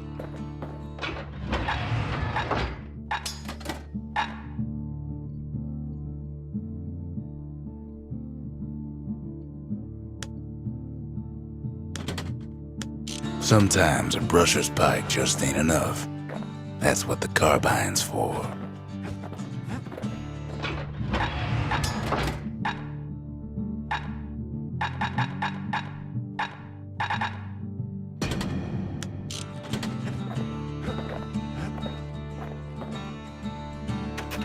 Zulf's messenger was one of his people. Wondered just how many of them survived, and what exactly Zulf told him.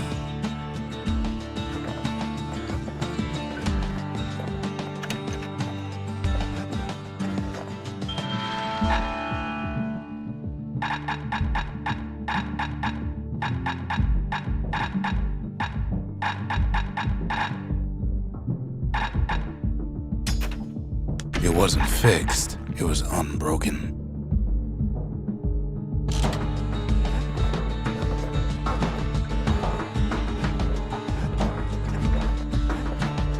The shards are getting harder to find.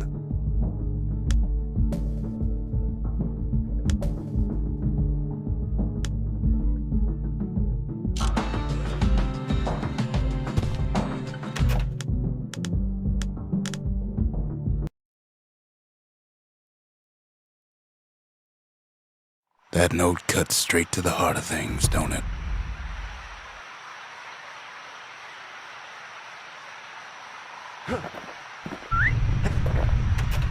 Finding gourmet ingredients ain't easy these days, but we'll take what we can get.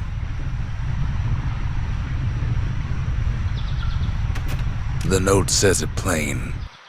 Zia, go east to learn the truth about the calamity and our people. I'll be waiting. Sincerely, Zulf.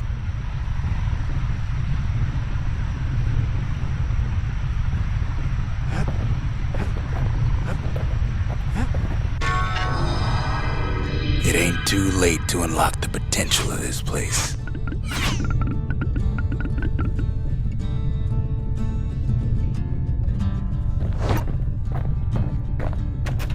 Zulf's messenger was one of his people. Wondered just how many of them survived, and what exactly Zulf told him.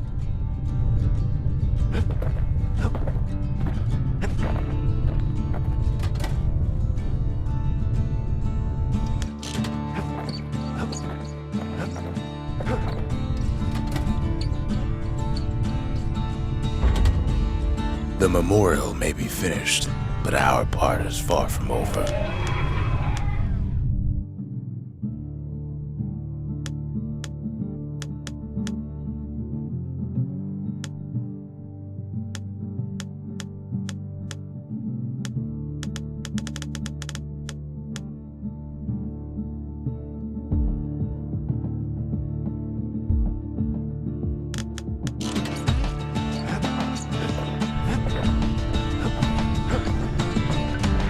The shards are getting harder to find.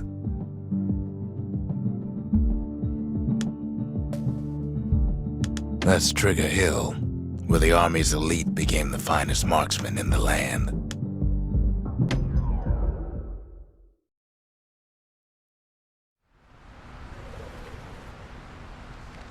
Caelandia's army only took the best, and the best of them trained on Trigger Hill. The Triggers believed they were nothing without their rifles.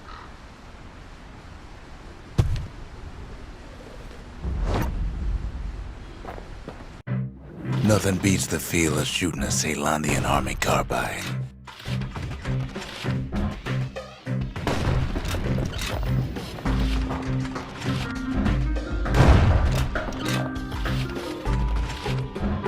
Sometimes you had to take care to steady your shot.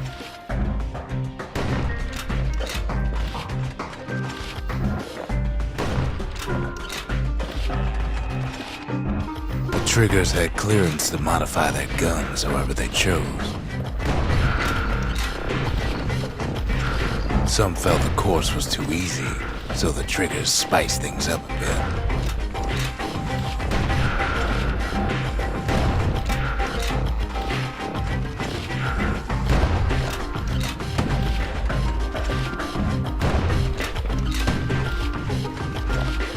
The kid ain't bad, but the Triggers were better.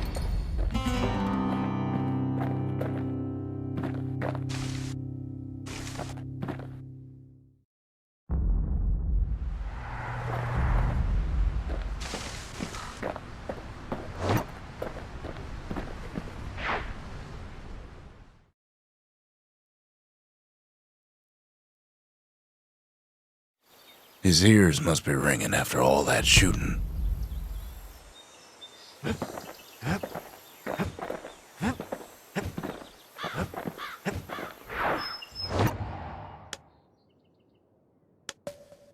No risk of Culford Cauldron ever erupting again, they used to say. Guess they were wrong.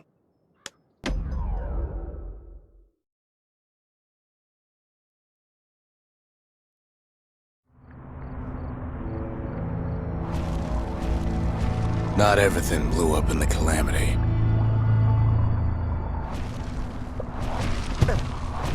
Why Culford Cauldron here blew up way ahead of its time.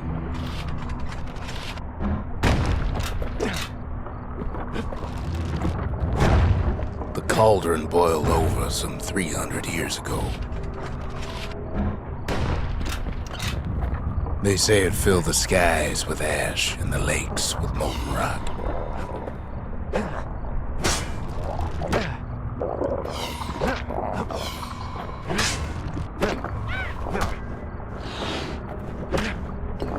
If you wanted to survive something like that, you had to learn to adapt.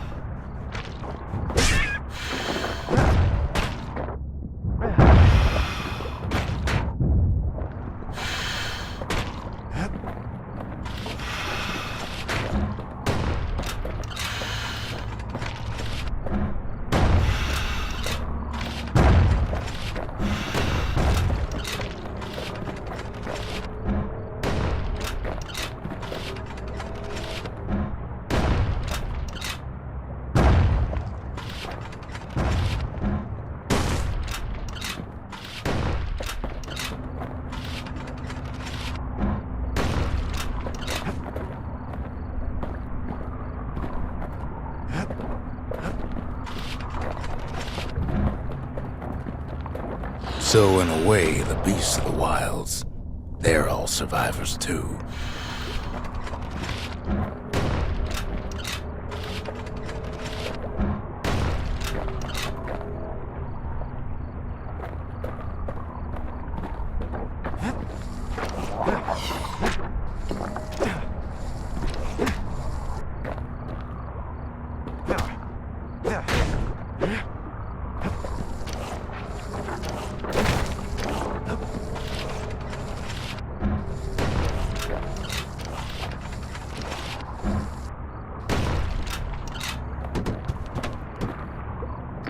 It takes a certain stubborn pride to keep on living in a place like this.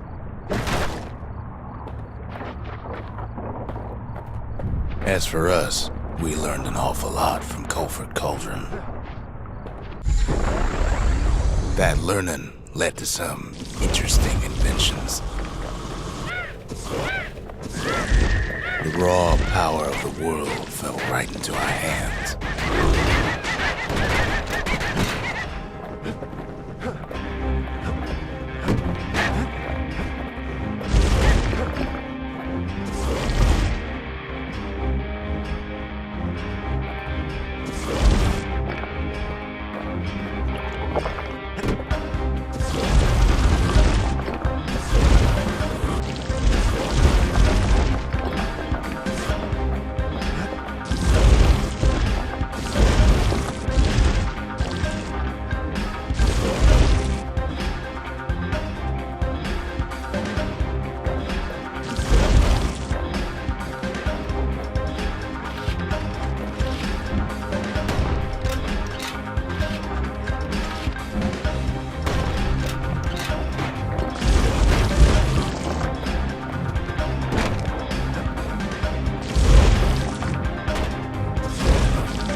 Playing with the cauldron's fires became an addiction.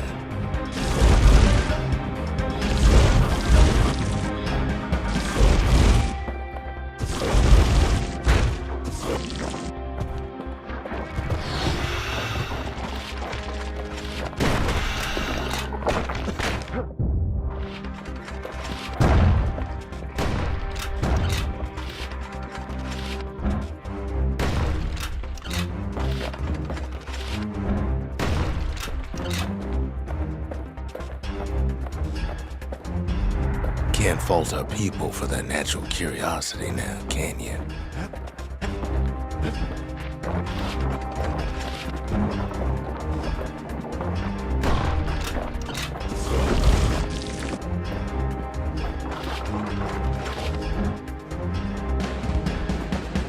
Sure, we dusted off a good many secrets out here.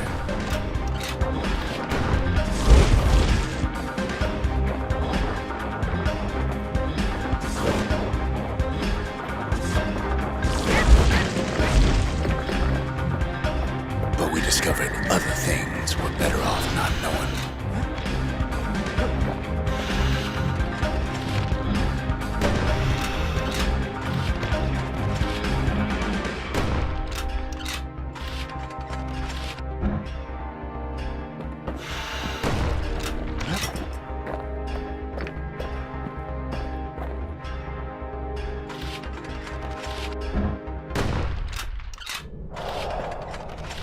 The unforgiving scent of sulfurous dirt.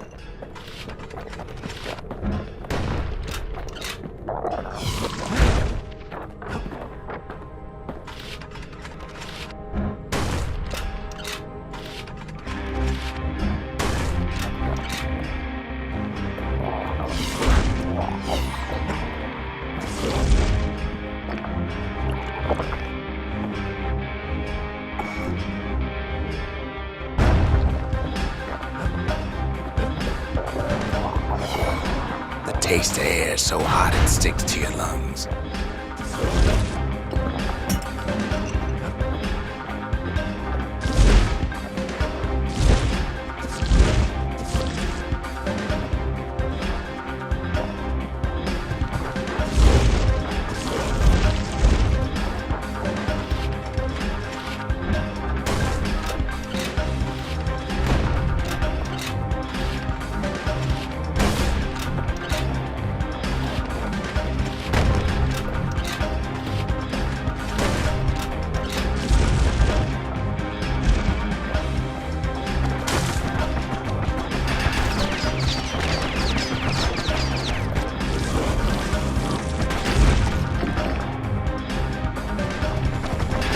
All sorts of awful things crawling underfoot.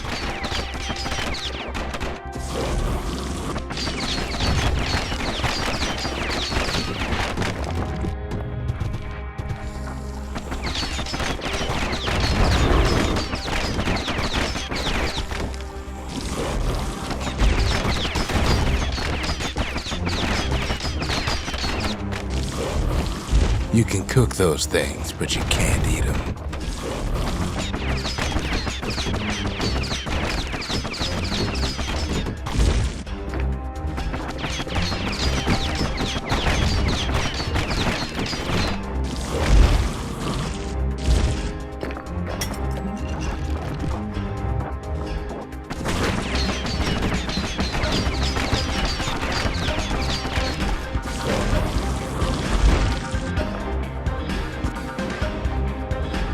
Never thought we'd find so much life in all that ash.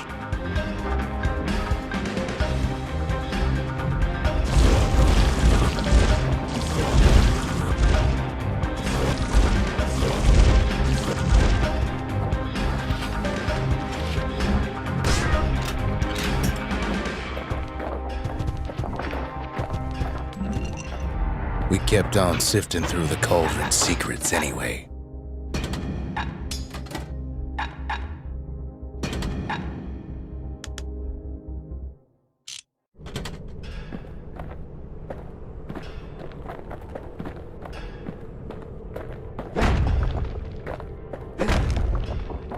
The more ash we swept aside, the more life we found.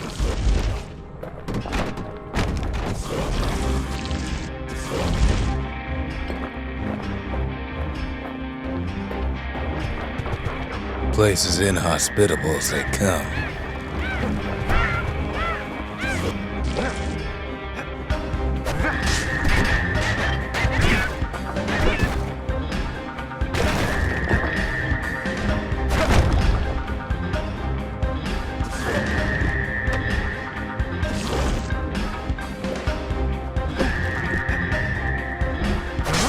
But still we pressed on.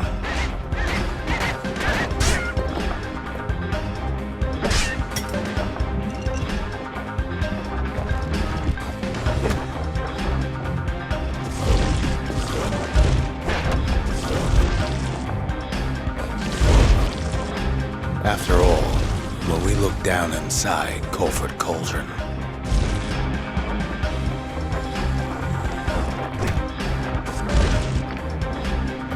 looked down through all the smoke and flames,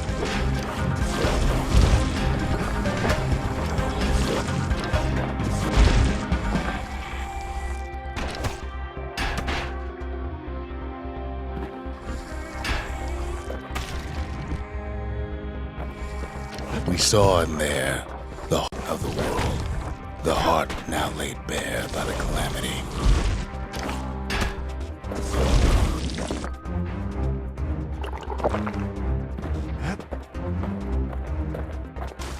We had to have it. As for the kid, he just has to get that shard out of there. Too bad taking that thing woke up every last stink eye from here to Charleston Bog.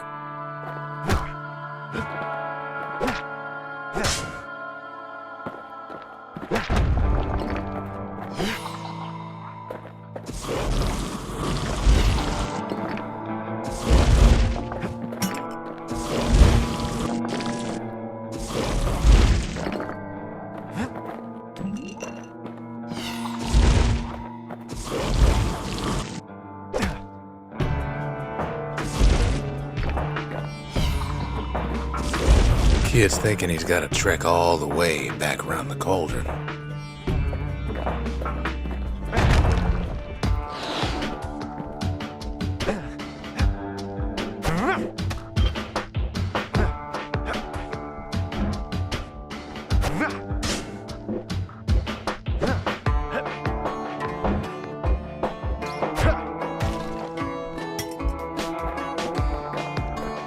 Luckily, the cauldron cooked up a little shortcut for him.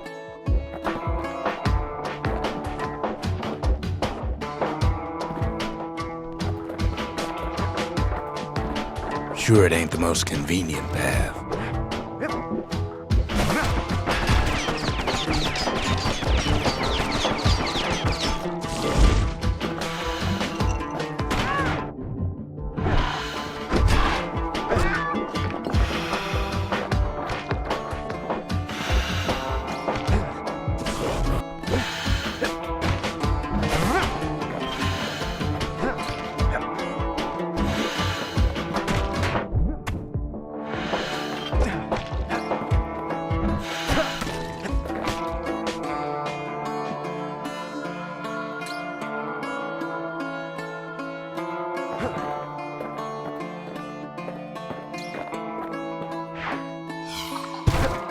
biggest stink eye he's ever seen's waiting for him on the other side. Pops open on him like a pimple on a school day.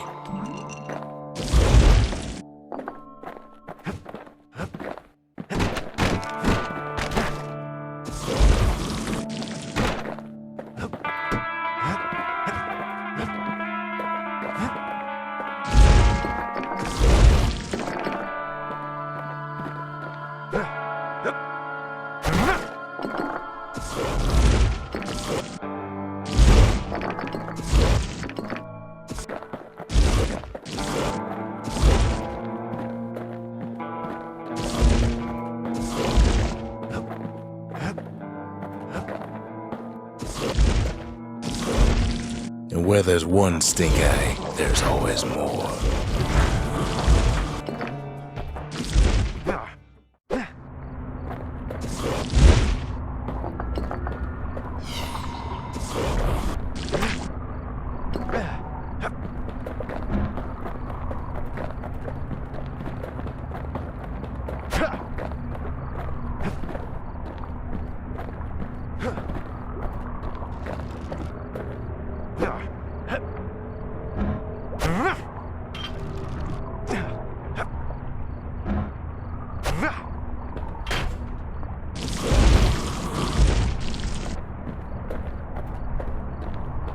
The cauldron's tenants all gather up to bid the kid a fond farewell.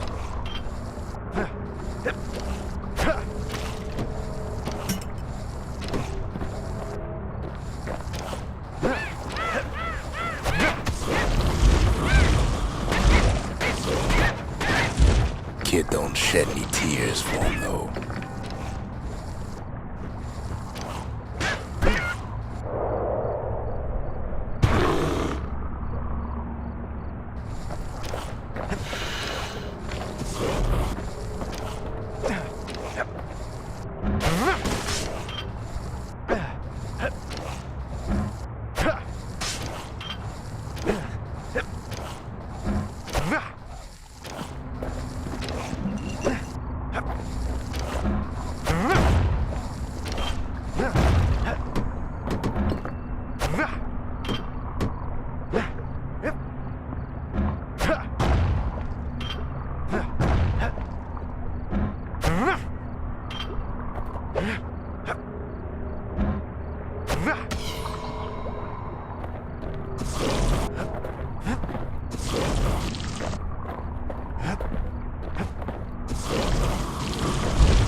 With a good spyglass, you can still see the cauldron from the city.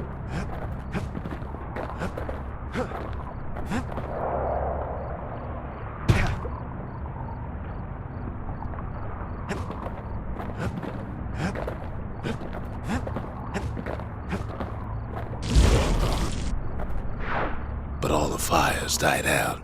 There's nothing left of it.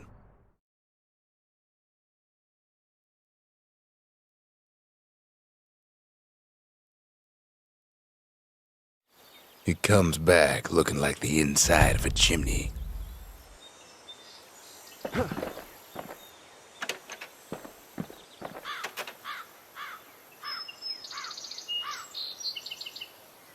We're all a little short on friends these days, so that's a welcome sight.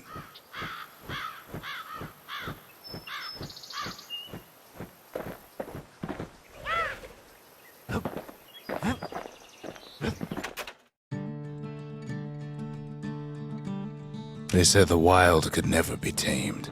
If only they could see us now.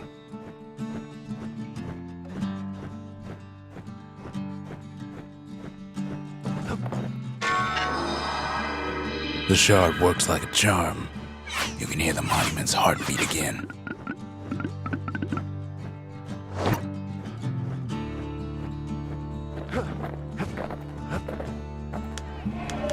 The brushers.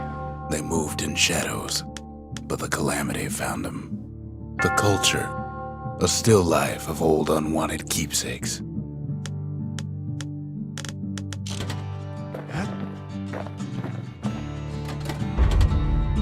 Seems the gods recommended this place to all their friends. Think the gods are gonna help?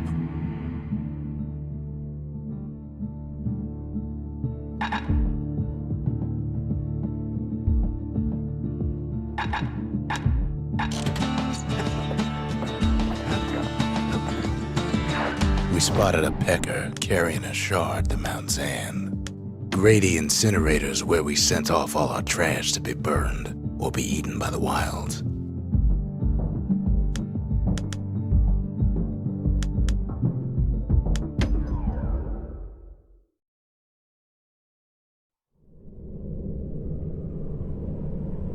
Welcome to Grady Incinerator, home of the hottest wings east of Zealandia. In all seriousness, the incinerator was a dump, and it had a problem with peckers.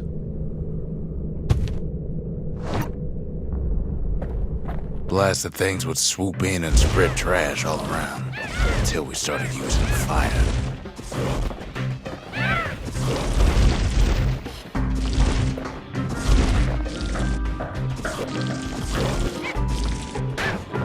We couldn't just torch them all at once. We had to use restraint.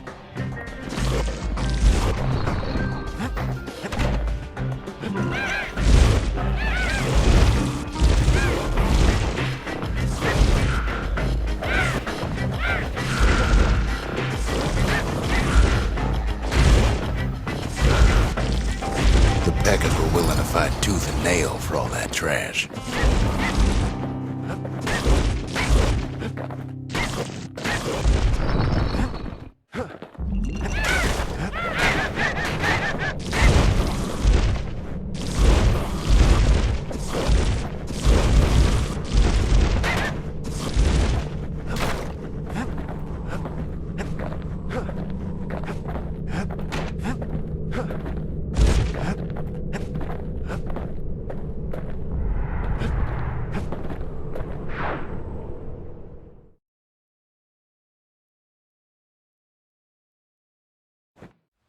You'd almost think those peckers like getting cooked.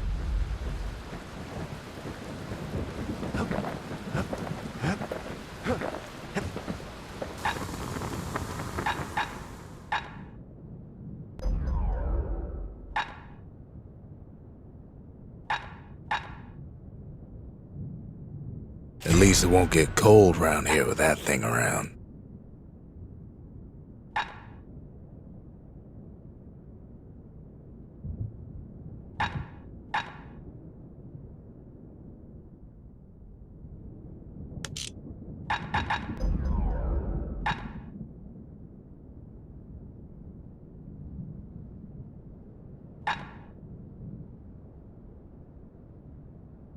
Gotta make sure the pointy end's fastened on real tight. When you've got a solid balance, you've got what you need.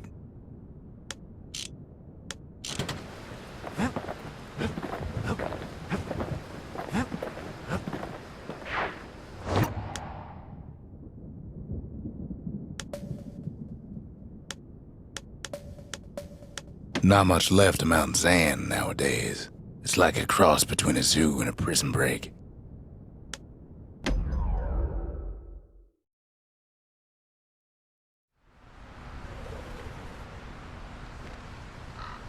Can't rightly call Mount Zan a mountain anymore.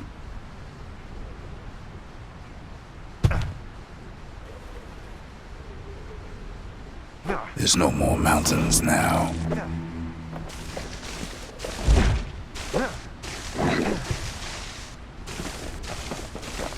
There's no place left for the beasts of the wild to go.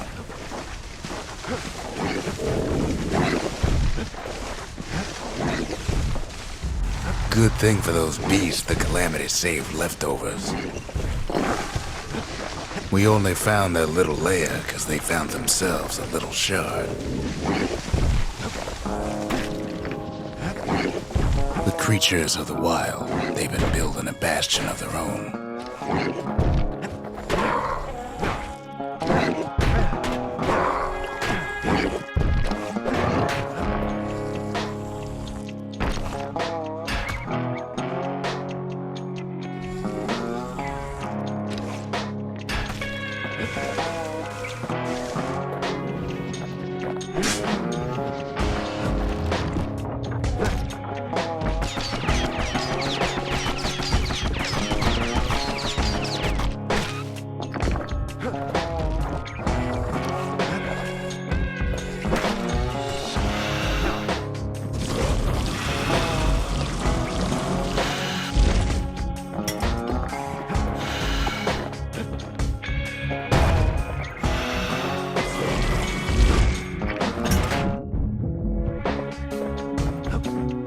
Best thing we can do for those beasts right now is put them down quick and clean. Besides, we have to take back what's ours. Even if the beasts of the wilds won't like it.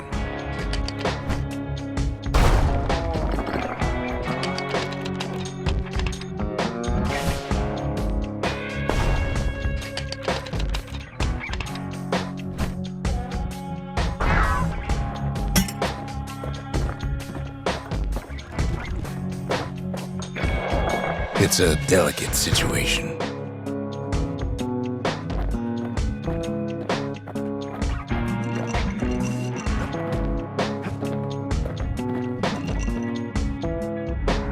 What the city left behind, those beasts took for themselves.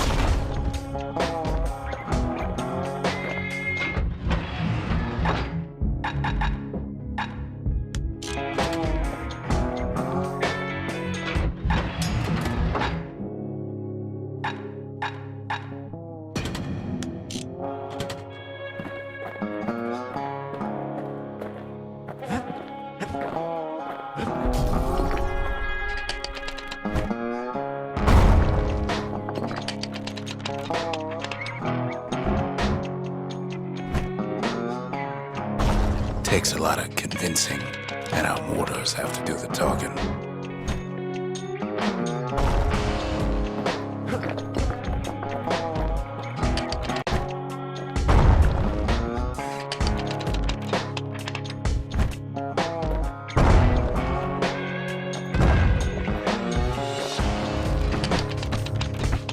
Look at it this way, it's either them or us. But if we win, they win too. Our Bastion is everybody's game, not just ours.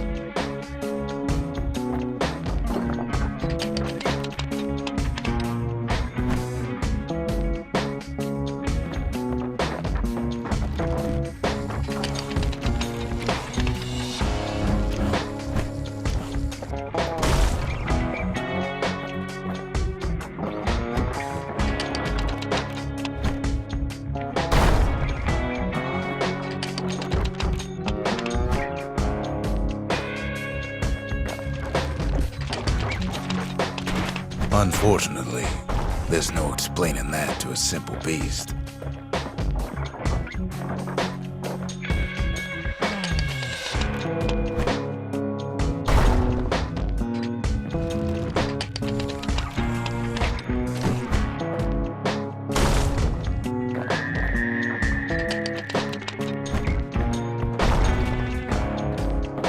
Those beasts been hard at work fixing up the place.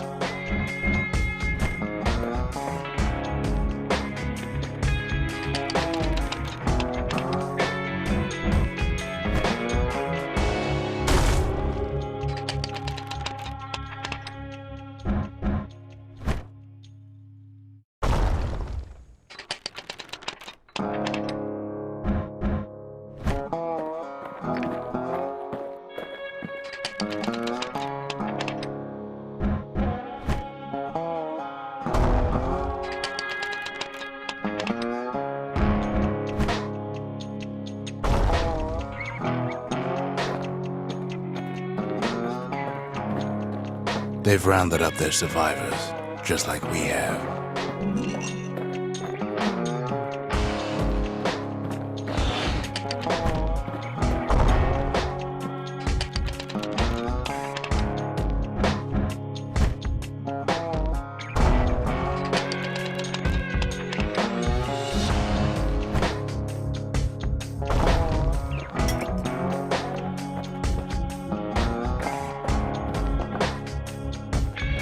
They've been searching for cores and shards, just like we have.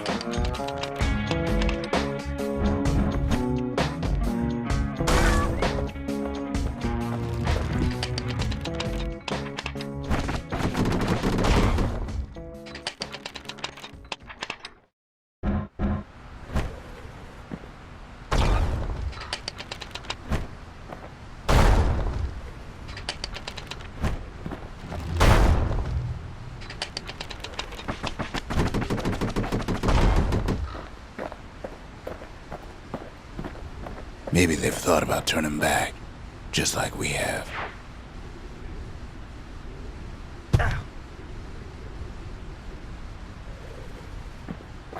We just really need their shard. Kid got it fair and square.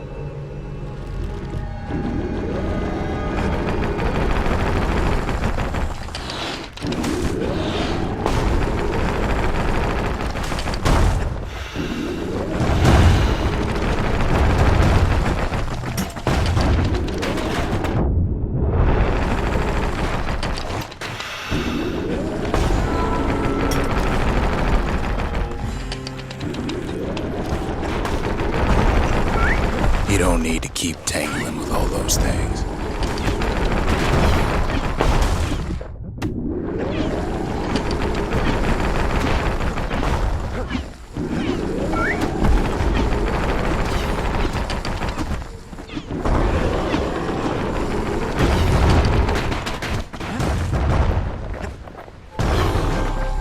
That's the way.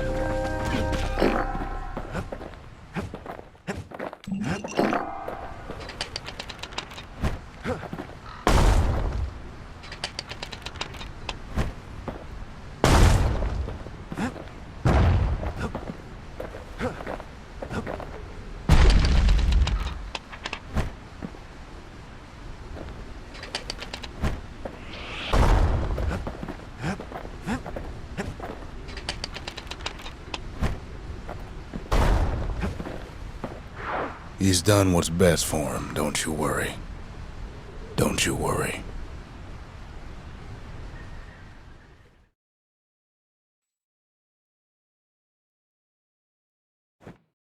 We'll all be better off once the Bastion is complete.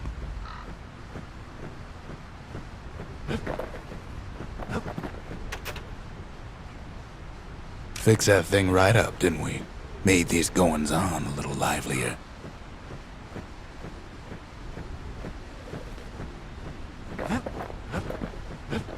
Kid arrives just in time to sample Zia's famous cooking.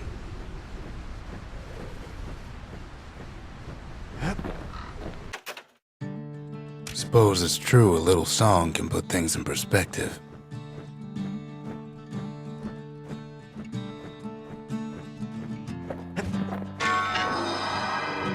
The monument's getting better. Zolf sure did a number on it, though.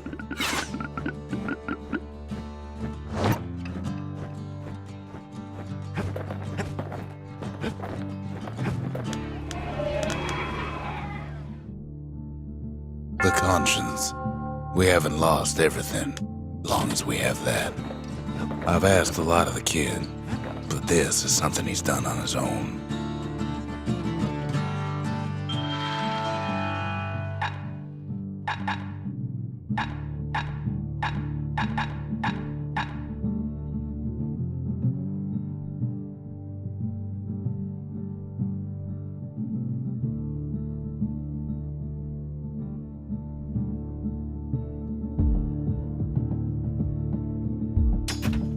It wasn't fixed, it was unbroken.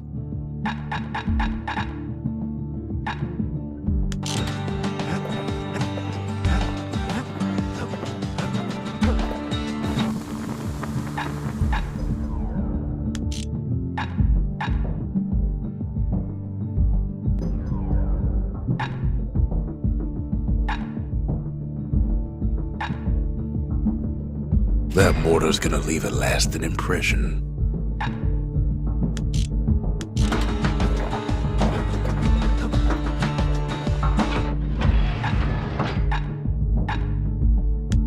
A pike and a galleon mortar. Now that's some terror from the high seas.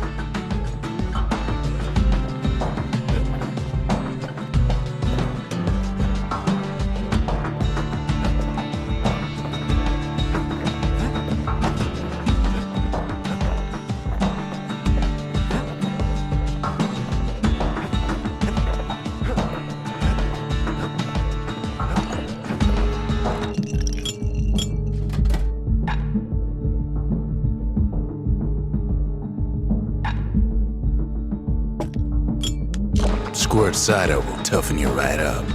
too bad about the musty aftertaste. Just the occasion to crack open the distillery's private reserve.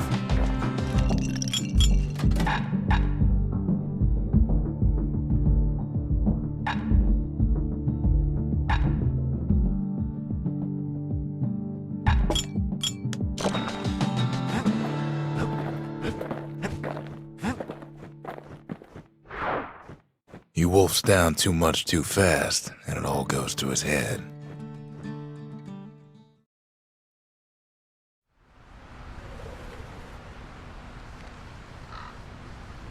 I've said a lot about the kid, but he ain't the only one wrapped up in all this.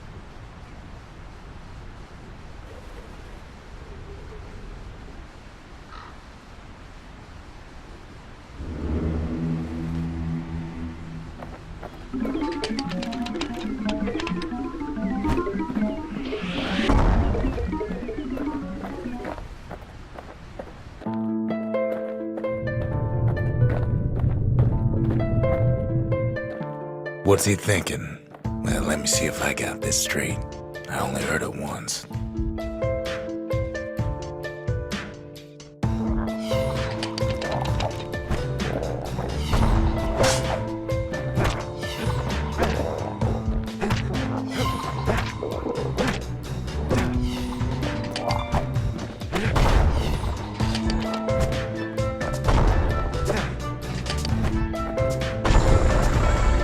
Once there was a normal Ura girl, but she wasn't born in the Tassel terminals like the rest of her people.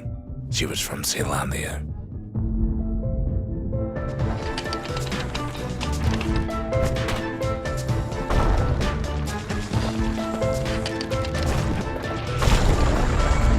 Her folks were orphaned in the war, taken in and raised inside the city, on condition they would never return to the terminals.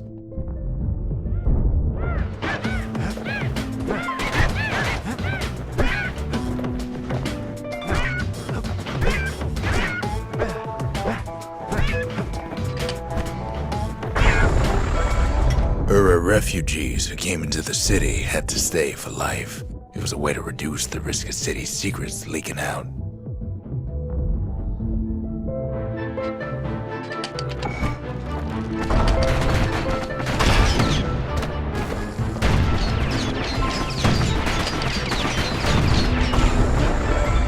Her mama passed away from birthing complications, leaving the girl trapped inside that city with no one but her father.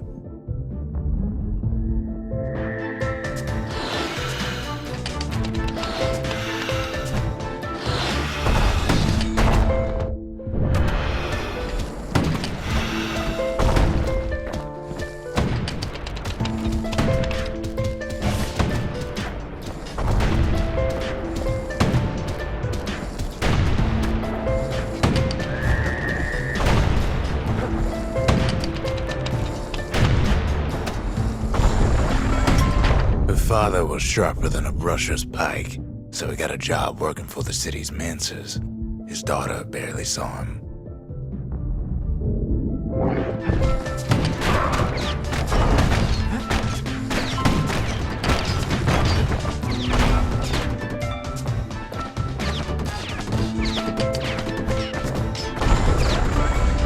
Her father told her nothing of her Ura heritage.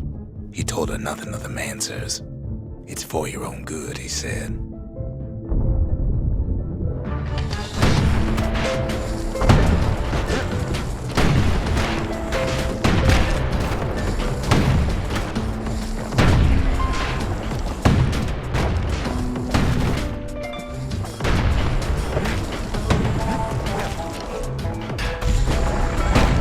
She took to studying the arts, learned more through music than history books. Gained a knack for strings and songs.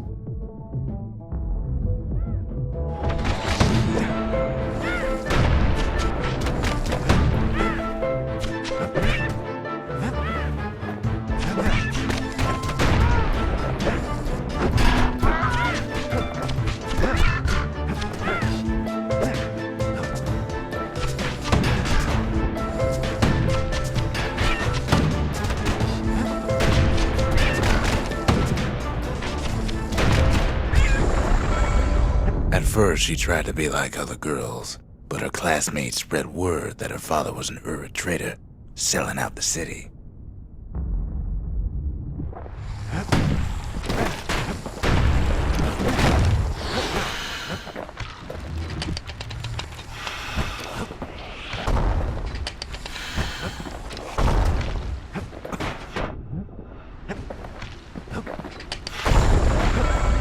One young man stood up for her, or so he led her to believe. He knew much of her heritage, and she grew fond of him.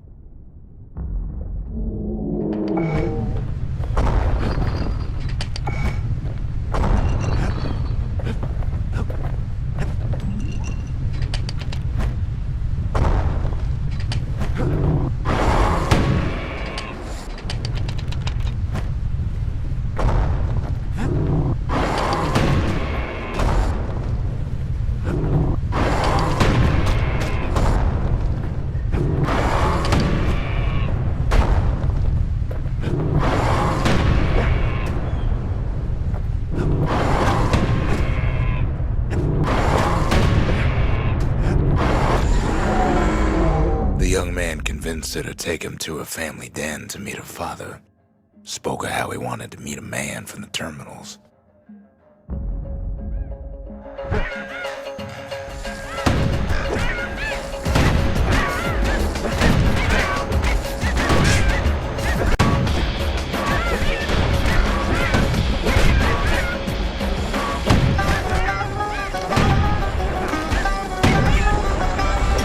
When the young man greeted her father in the Ura's native language, her father flew into a fit of rage and threw them out.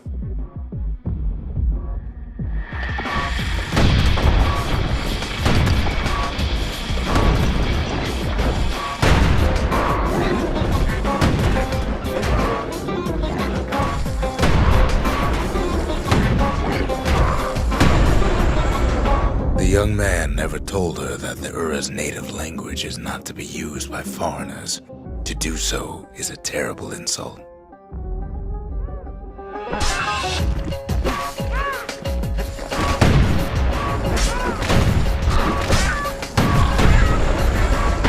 It was then that she decided to escape. The two of them could flee the city together and go to the Tassel terminals.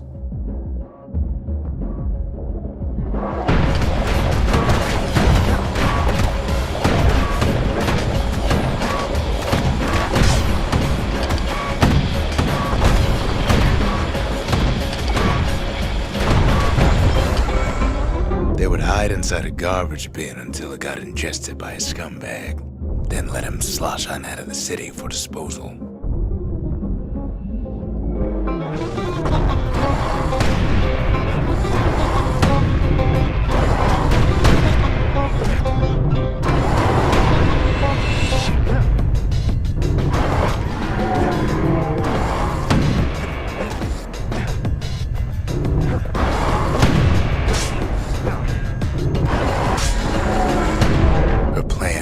Succeeded, but the authorities were already there when that scumbag sidled up to the city walls.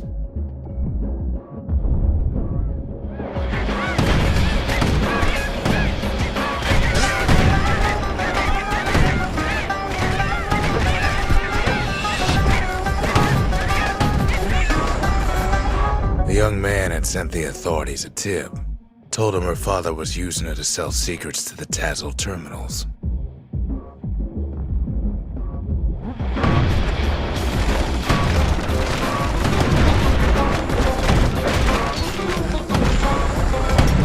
She and her father were arrested for treason, but her father got a deal.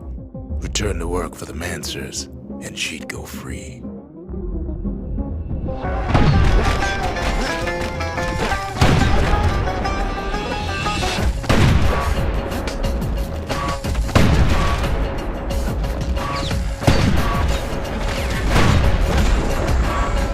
Before they parted ways for the last time, her father whispered a desperate plea. Hurry home to the den and lock yourself in.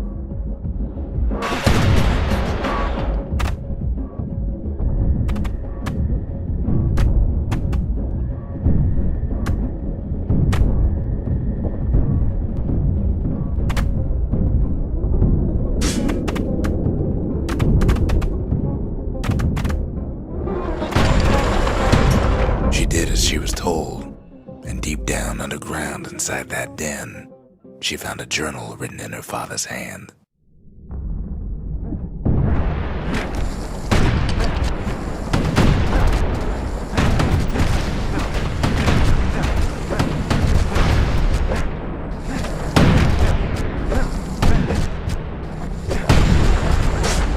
The next day, the door to the den turned to ash. The girl came up for air, and she saw the calamity all around her.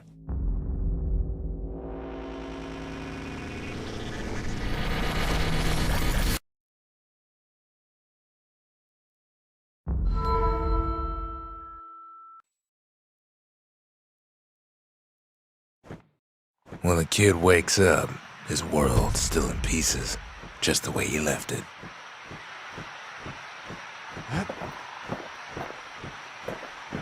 He ain't all that shy.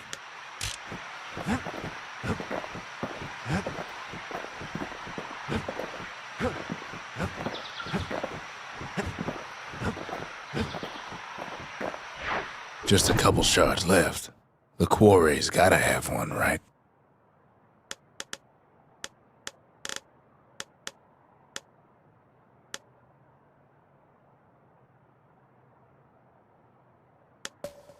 Boundless Bay used to be a weapons test and dry dock. Ain't never been this dry, though.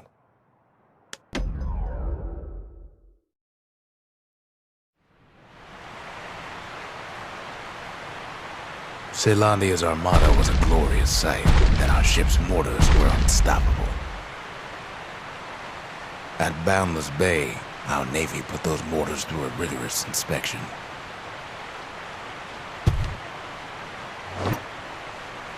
Had to use squirts to simulate explosive impact on the surface of the sea.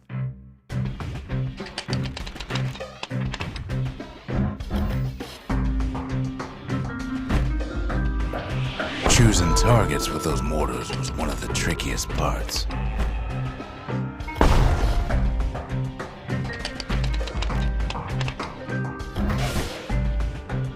Galleon skippers needed to be patient, needed to fire at just the right times.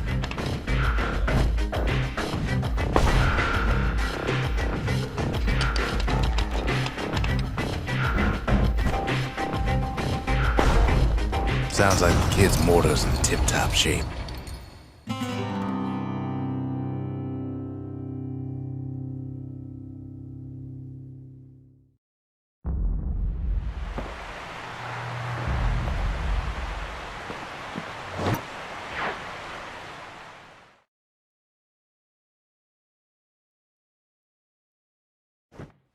Too bad about the Armada, but at least one of those mortars survived.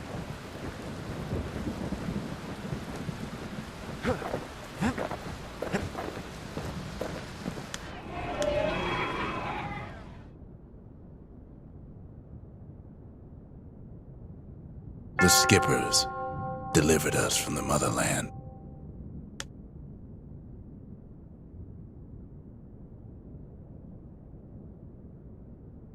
The faith.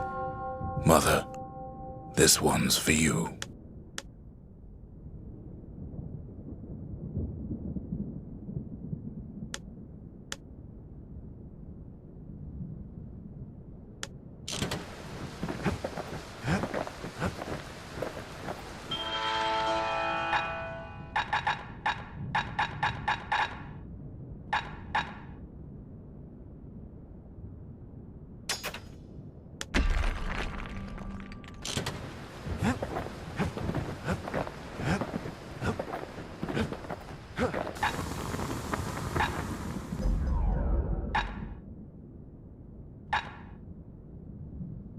Taught him an old trick from a galleon gunner I once knew.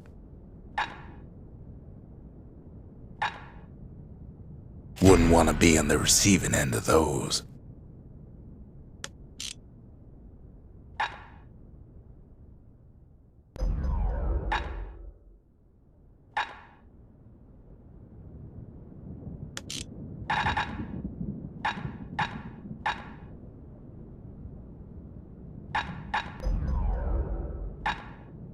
A sail hammer's only as strong as its spine.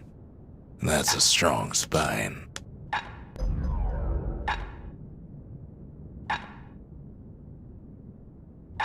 On the inside, a fire bellows ain't nothing like its more popular air-spitting cousin.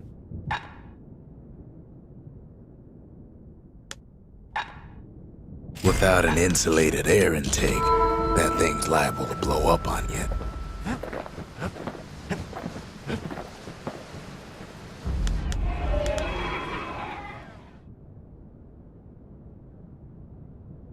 The inspiration, a forge can fashion anything.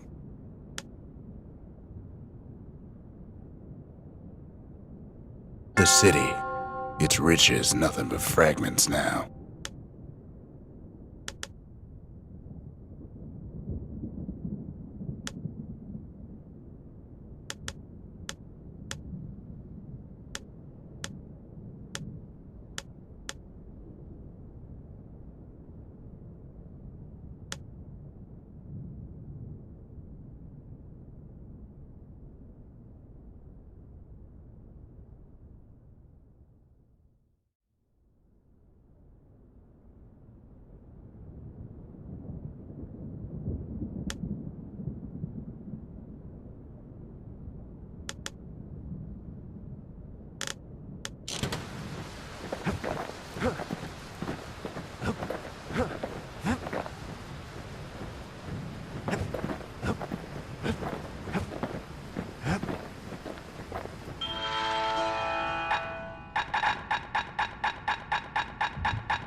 Black rye's like hot pineapple chowder on a cold day. Brings back memories.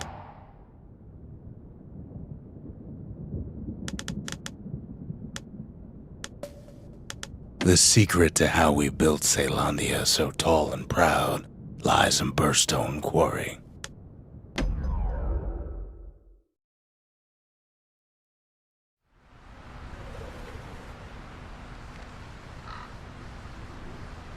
Imagine everything you'd need to build a city like Caelondia. It takes hard work and planning, and it also takes Burstone Quarry.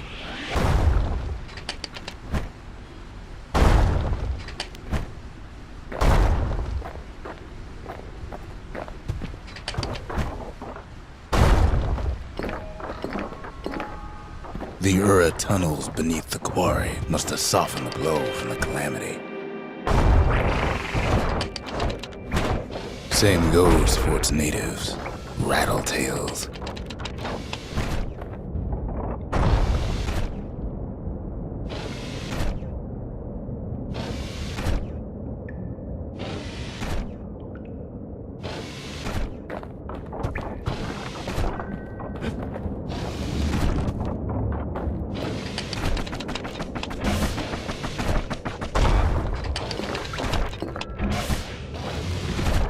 Rattletails ain't the worst of it either, but more about that in a little bit.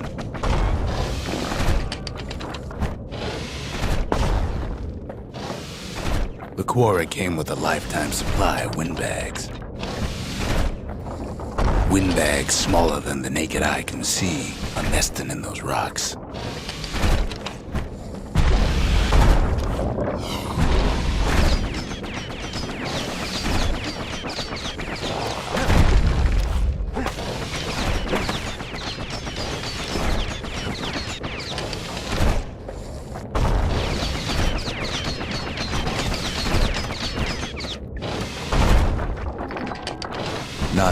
these rocks a source of life.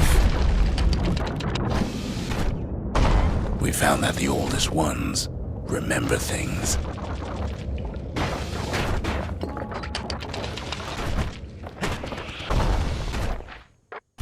But there was even more to it than that.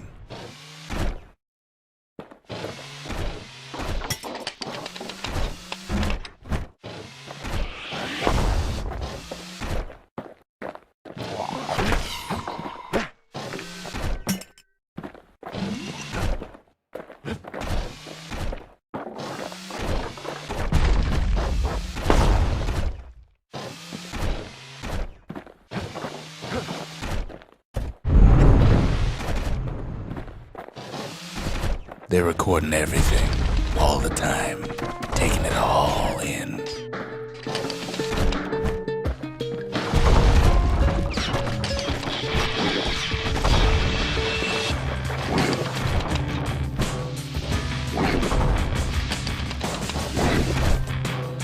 No wonder all those beasts were drawn to the quarry.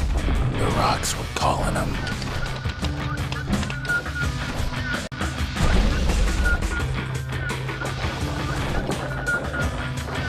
Keeping the quarry free from pests turned out to be a problem. Rattletails kept tunneling in to snack on windbags. Without those windbags, the quarry might not have its special qualities.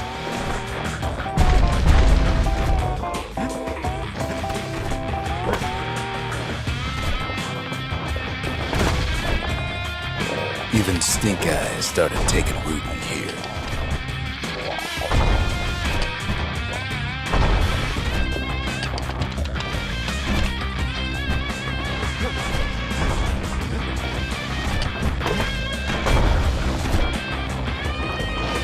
Now, why would the Ura sell off such a fascinating place?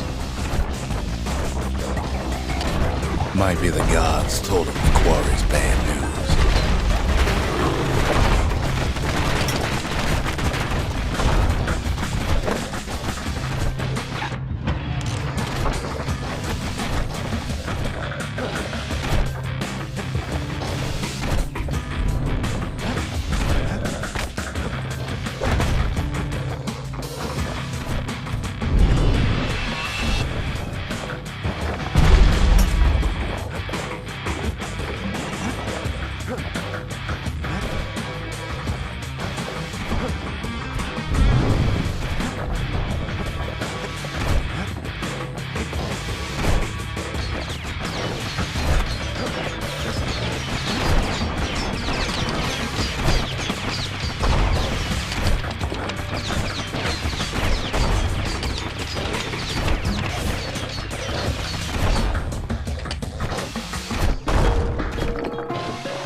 On top of that, we know the Ura hated anything above ground.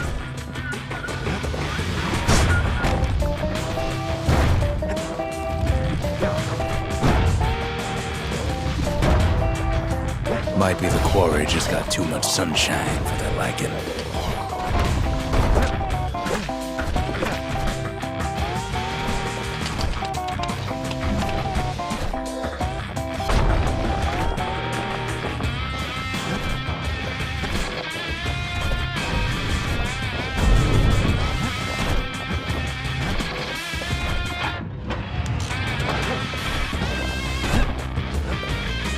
In any case, it's fair to say the quarry was a godsend.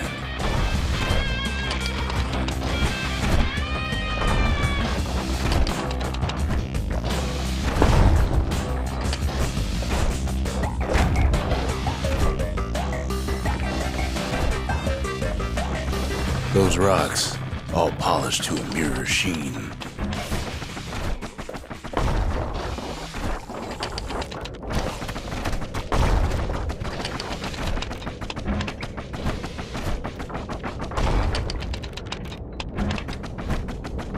The largest ones, you know as cores.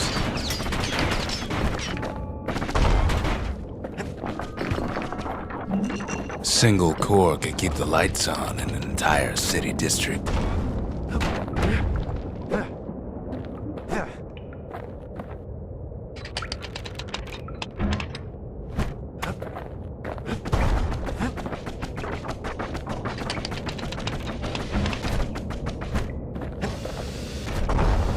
The smaller ones, we call them shards.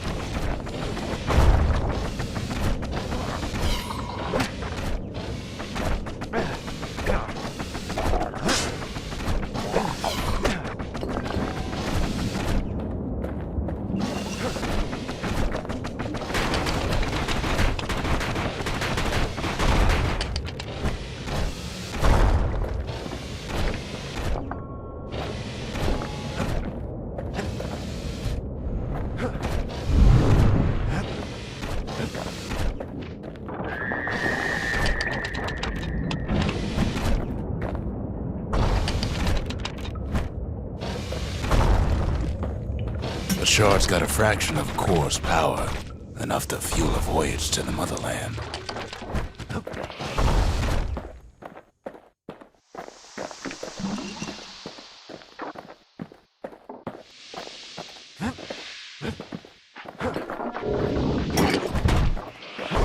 Well, now the quarry's all dried up.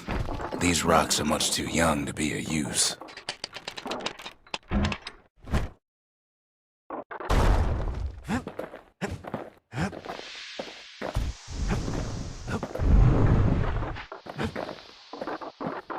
Remember how I said rattletails ain't the worst thing in the quarry? That honor goes to a beast we took to calling Sir Lunky. Massive things stomped many of our boys. We just couldn't get rid of him. The only thing harder than the rocks in Burstone Quarry is Sir Lunky's head. His big fat rump's plenty tough too, but so is a kid.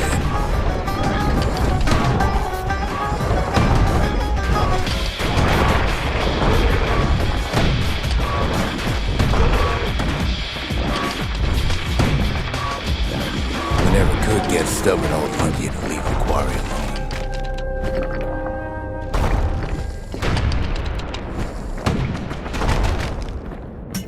Then the kid hears a voice calling from down the hall. "Are you all right?" it says.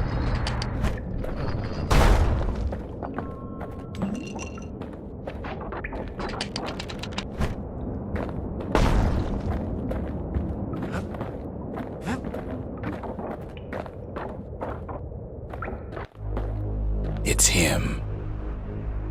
"I've come to warn you," he says.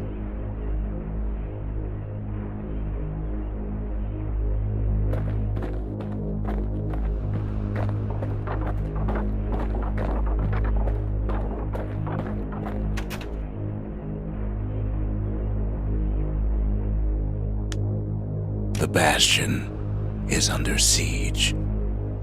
Let it fall. You should not go back.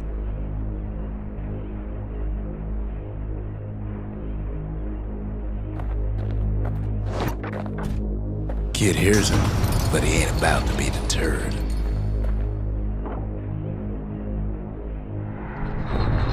"If that's the way it is," he says, "then I won't stop you."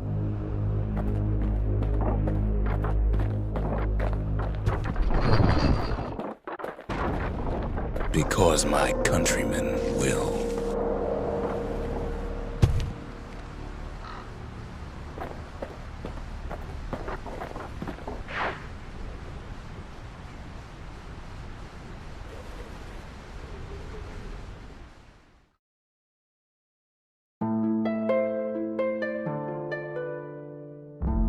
Say what you will about Zulf, but he's a man of his word.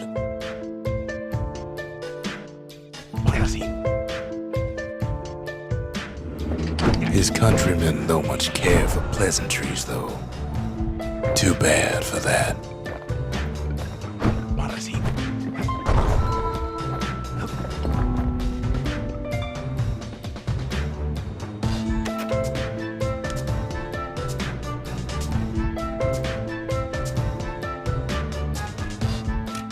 Zolf showed him the way here, and here they came to take revenge.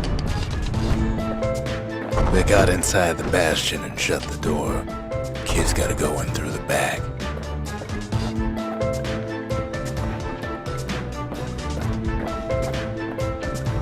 I should have told him sooner about all this. To make matters worse, seems the Ura took the girl.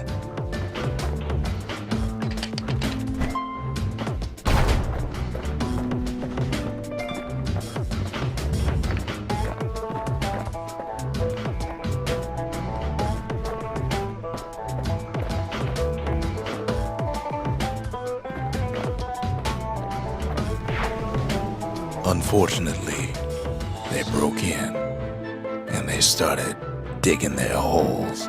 Something wrong sprung out of those holes, and it's eating away at this place. We tried to stop them, but we needed help.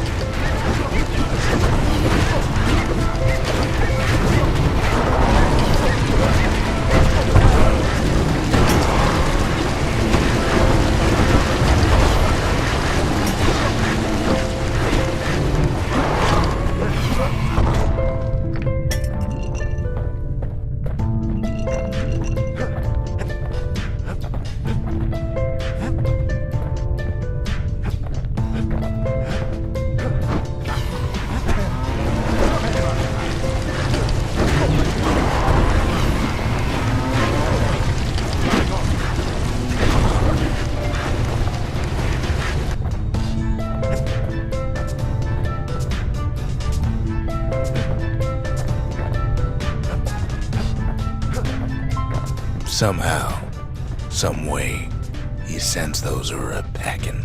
Problem is, it didn't matter. Zolf's plan worked.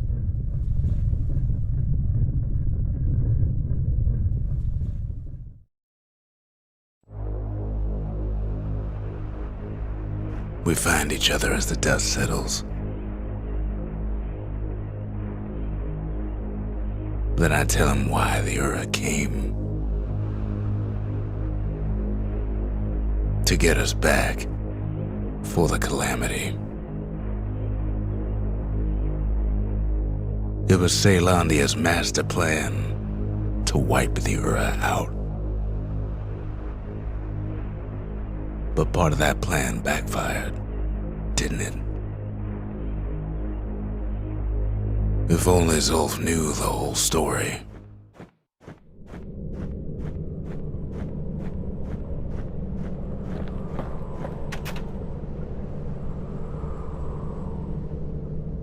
What were we to think? They must have got her, taken her back to her rightful home.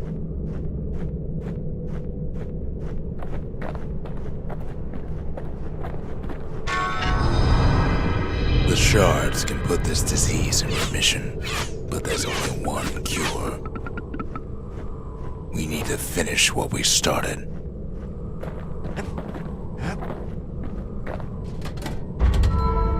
The arsenal's complete, in case we need protection. Now all we need is one last shard.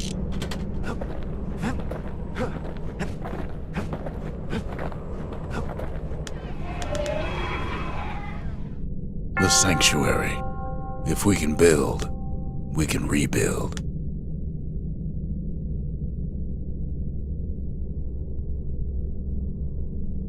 The mercy. The windbags ain't the only beast that drew a bad lot. Sometimes I want to ask him, why do any of this? But truth is, I don't want to know.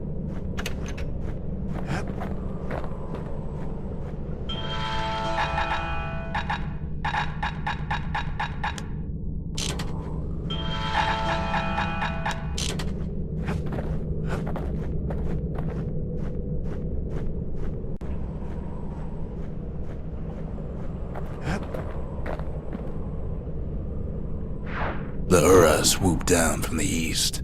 At least now we know the way. The Bastion, Caelondia's safe haven. once the highest point in the city. Too bad it wasn't finished before the calamity struck.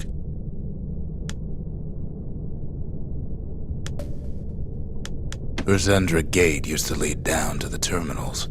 Now it leads up to the stars.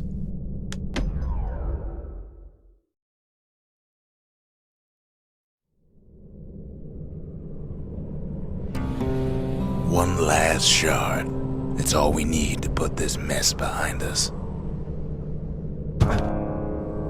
And mother, what a mess it is. A mess like that could have only been made by hand.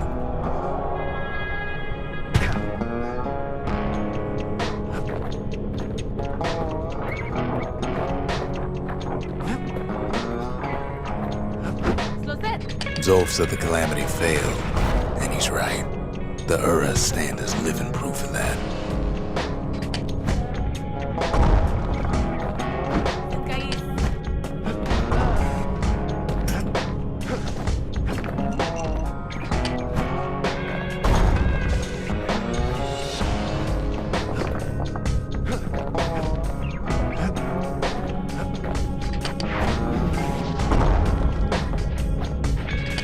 At the heart of the calamity was a simple idea. We never wanted to go to war again. Wanted to rule it out.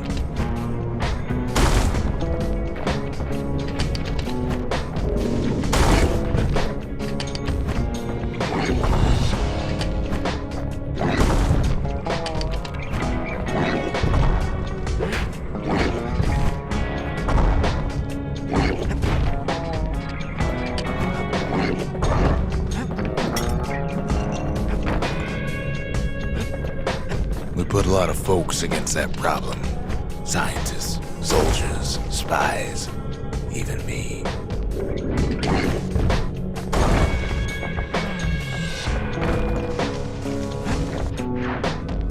We sought solutions far beyond the city. We traveled near as far as the kid's going right now.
Most of our efforts didn't bear fruit.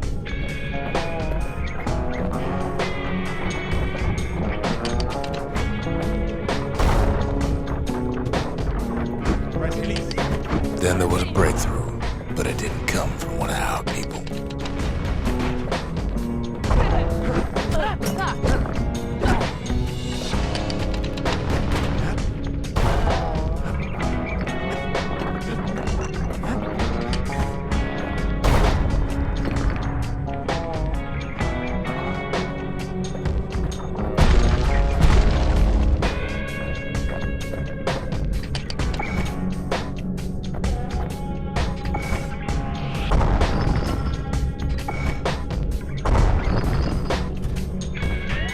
It came from an Ura, a brilliant young scientist named Ven.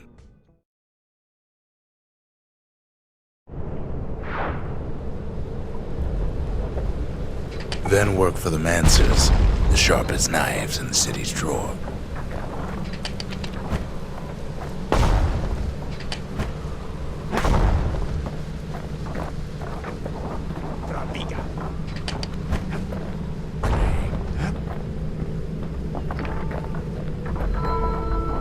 With his help, the Mancers devised a way to seal the Ura tunnels shut in a flash.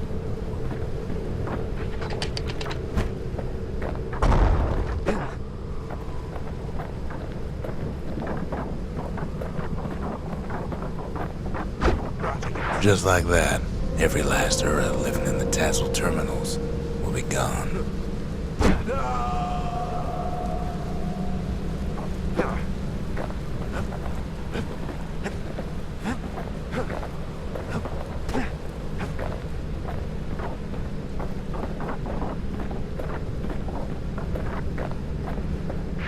This discovery was never to be used, they said, except as a last resort.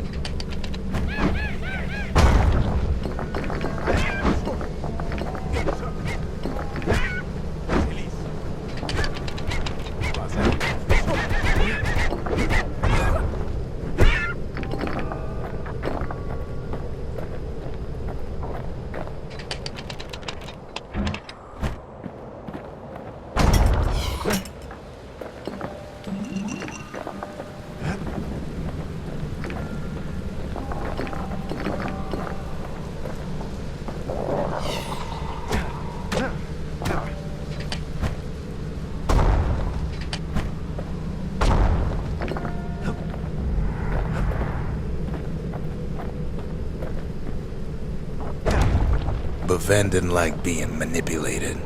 He had plans of his own.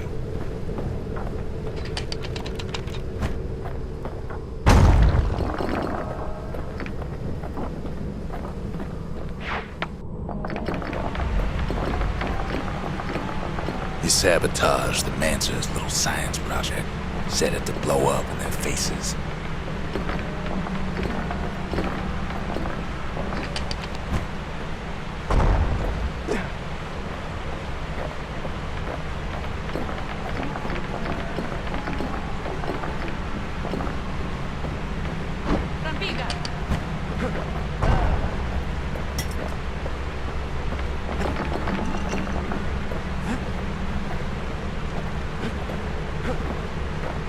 Imagine how Ven must have felt when they finally made him pull that trigger.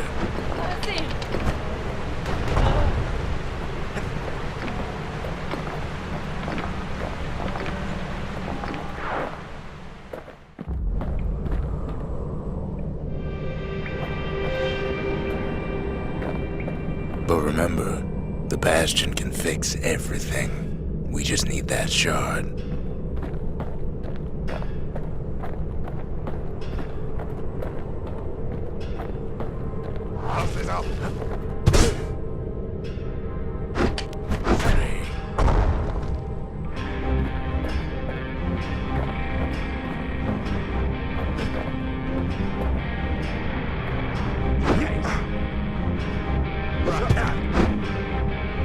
Too bad the Ura ain't exactly been willing to collaborate on that front.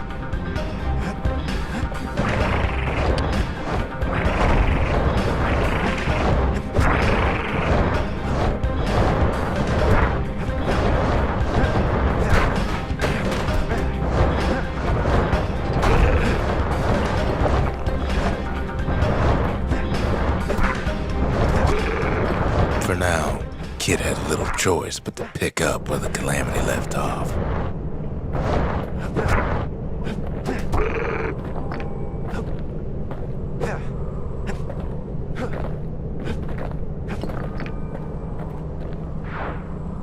First things first, though. There's someone we figured needed rescuing. Zia.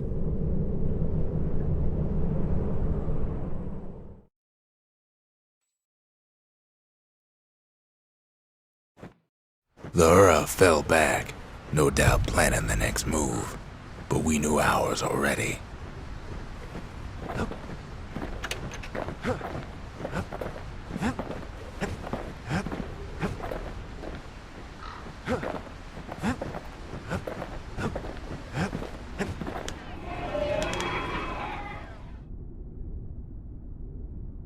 The country, she's all to pieces now, but still looking good.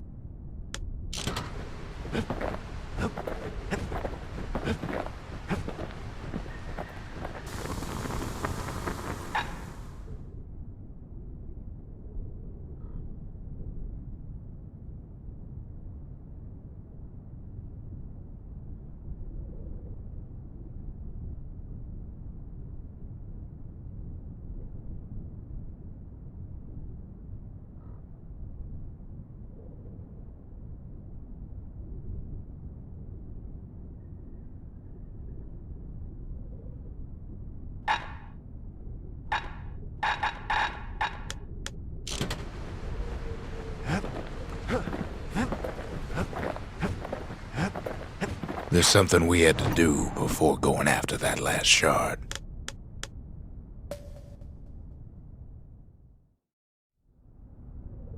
Zoltan's Hollow is the Ura's border blockade. At least it used to be.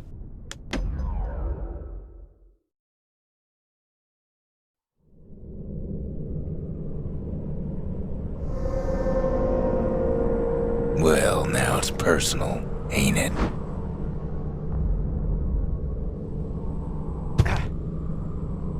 It's personal for him, and it's personal for me. They never saw him coming.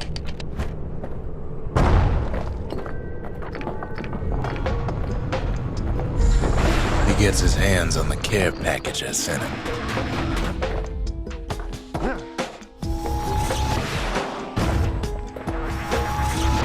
It's a little something I've been fixing up in my spare time.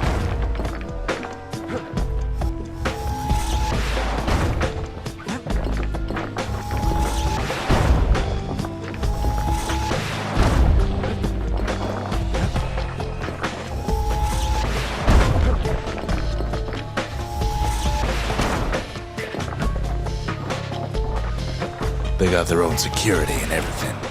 Pretty fancy, even.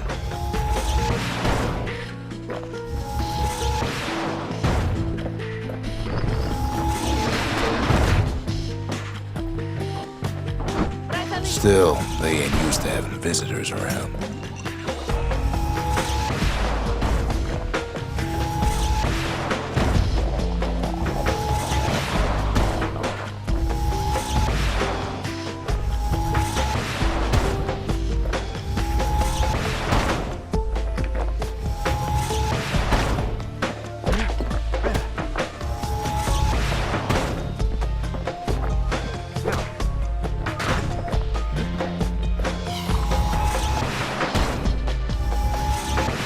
Break enough of those things and the calamity rocks slink back into the ground.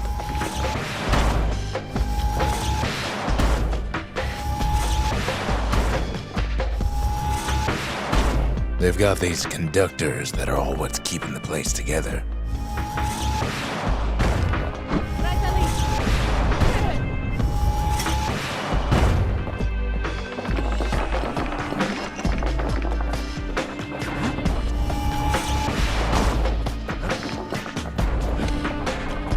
Those rocks are like tumors, the same kind the Ura planted in the Bastion.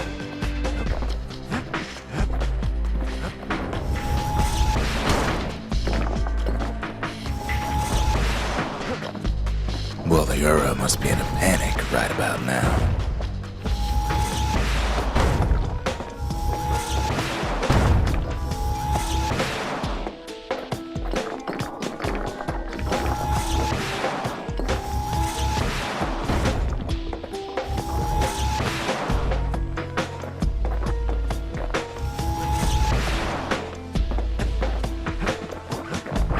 They even sick their little rattletail pets on the kid.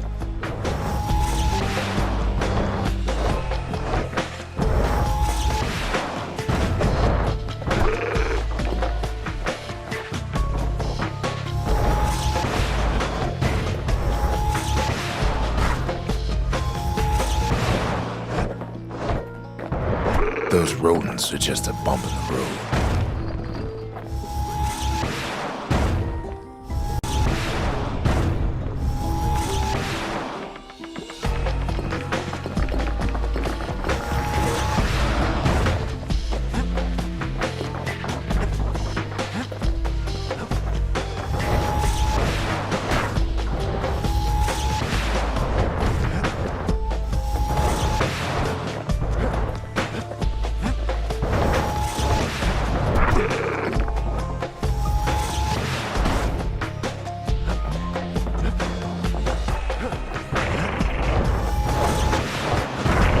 Picking the whole place apart, piece by piece.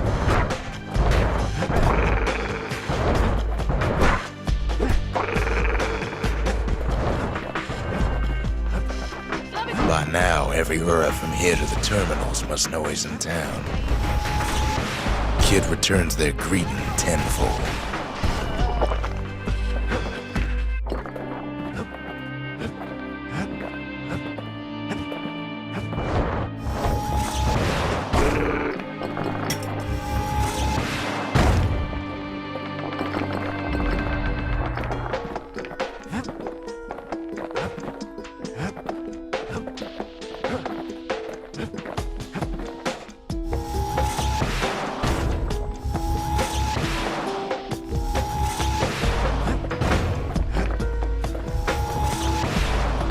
They're easy targets.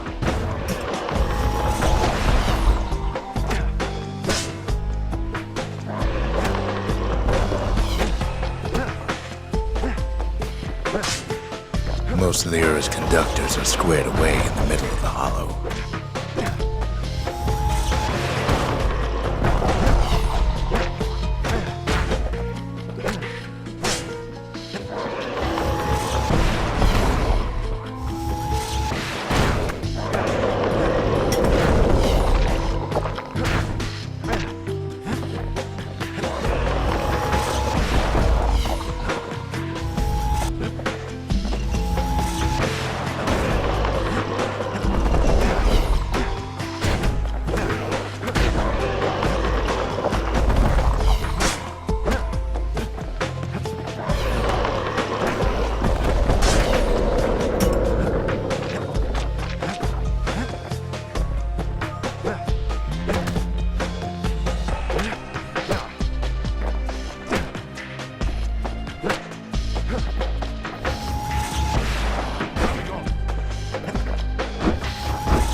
The Ura keep hanging on to their barricade.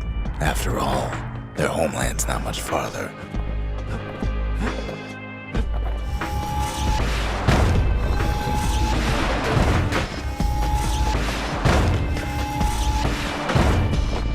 Those calamity rocks must be eating that place apart from the inside.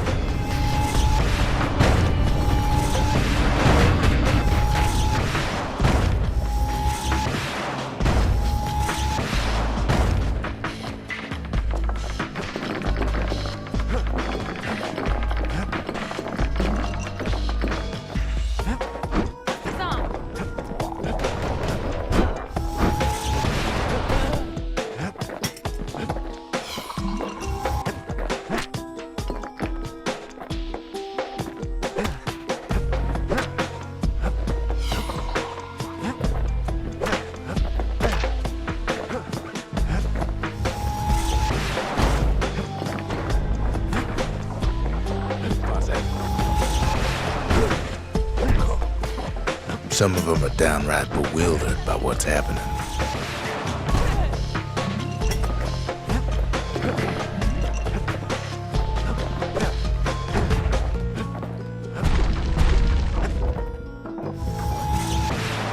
Maybe they know they've lost this.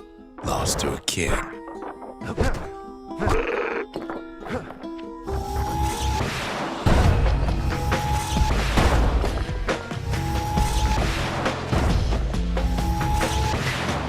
They underestimated us. Had us pegged all wrong.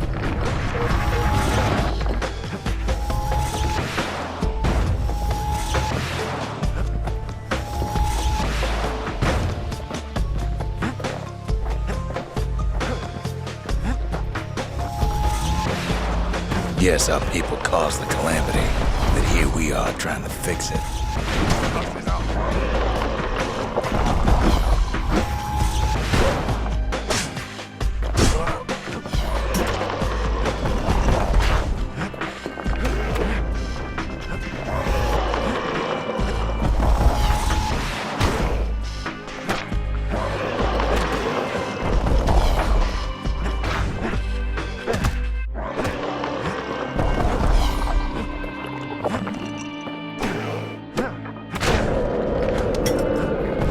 Did the Ura really think we just turn around and walk away?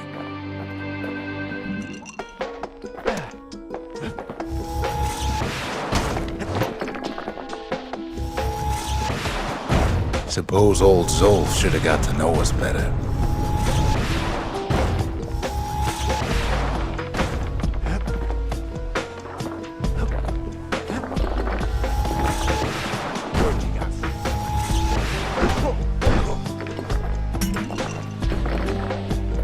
Maybe I should have trusted him.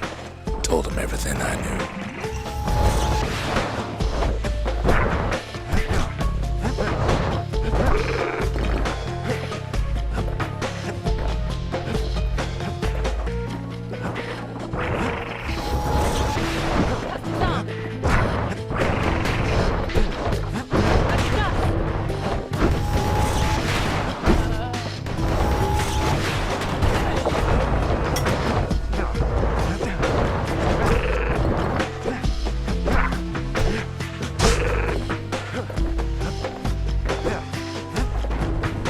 Zulf, the Ura, they have every reason to be angry.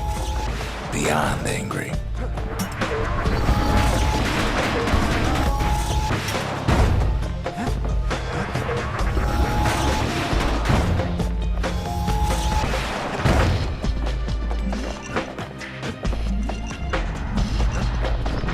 But when this is all over, it'll all be water under the bridge.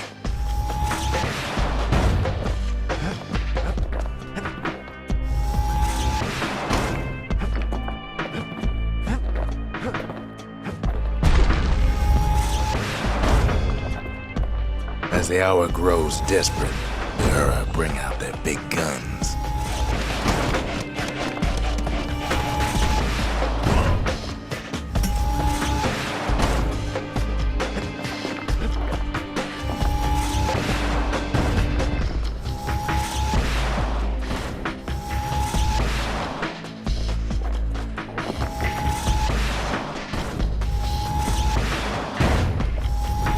There's nothing standing in his way no more.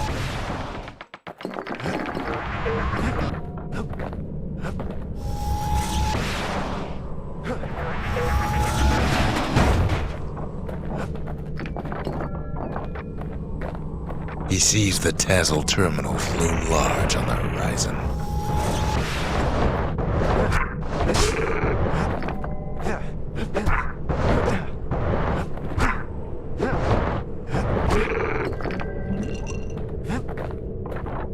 Way out there on the edge of the world, that's where he finally finds you. But it ain't like Prosper Bluff this time. Ain't nothing for this gal to sing about now. Zia, you weren't kidnapped. No, ma'am. You just had to see what happened to the Ura, to your own people.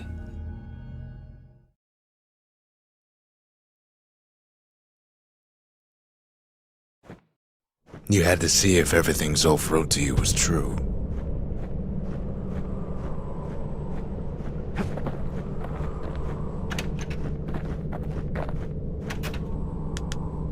Sure you didn't drop that twangy thing on purpose, just to see if he'd go after you?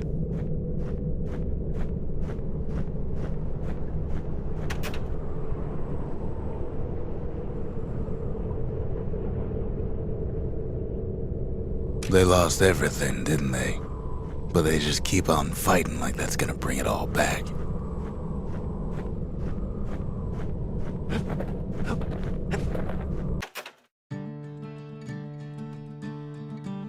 I don't need to see what happened to the Ura. I'm trying to undo it, remember?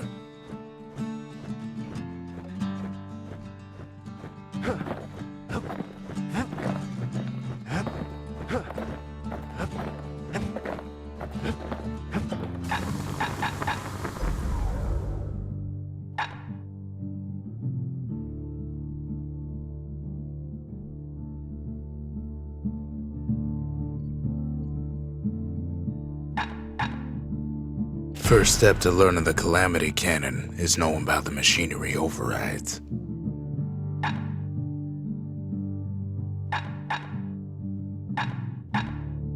Now, who would have taught a kid to do a thing like that?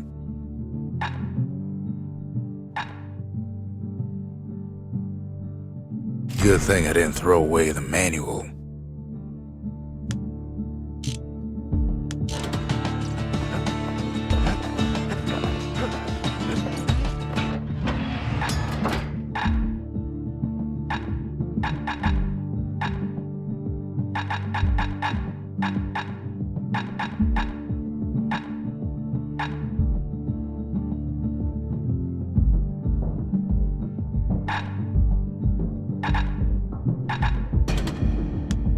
Long reach and plenty of power. Now that's a scary combination. Once the kid gets that last shard from Zulf, it'll all be over. Manser Observatory. Now there's a sneaky place, overlooking the Tassel terminals themselves.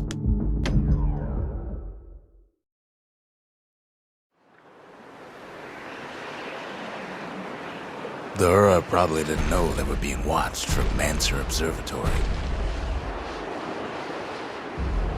It was the perfect spot to test something no one's meant to know about.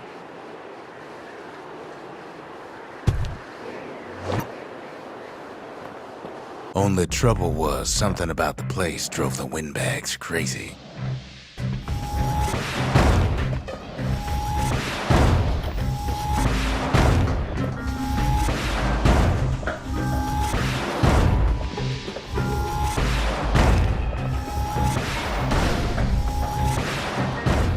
When the windbags caused enough trouble, the observatory would shut. The Mansers conducted their most secretive research far east of the city.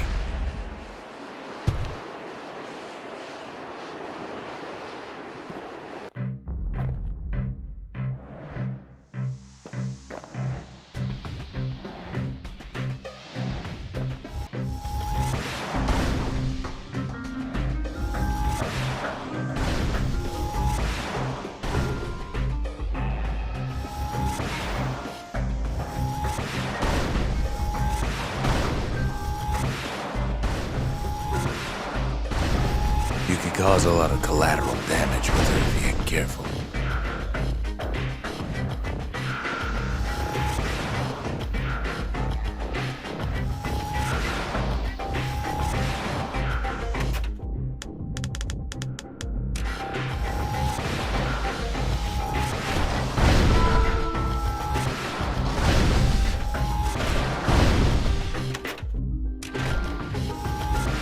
Best stand well clear of that impact.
Not much left of the observatory when the smoke clears.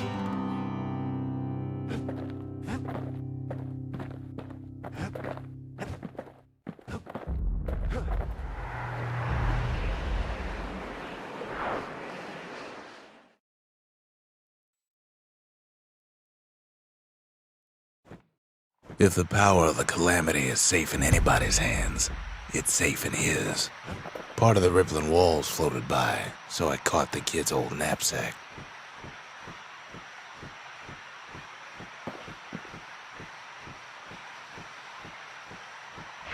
It's hard to sleep easy these days, What with everything that's happened.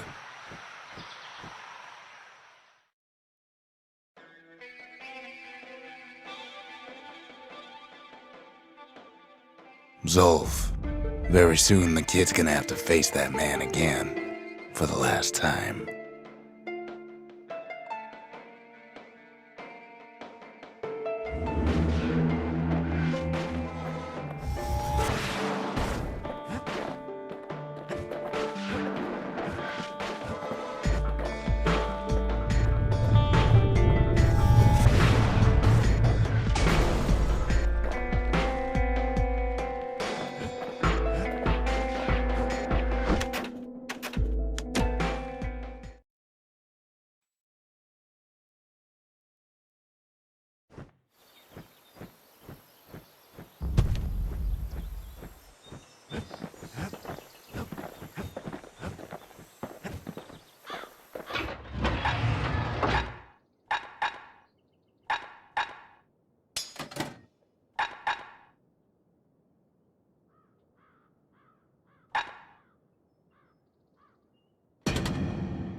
The Armada sure could have used one of these back in the day.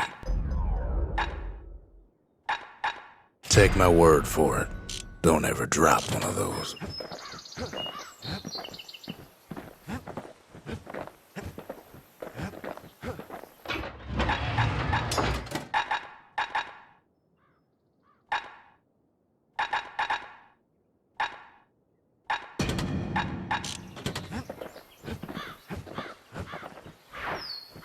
Could use a little shut-eye, I suppose.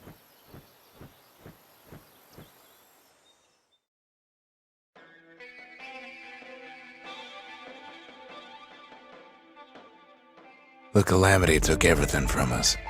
Might be it took even more from Zolf.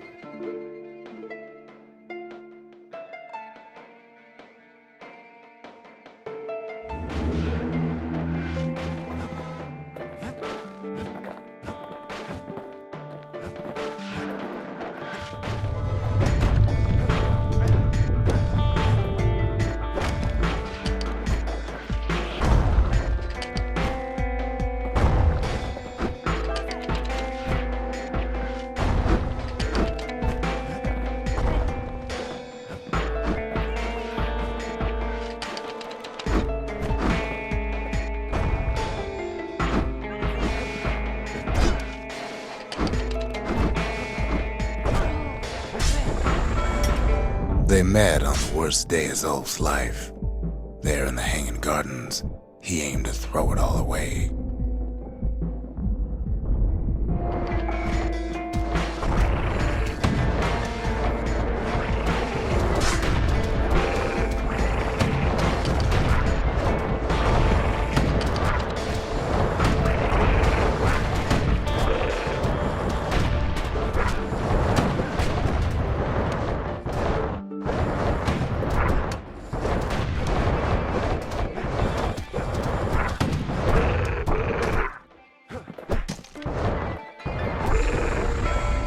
It wasn't the first time Zolf had nothing to lose.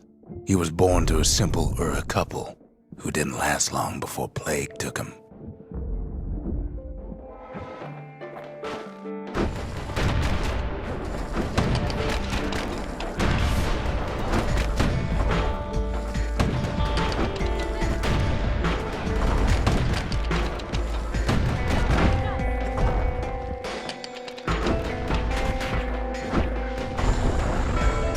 He grew up hungry in the tunnels of the Tassel terminals, so he took to stealing from a Ceylonian missionary living there.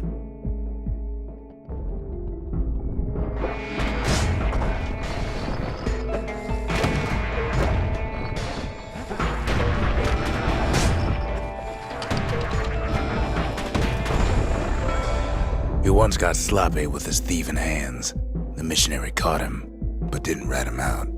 Instead, he offered to take him in.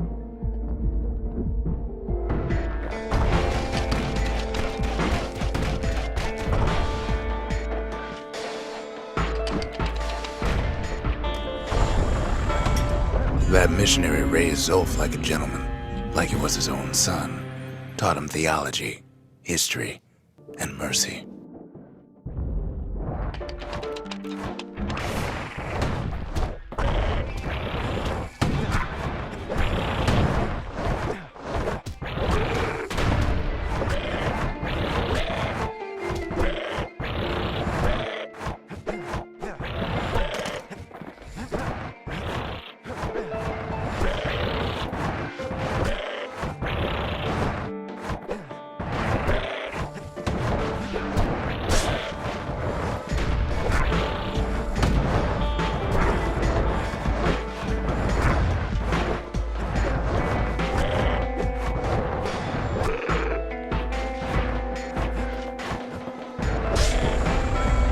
When the missionary passed away, Zolf promised to continue his work to bring about a lasting peace between the Ura and Zealandia.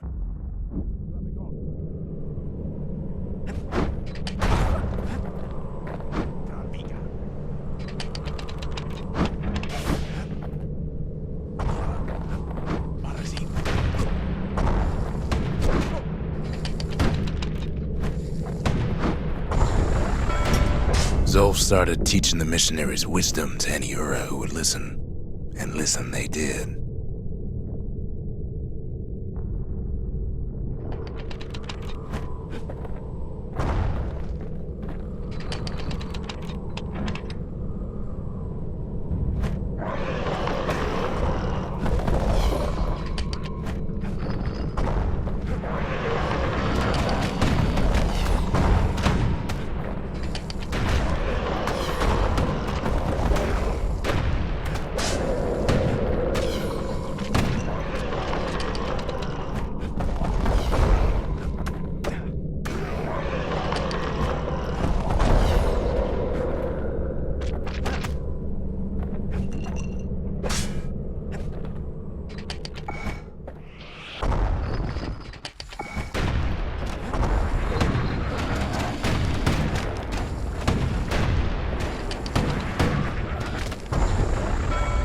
He advocated tolerance and argued that the Ura should atone for the war.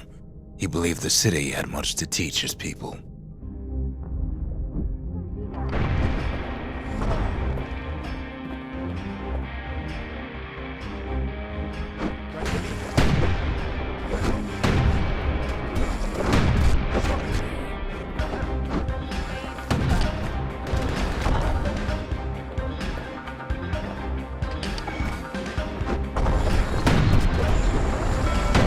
However, Zolf felt he could only do so much in the Tassel terminals. He needed Zealandia to know the Ura had changed.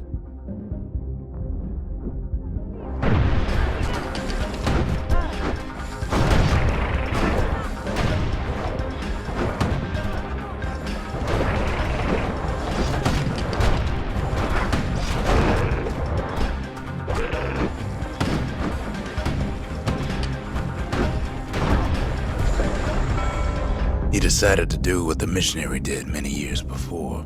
He left the city of his youth to brave a savage land.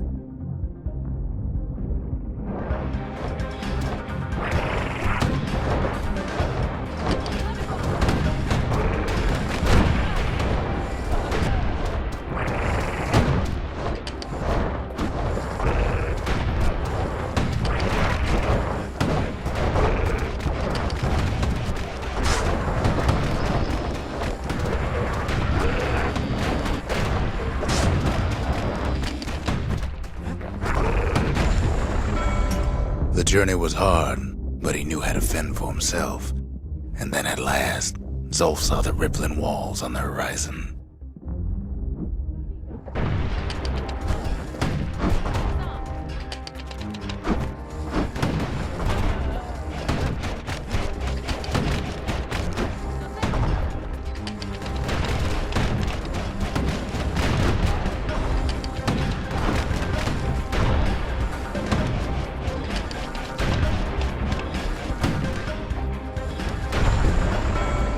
He endeared himself to city folk straight away, and in turn he fell in love with the city and its people. One in particular.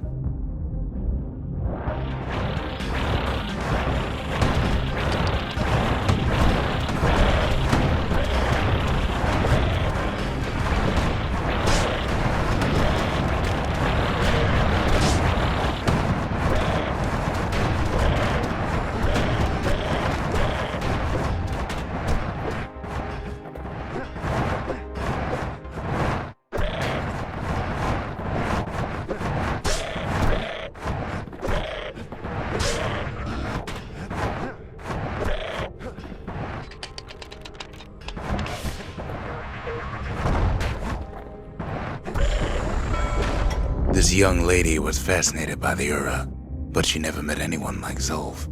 She told him she knew all the city's best-kept secrets.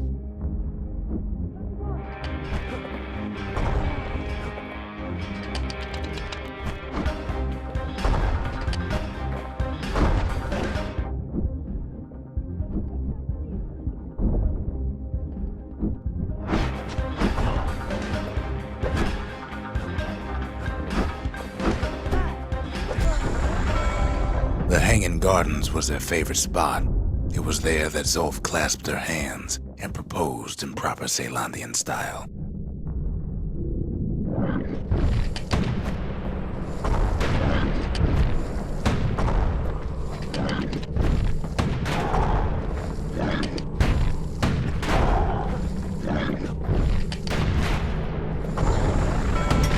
He celebrated with his friends long into the night. Joy and revelry like he'd never seen. Too bad he couldn't remember it all.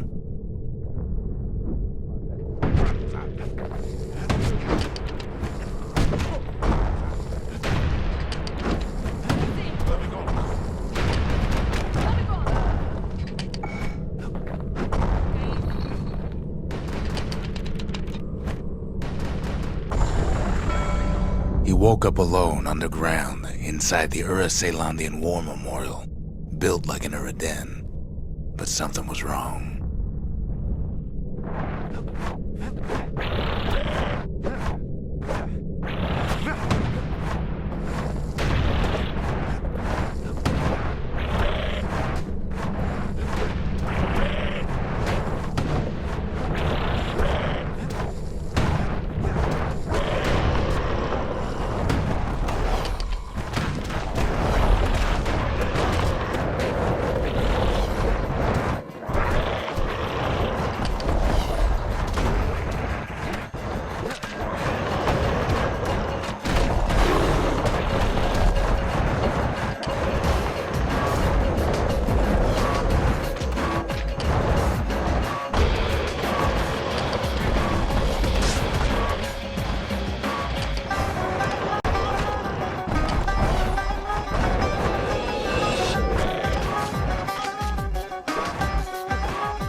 He emerged from that hole in the ground into a waking nightmare.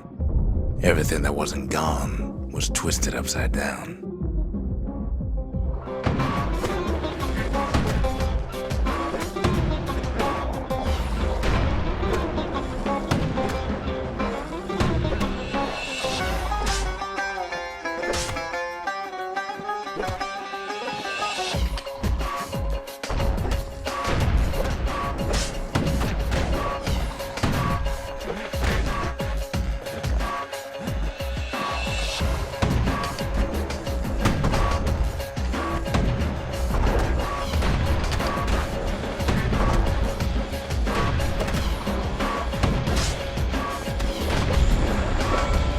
The world was frozen, air thick with ash. What few faces he saw on the street stared back at him with gray and vacant eyes.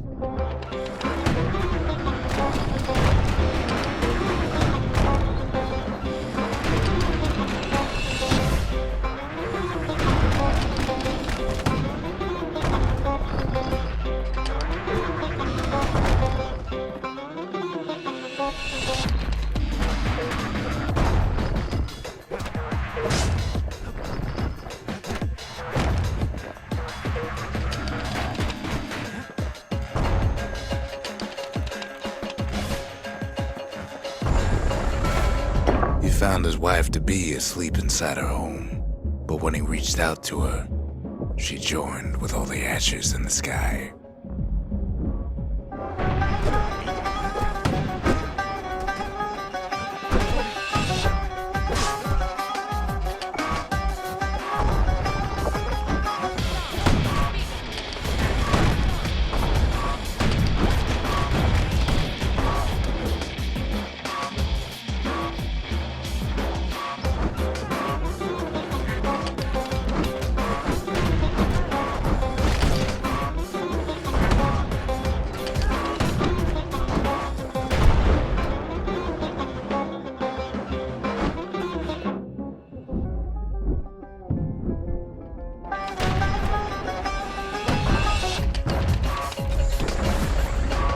so Zolf returned to where he proposed in the Hanging Gardens, and there he stood, as if the gods would answer him.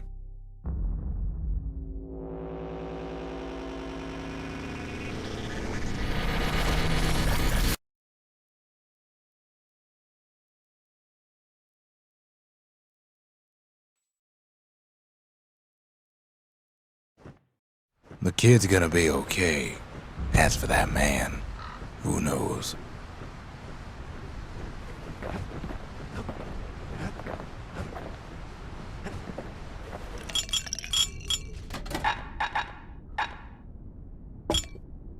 If you're feeling low, count on the buttery flavor of our own Bastion bourbon.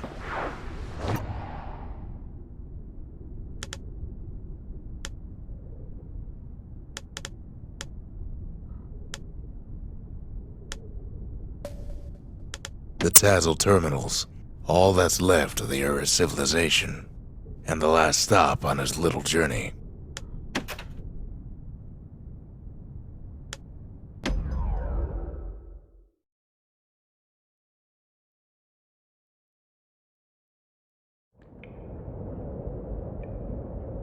I can't hear him at all anymore.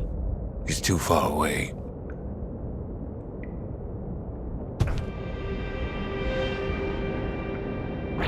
But he'll be all right.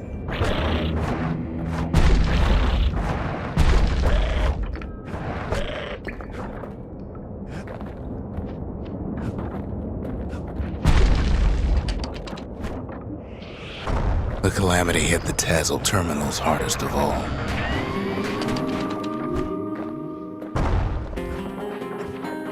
You know why Zolf went back there. The place was his home.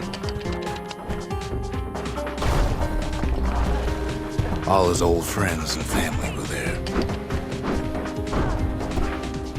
Taken by the calamity. Zolf must be there all alone, just waiting.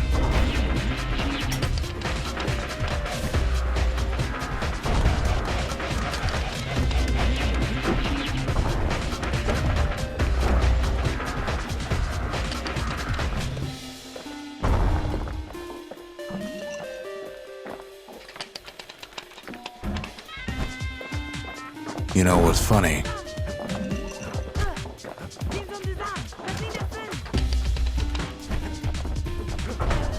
Well,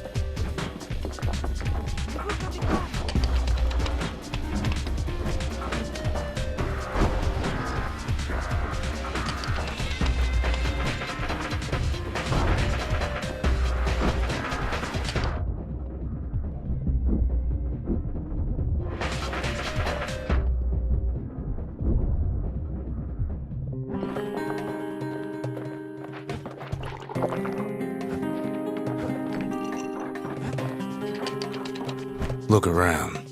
There's not much left to do here in the Bastion, I'm afraid. So why not tell each other stories to pass the time, right?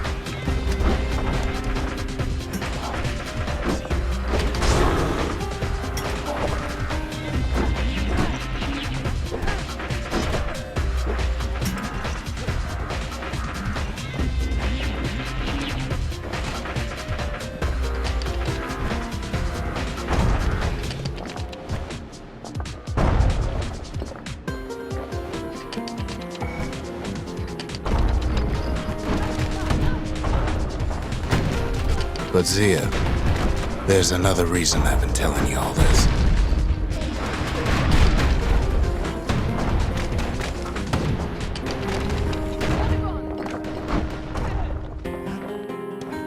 There's something I want you to understand. When the kid brings back that shard, the Bastion will be complete. What happens to Zolf will no longer matter.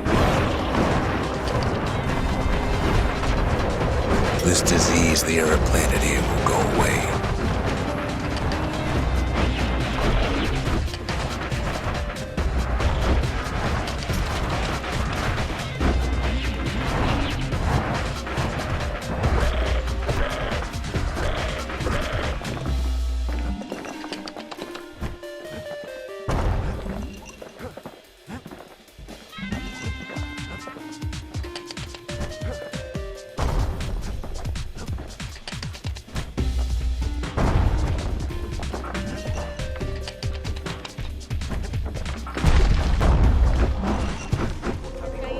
Zealandia will be whole again.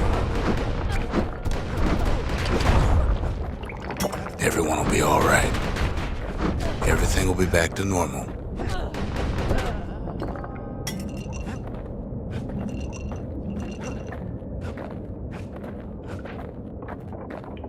Problem is,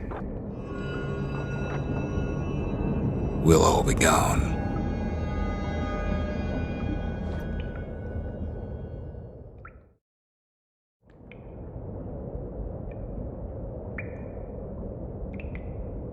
Oh, we're not gonna die. It's more like all of this will just stop.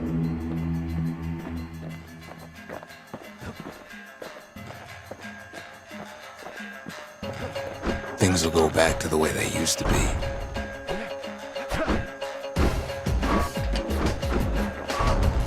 That's the power of the Bastion.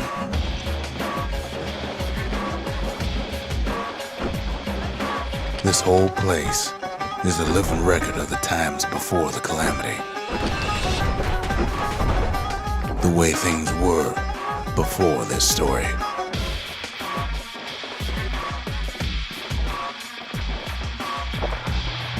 Good times, right?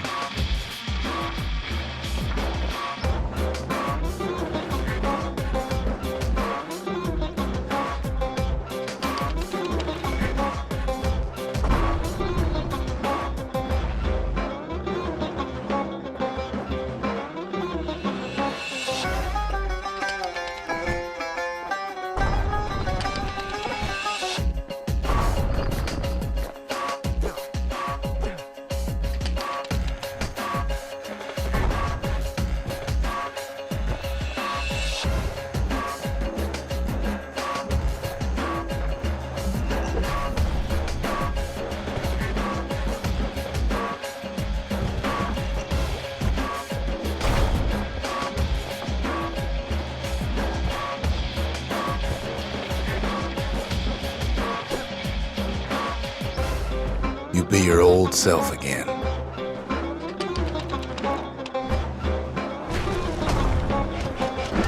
Think of all those times that didn't go your way.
All of life's little setbacks. Imagine if you could have another go at them.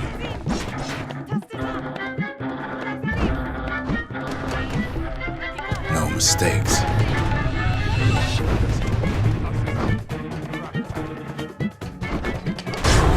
Anyone you've ever hurt.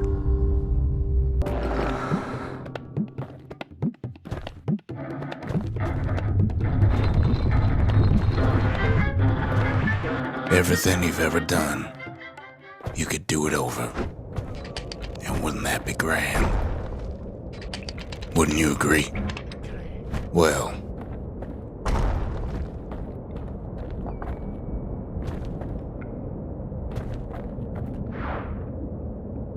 I guess there's nothing more to say.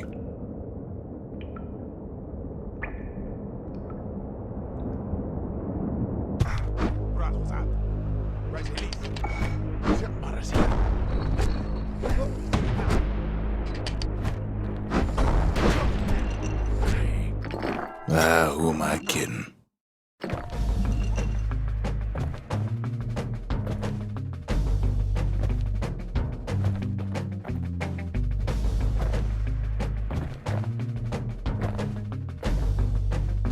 Look.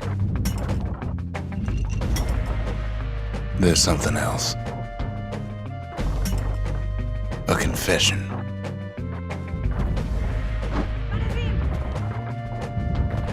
How come I know so much about the Bastion? You follow me? Well, I designed the place, but that's beside the point.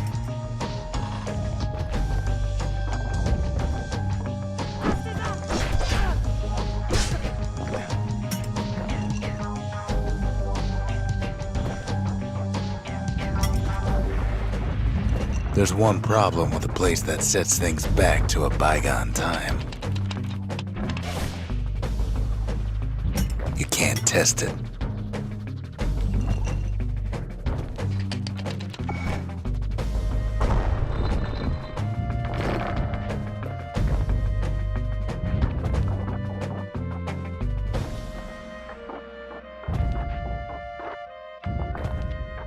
So you're probably wondering if the calamity happened already.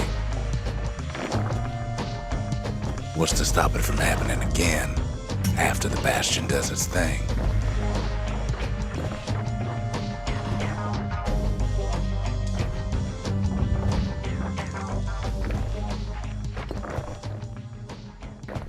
The answer is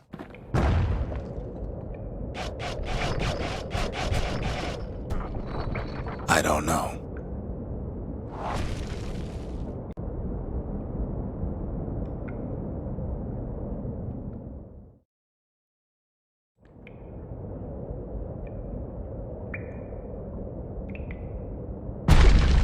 You're wondering if there ain't some other way out of this mess. It's all right. I can tell. But why would you even want another way? Unless you wanted to stay here with us.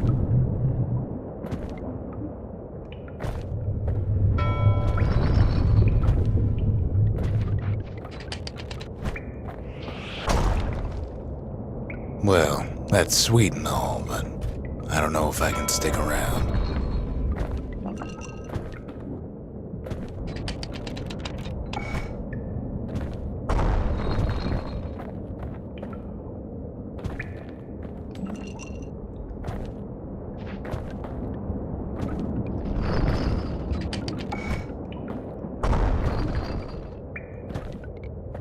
The weight of the calamity.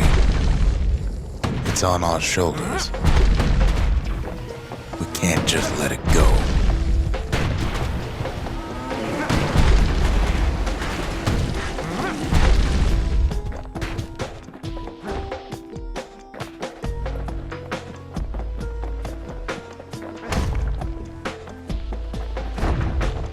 Bastion does have another function, strictly speaking. If ever the monument blew out and we couldn't repair it, we could still evacuate. First, we'd round up as many folks as we could carry. Next, we'd detonate the cores and we'd take off away from here.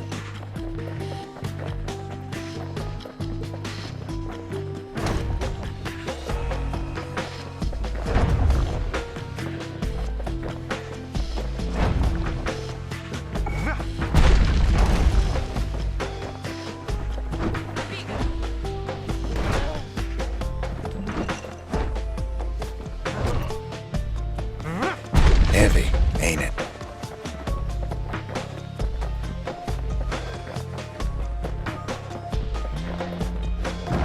Of course, that would mean no going back. Ever. But then again, that way all of us could leave the city. Together.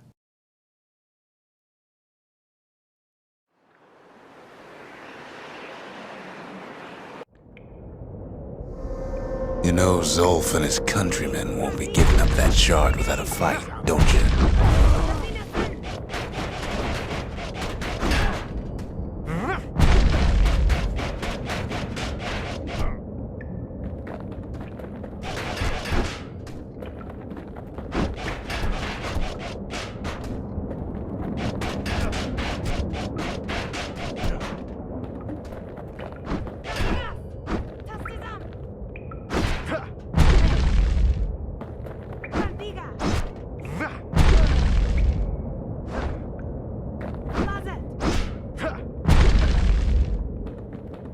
Zolf and the Ura.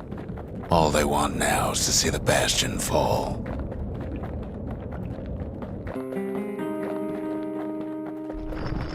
Zolf dedicated his life to lasting peace between the Ura and Zealandia.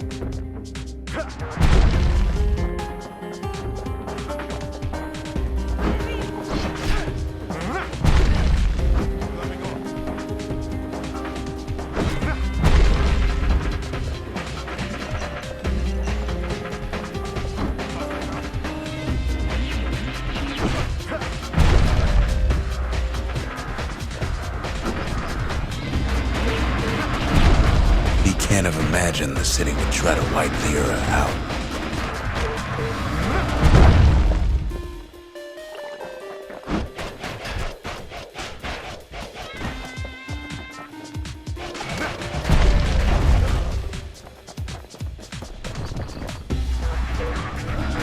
Zolf ain't lost every shred of decency though, has he?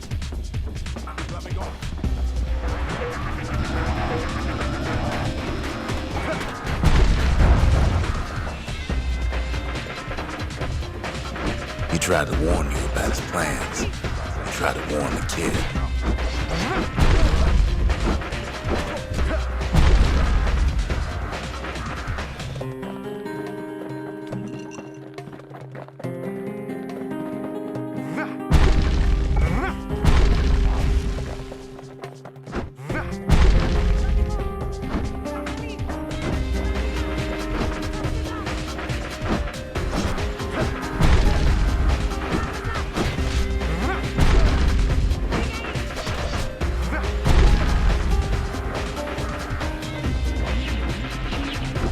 For Zolf, this ain't a personal matter.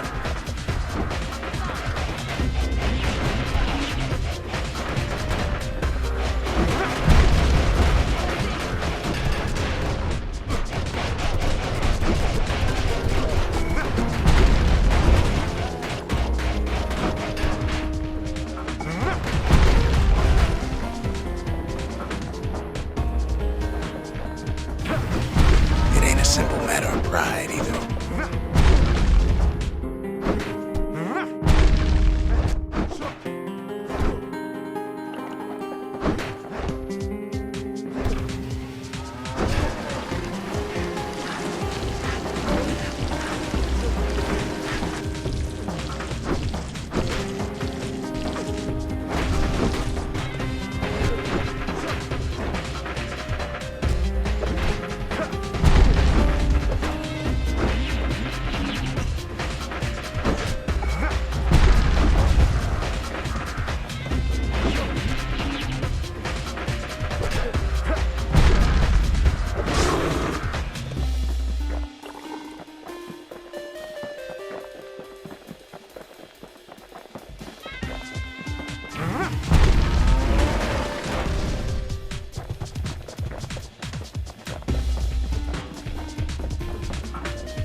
One thing's for sure, the Ura can't be happy that the kid followed Zolf all the way home.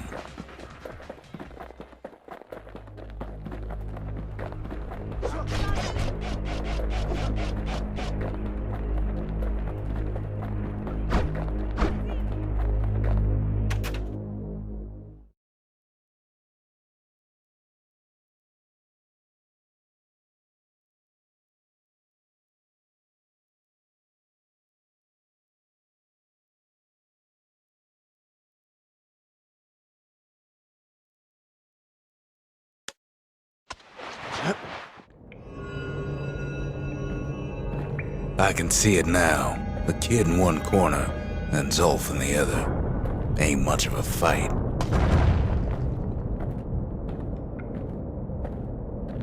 Don't you worry, though. Once the Bastion's restored, it'll all be alright.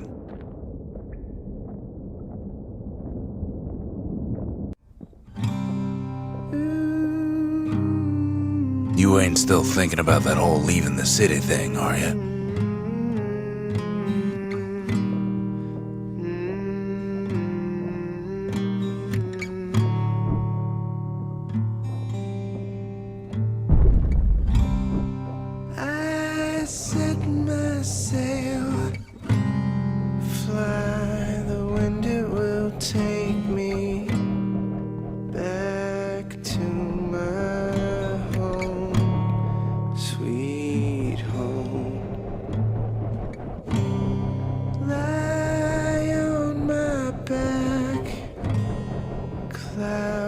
making way for me. I'm coming home, sweet home. I see your star, you left it burning for me. Mother, I'm here.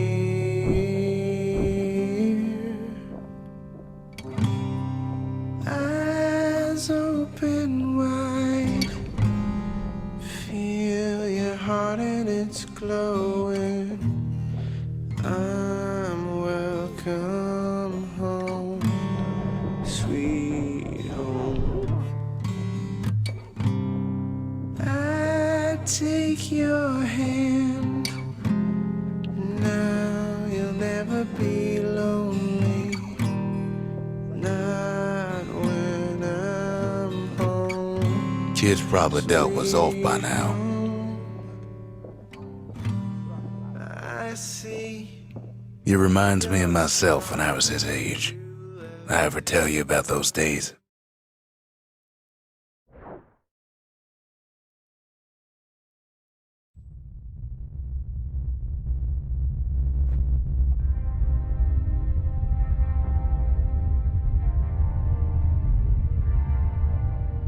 Hey, kid.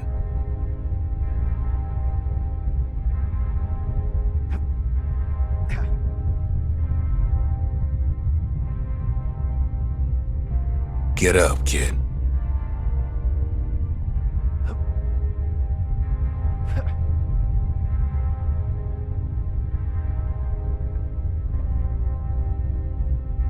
Come on, that ain't funny. I said get up.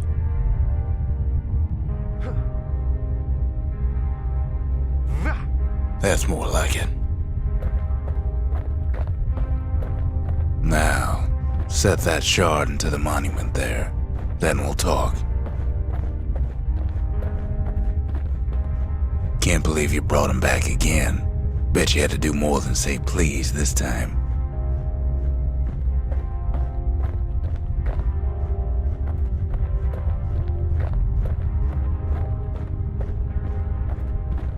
First things first, kid. The Bastion's waiting.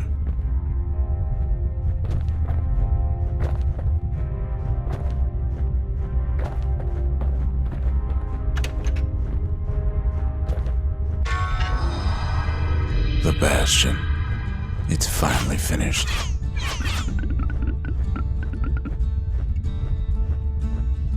Now, there's something I want you to see.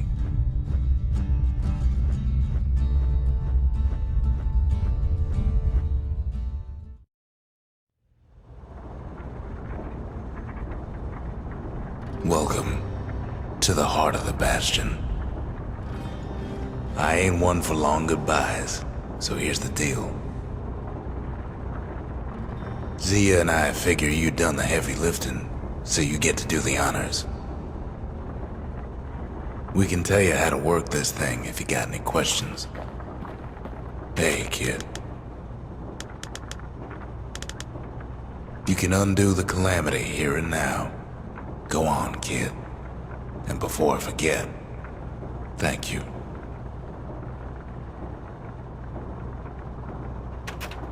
Always wondered what the motherland was like. Not that it matters anymore.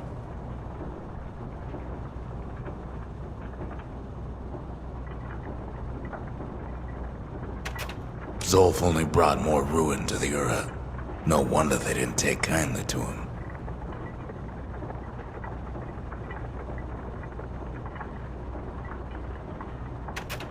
You've got one thing left to do, so you hang on to that badge. Besides, you earned it.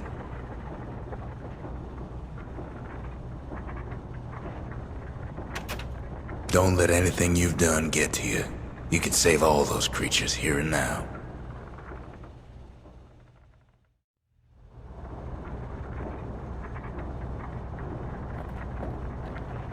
You made it. So, let's see. You can either prevent the calamity, or stick around with me and Rex. I'd hate to be in your shoes.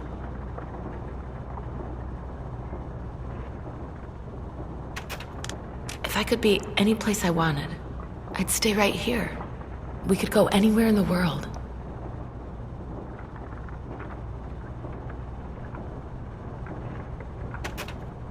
Zulf tried to talk me into joining him.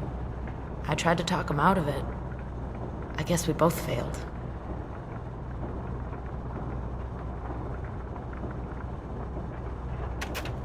When I finally found my people, I told them we could help. They just took me for a traitor.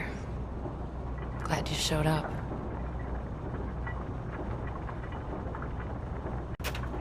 Any moment I'd want to live again happened after the calamity, not before.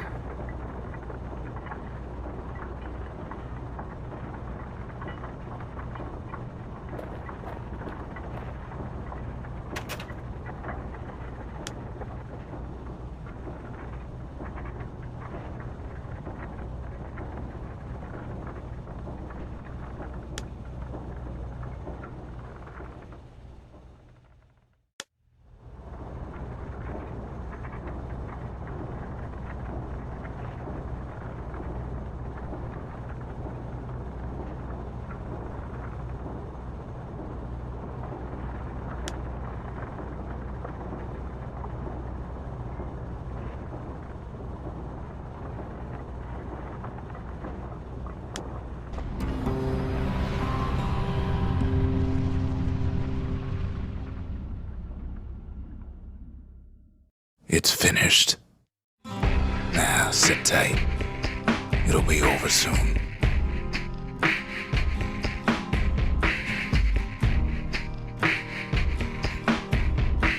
No matter what happens next, you're done good.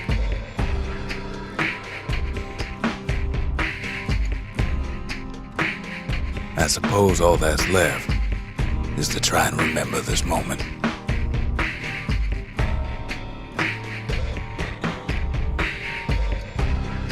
The Bastion's gonna take us back to a better time before any of this.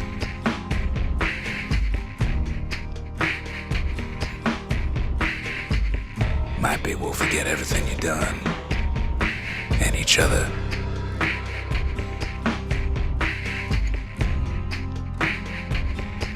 Though after all we've been through, I find that hard to believe.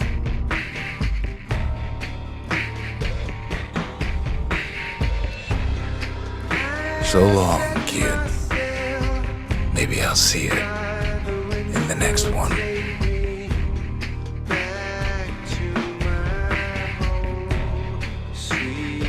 Zealandia, we're coming home.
No telling where the kid is now.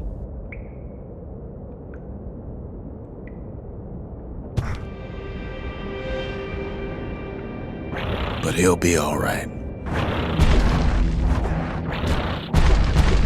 The calamity hit the Tassel terminals hardest of all.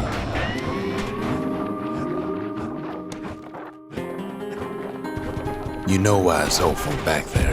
Zolf must be there all alone, just waiting. All his old friends and family were there. You know what's funny?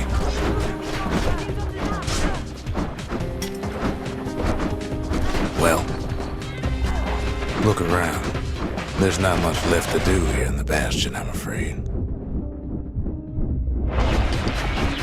So why not tell each other stories to pass the time, right?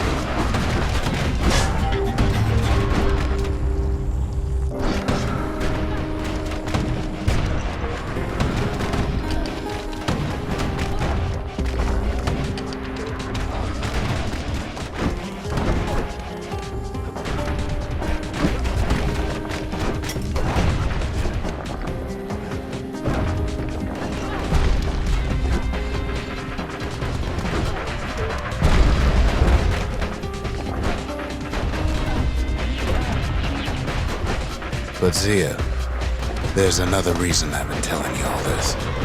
When the kid brings back that shard, the Bastion will be complete.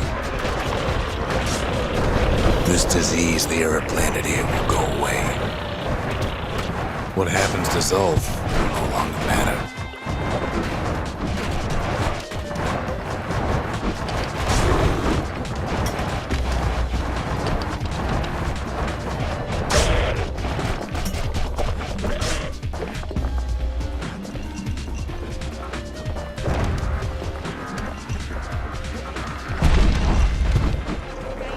Zealandia will be whole again. Problem is, we'll all be gone.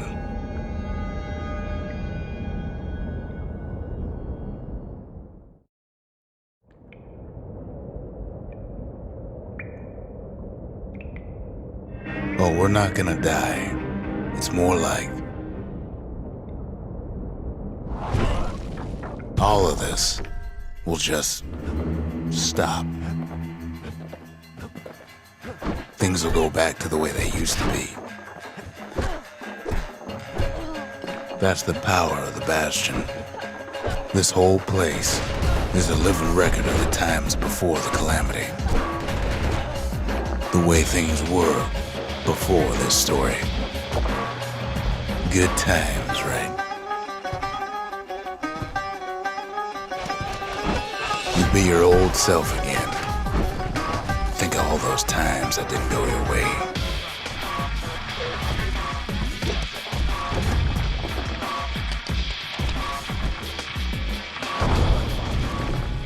All of life's little setbacks. Imagine if you could have another go at them. No mistakes.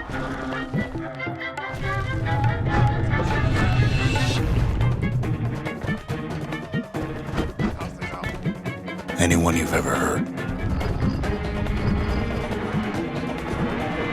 Everything you've ever done, you could do it over. And wouldn't that be grand? Wouldn't you agree? Well,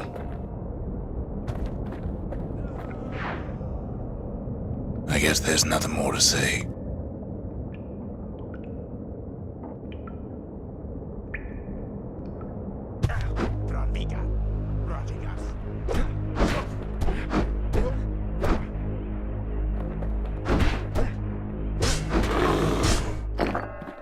Who am I kidding?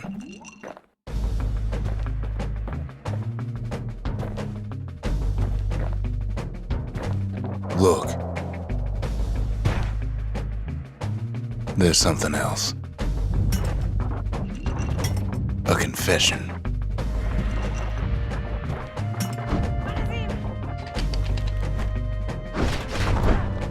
How come I know so much about the Bastion?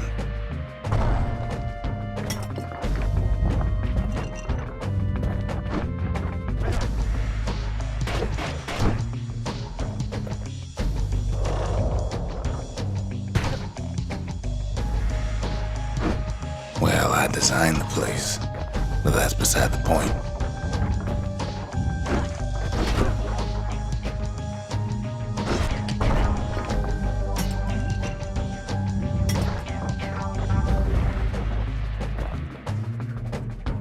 There's one problem with a place that sets things back to a bygone time. You can't test it.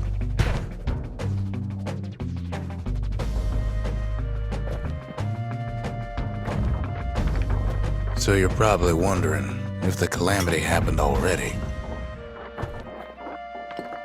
What's to stop it from happening again after the Bastion does its thing? The answer is...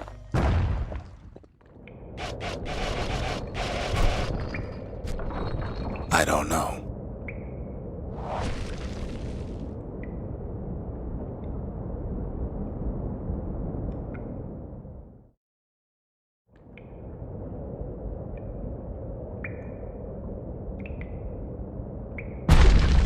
You're wondering if there ain't some other way out of this mess. It's all right. I can tell. But why would you even want another way? Unless you wanted to stay here with us.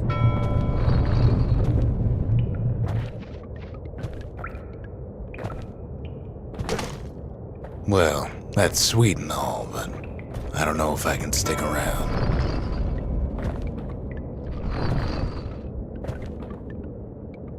The weight of the calamity. It's on our shoulders. We can't just let it go.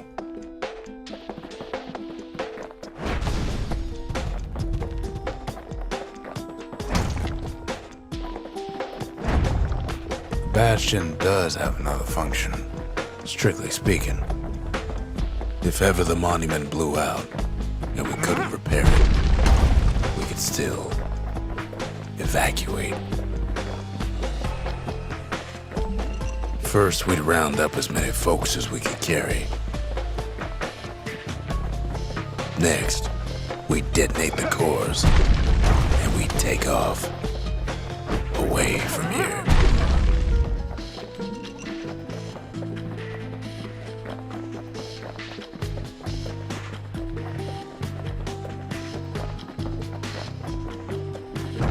Of course, that would mean no going back.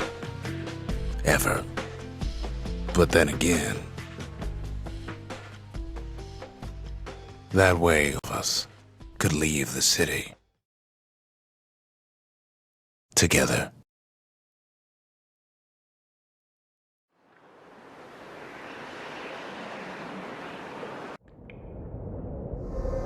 You know Zolf and his countrymen won't be giving up that shard without a fight, don't you?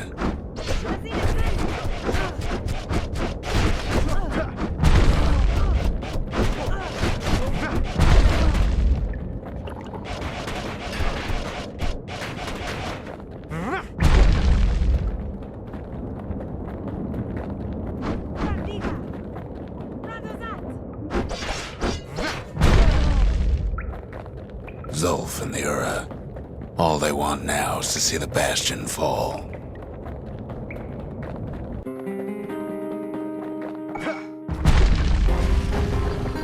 Zolf dedicated his life to a lasting peace between the Ura and Caelondia.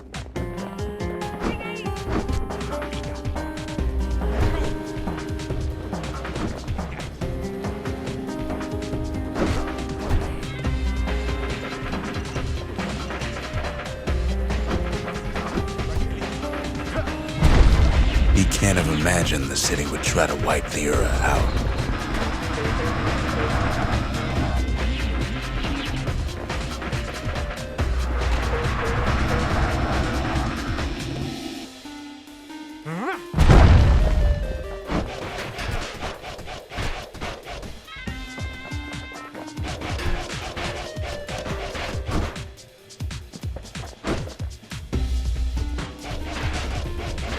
Zolf ain't lost every shred of decency though, has he?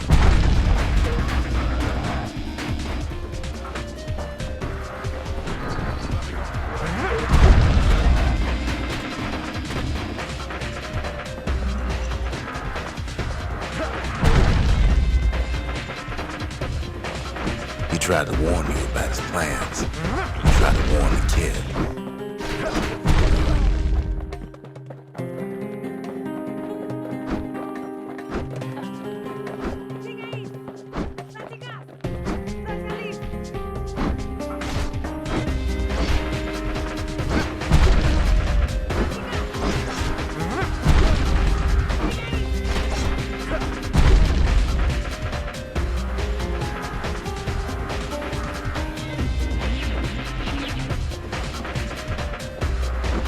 For Zolf, this ain't a personal matter.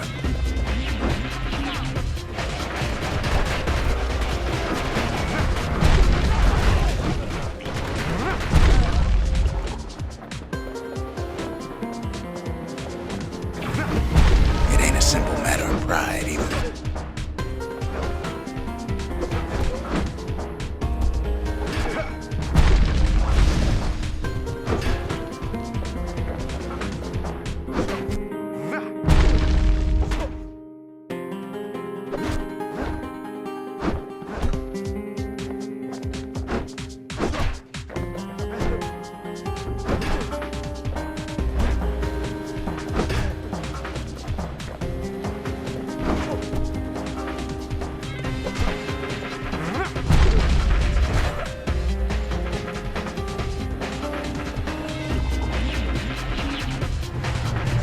One thing's for sure, the Ura can't be happy that the kid followed Zolf all the way home.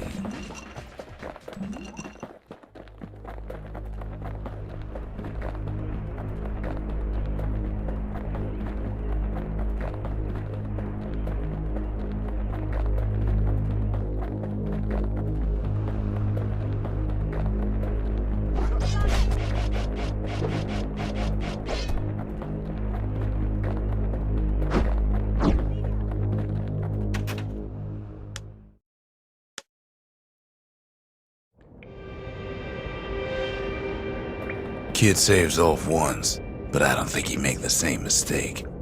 I wouldn't.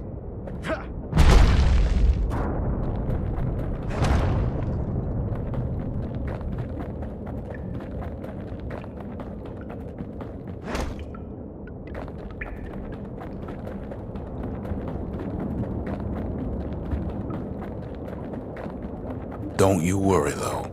Once the Bastion's restored, it'll all be alright. You ain't still thinking about that whole leaving the city thing, are you?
Kid's probably dealt with Zolf by now.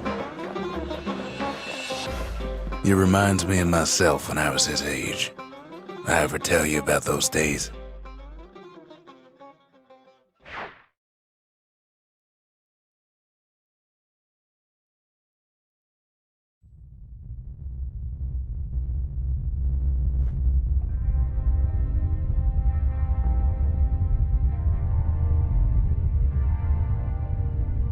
Hey, kid.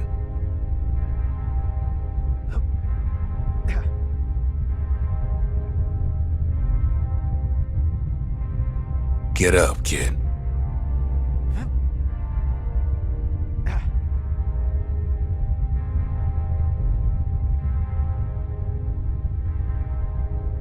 Come on, that ain't funny.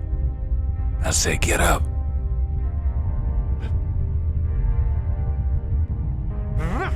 That's more like it. Now, set that shard into the monument there. Then we'll talk. The Bastion. It's finally finished.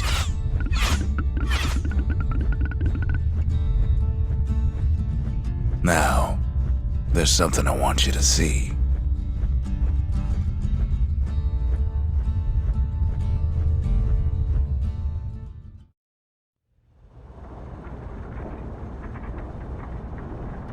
Welcome to the heart of the Bastion. I ain't one for long goodbyes, so here's the deal. Zia and I figure you done the heavy lifting, so you get to do the honors. We can tell you how to work this thing if you got any questions.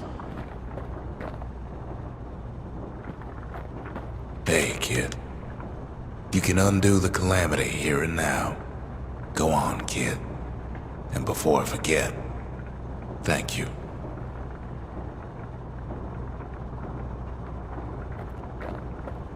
You made it. So, let's see. You can either prevent the calamity, or stick around with me and Rex. I'd hate to be in your shoes.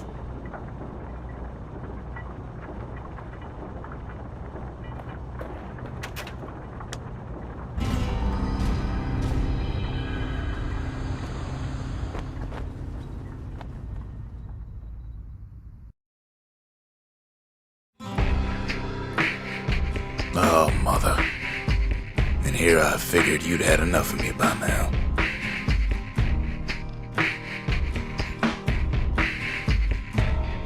You could have undone the calamity itself, but instead you want to stay in a world like this.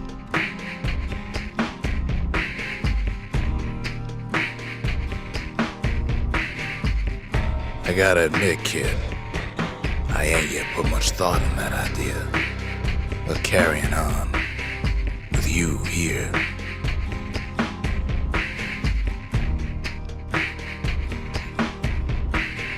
We can't go back no more, but I suppose we could go wherever we please.